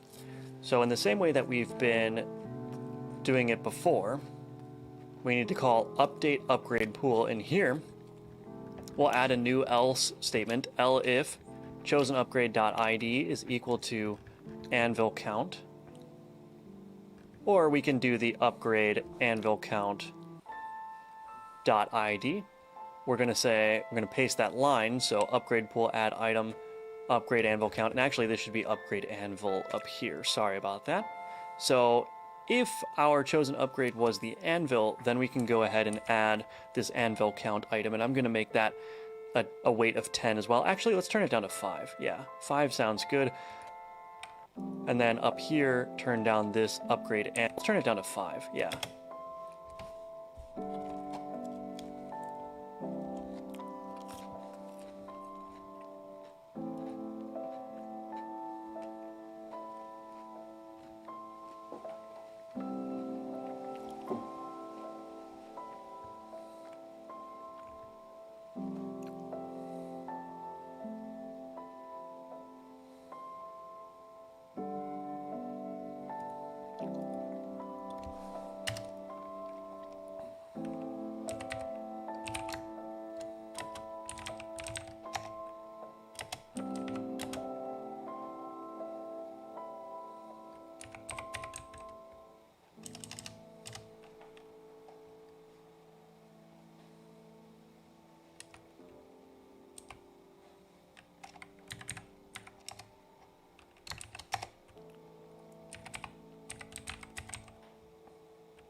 Five sounds good.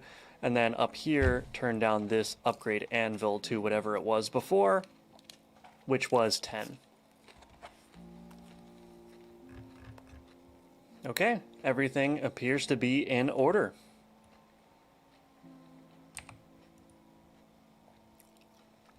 Game and clicking upgrades.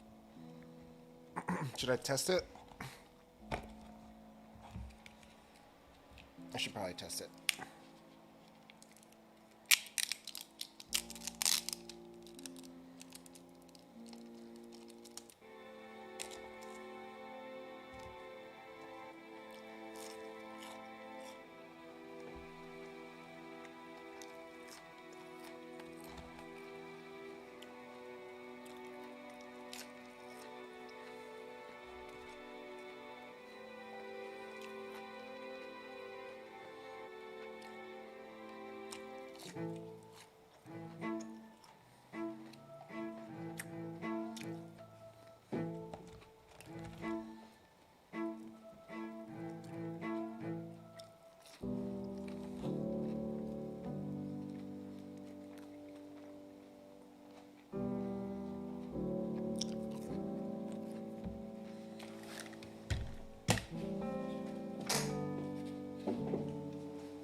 Sorry, I'm trying to check your message. If the Oh shit! Thanks for the heads up.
I think I'm gonna figure out how to do the sword properly.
Where does it instantiate?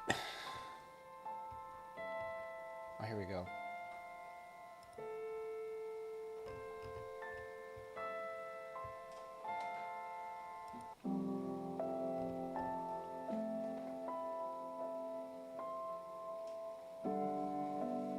This actually might be enough already. Let's try it. It doesn't blow up. I consider it a success.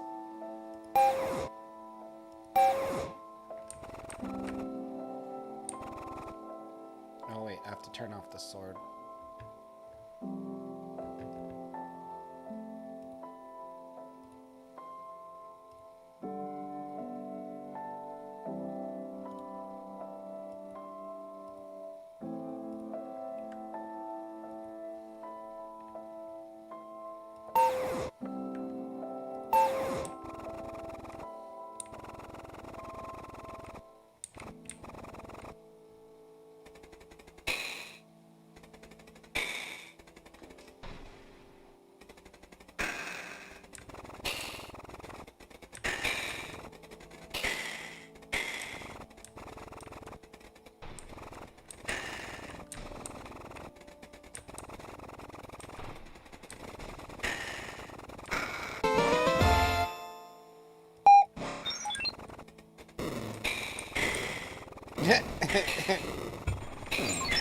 Okay, so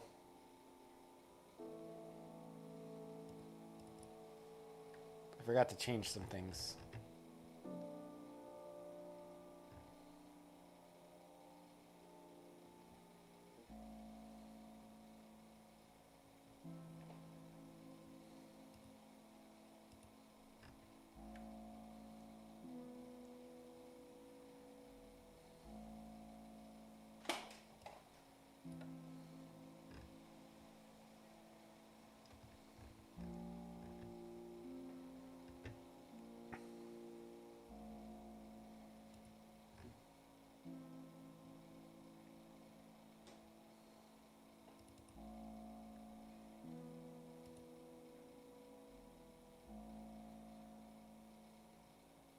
Okay. Pulled in the wrong ability controller.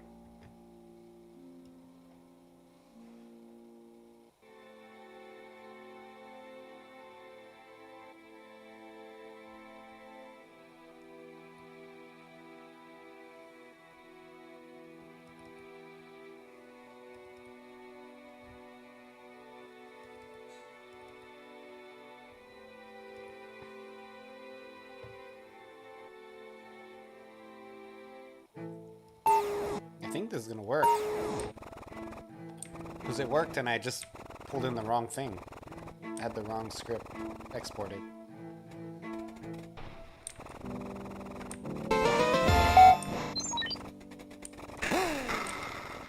So far it's working.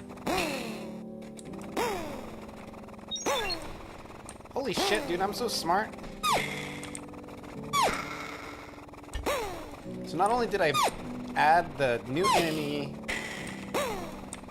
and the freaking bombs, I also fixed the cutlass so it doesn't spawn like 50 cutlasses. At least I think I did. We'll see in a second.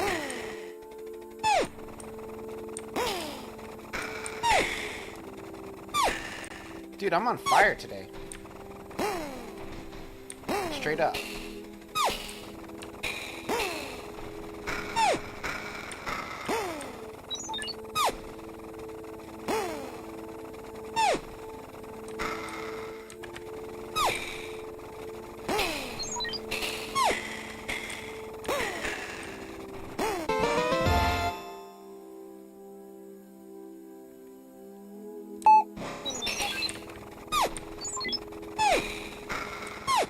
Does it seem faster?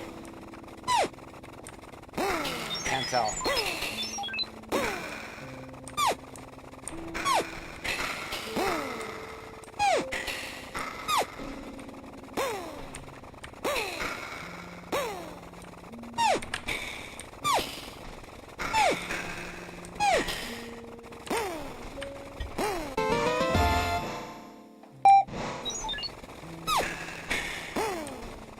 So yeah, it's definitely speeding up, yeah.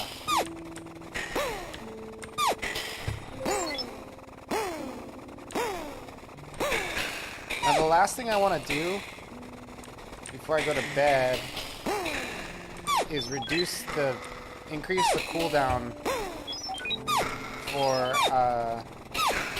the bombs.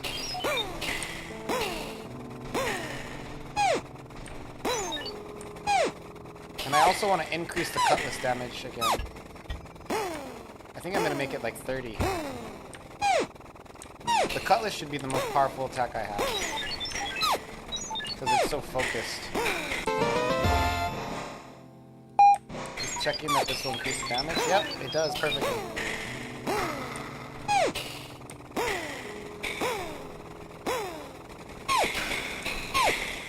Okay, so another thing I want to do is I want to change this laser sword.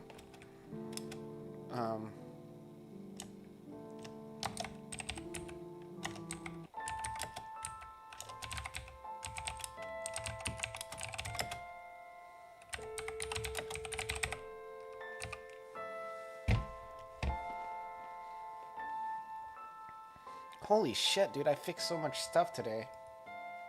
This is crazy. There's like nothing I need from that tutorial anymore. Like I'm done with that tutorial forever.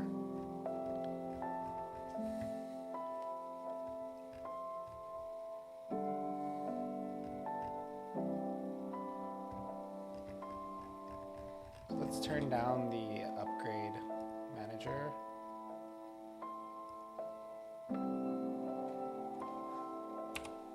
And then I'll turn these down too.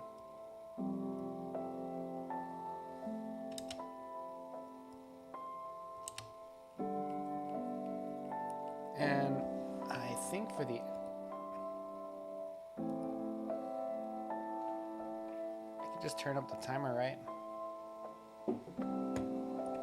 Let's make it 20 seconds. Let's make it 10 seconds. Oh, and I want to increase the cutlass damage too.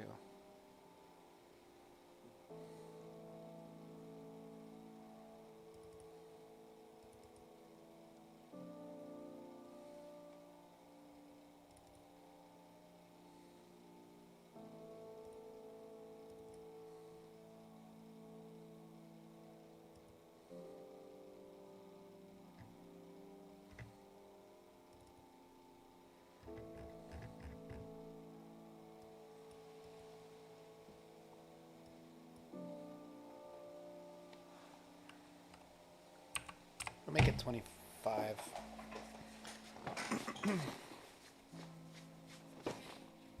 Let's play some.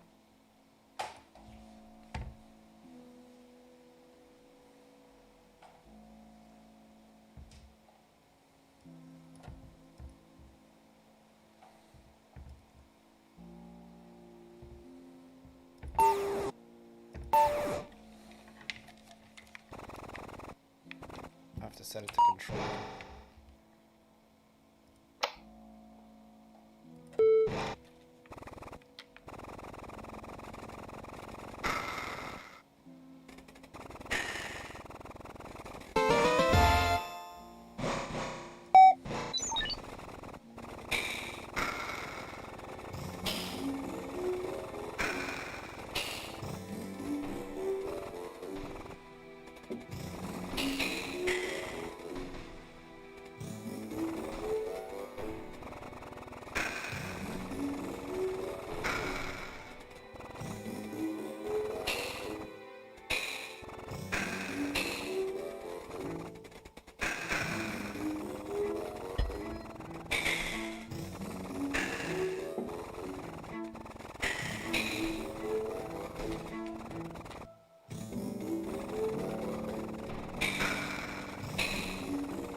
Shit, this is hard now.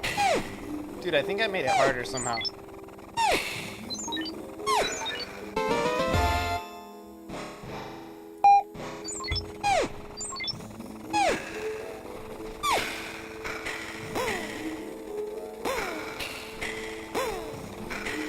Where's my granados? Oh, there we go.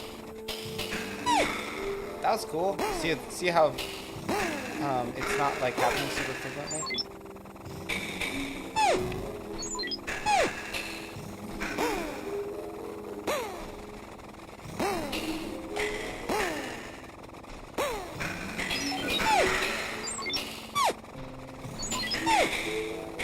That thing wrecks everybody.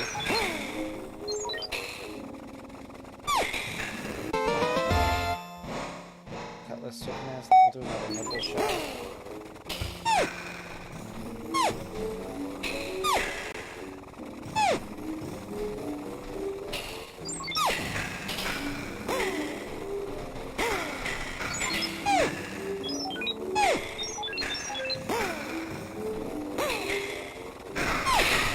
Holy crap, that was awesome.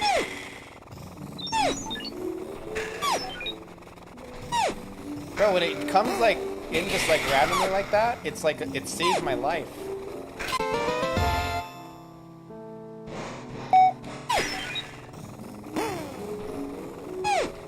Dude, this is so much more fun.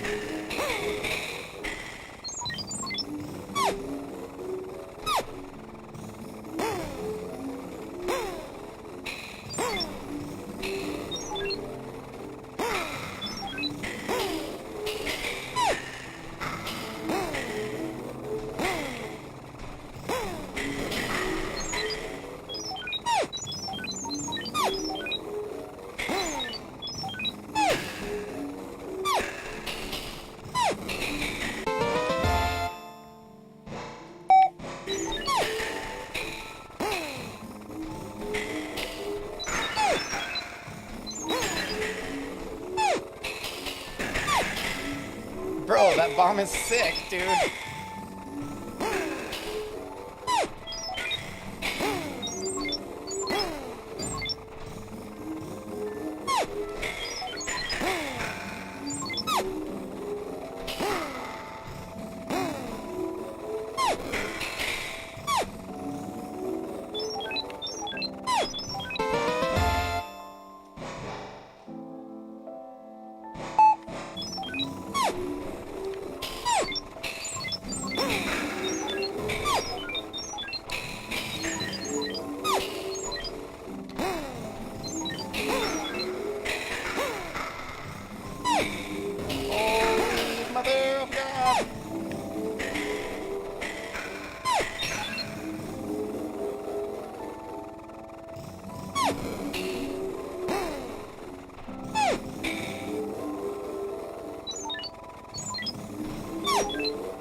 it's not giving me the Granado.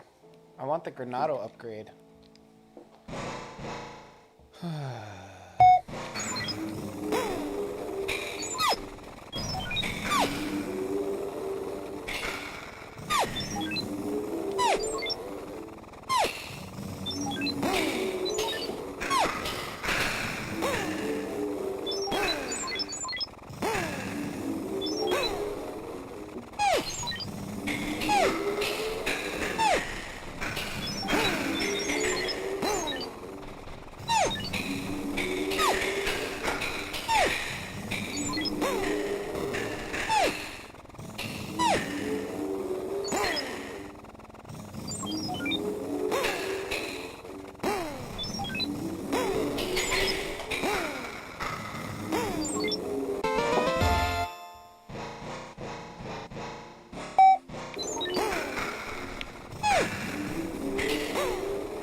Interesting. It wasn't giving me the Granado like at all. I wanted it so bad.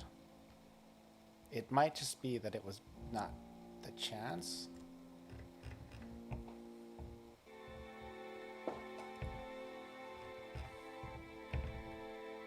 It's definitely on there. Upgrade anvil count. Yeah, right here. Yep, it's right there. Anvil count. And this is right there. I'm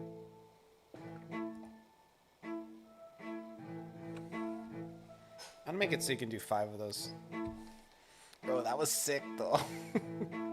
the every 10 seconds with the bomb is like super cool.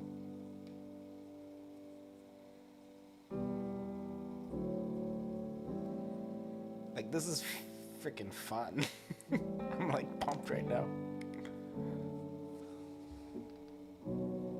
Anybody else streaming? I might get offline.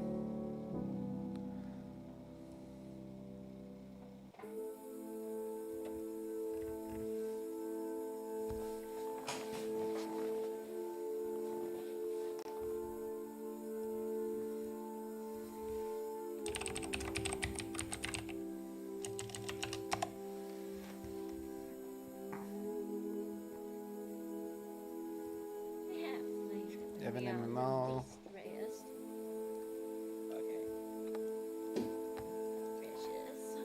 She like looks back at me still. What's Evan up to? Like, please chill, man. Can we move on from this? He just refused. But he loved me, man. He even remembered about me checking the end of the stream, the viewer counts. This man was a pigeon. I gotta stop banning pigeons, man. What's a pigeon? If I unban him now, I'm gonna forget, though.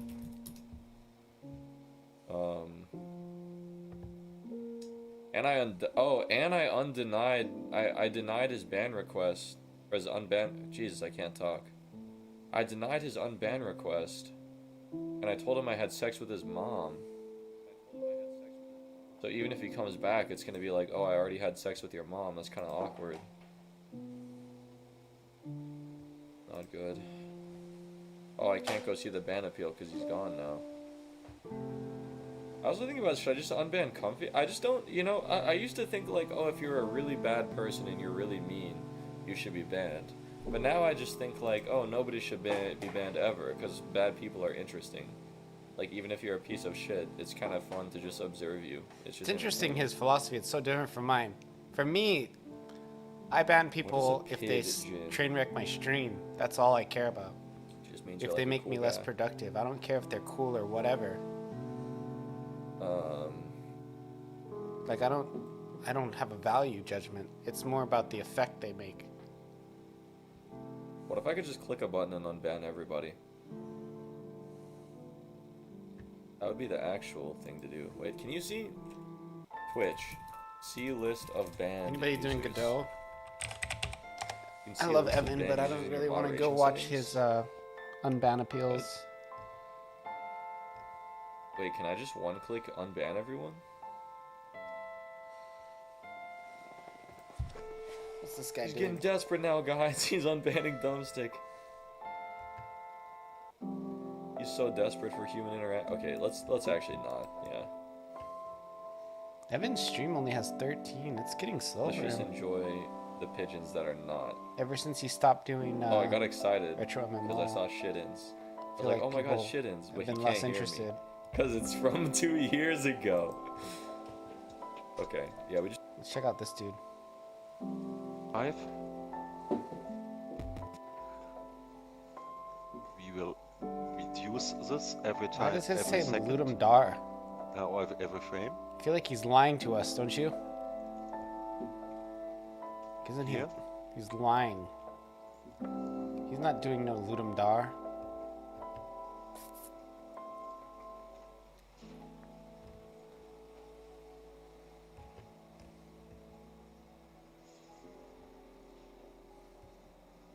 Is he working on old bones?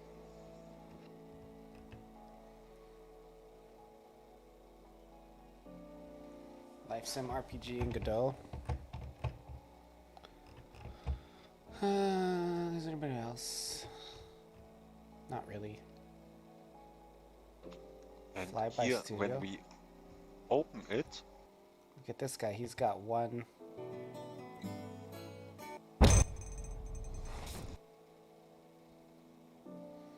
Dude, I want to play my game again. It was fun.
Mercenaries doing what?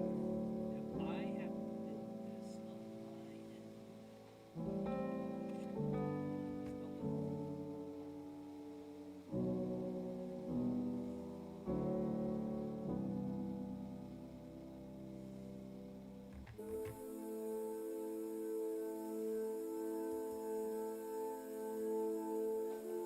She's 68. Okay, so I'm actually ahead of her now. Is Barb still weak compared to other classes again? I think Barbarian is really good.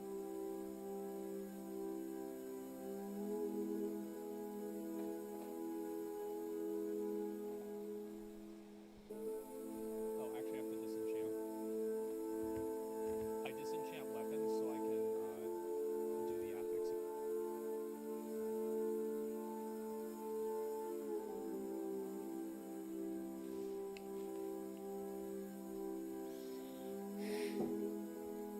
okay, and it's closed. Are we? Yeah, okay. This actually looks cool. Let's check it out. Other possibilities, what I just do instead of using cooldown, I could also go for the echo. If the event that the key press has already been processed, but has been All right. It has been a very productive day. I got everything from fixing the cutlass cooldown, it works much cleaner. to fixed the cutlass. I fixed the... Now comes What else another did I thing fix? want I to set up a do, new and, enemy. I set up some images the here. bombs with the bomb Currently upgrade. we really have main text and options, And nothing else. Of course, it should be we should be able everything's to good. select here in the choice node who is saying the So statement, I'm gonna go who is saying the stuff inside upload the main text. my This can game be real quick sometimes while the I'm player, waiting for this raid to go sometimes through. the NPC, And if it goes through, it goes through. Sometimes perhaps nothing. If it's just describing No worries. something, but yeah, we need a possibility to display it here. And this means we need our, and of course I don't want to hard code my NPC names here. So we should use the available NPC resources to display who is saying what here. How could we do this? I was thinking about. Alright guys, I'll see you all later. It's been a blast. Option and we can, Thanks for hanging out, everybody. Thanks, Parkour Kitty. Controls of this choice node inside this node. because Appreciate all your otherwise help. I would Appreciate you have hanging out with me. rearrange my chords and everything. Really makes it go a lot quicker. But those buttons don't need to be necessarily just one line. Of course, I can replace it and then make more. Let's see, what do we do? I think the most sense would be that we just have a Maui Game Studio. Thanks for the raid and welcome. And you have a really good name. Give you a shout out, of course. So, how was it? How was your stream? And thanks for the follow.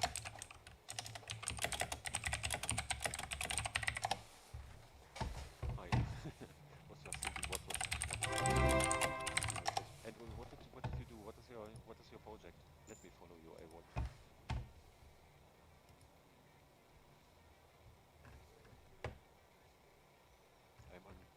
I'm a good woman as well. Ah, so very good, very good. On your game. And what kind of game are you doing?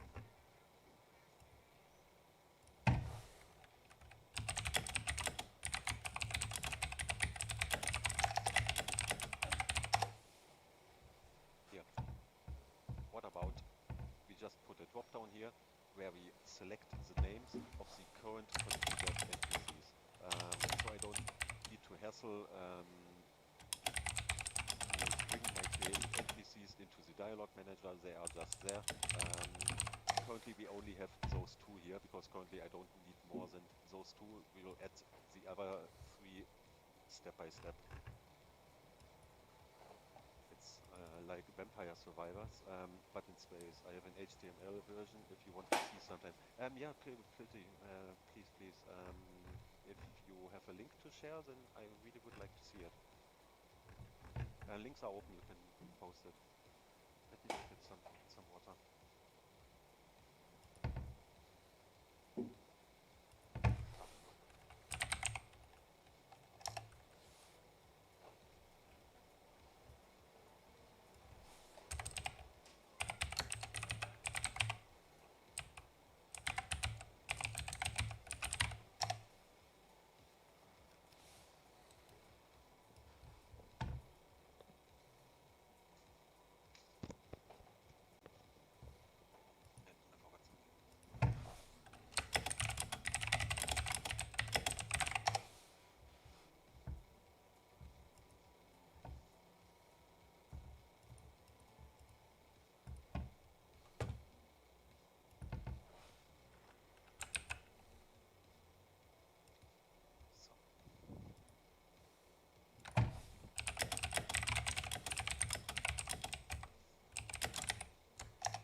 Spacepirate. You just bought it today.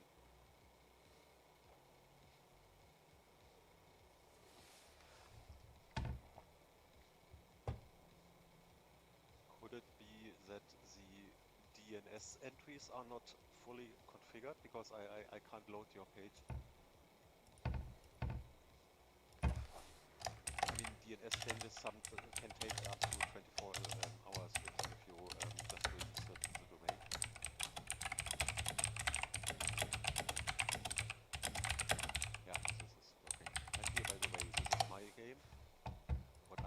working on, this one.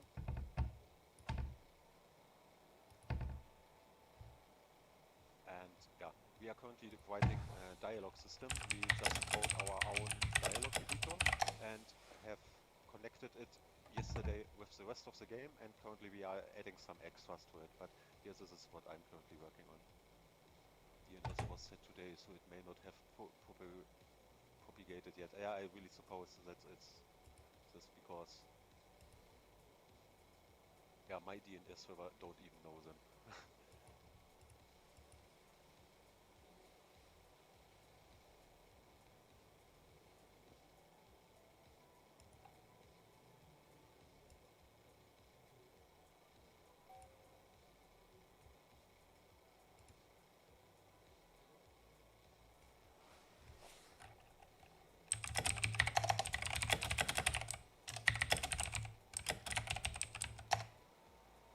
Okay, okay. There's no. Okay, I save the link. This looks like fun, definitely.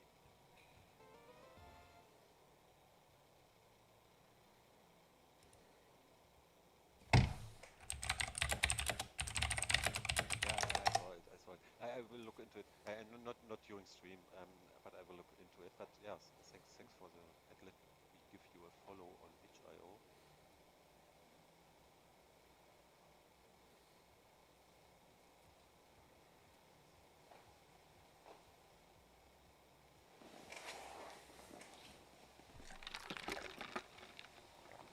Yeah, I will look into it later. It looks quite advanced. Did you do the graphics by yourself? The pixel art was really looking really good. I'm a little bit jealous. I mean, the title for I saw somewhere else. I think you got it from Twitch, but the sprites, I didn't recognize them.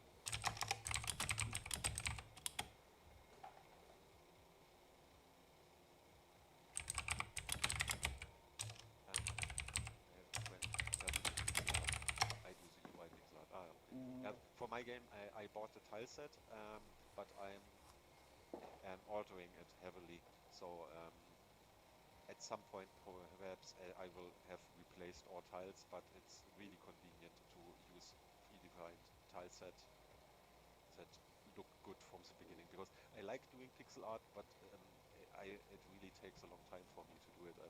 For a single sprite, I need a couple of hours, and I wanted to make a game and not pixel art, so I bought the tile set. He does the ships and missiles and stuff. Ah, okay, then those are from you. Here, we need a drop-down list. Let's add one. Never used them, by the way. How are they called?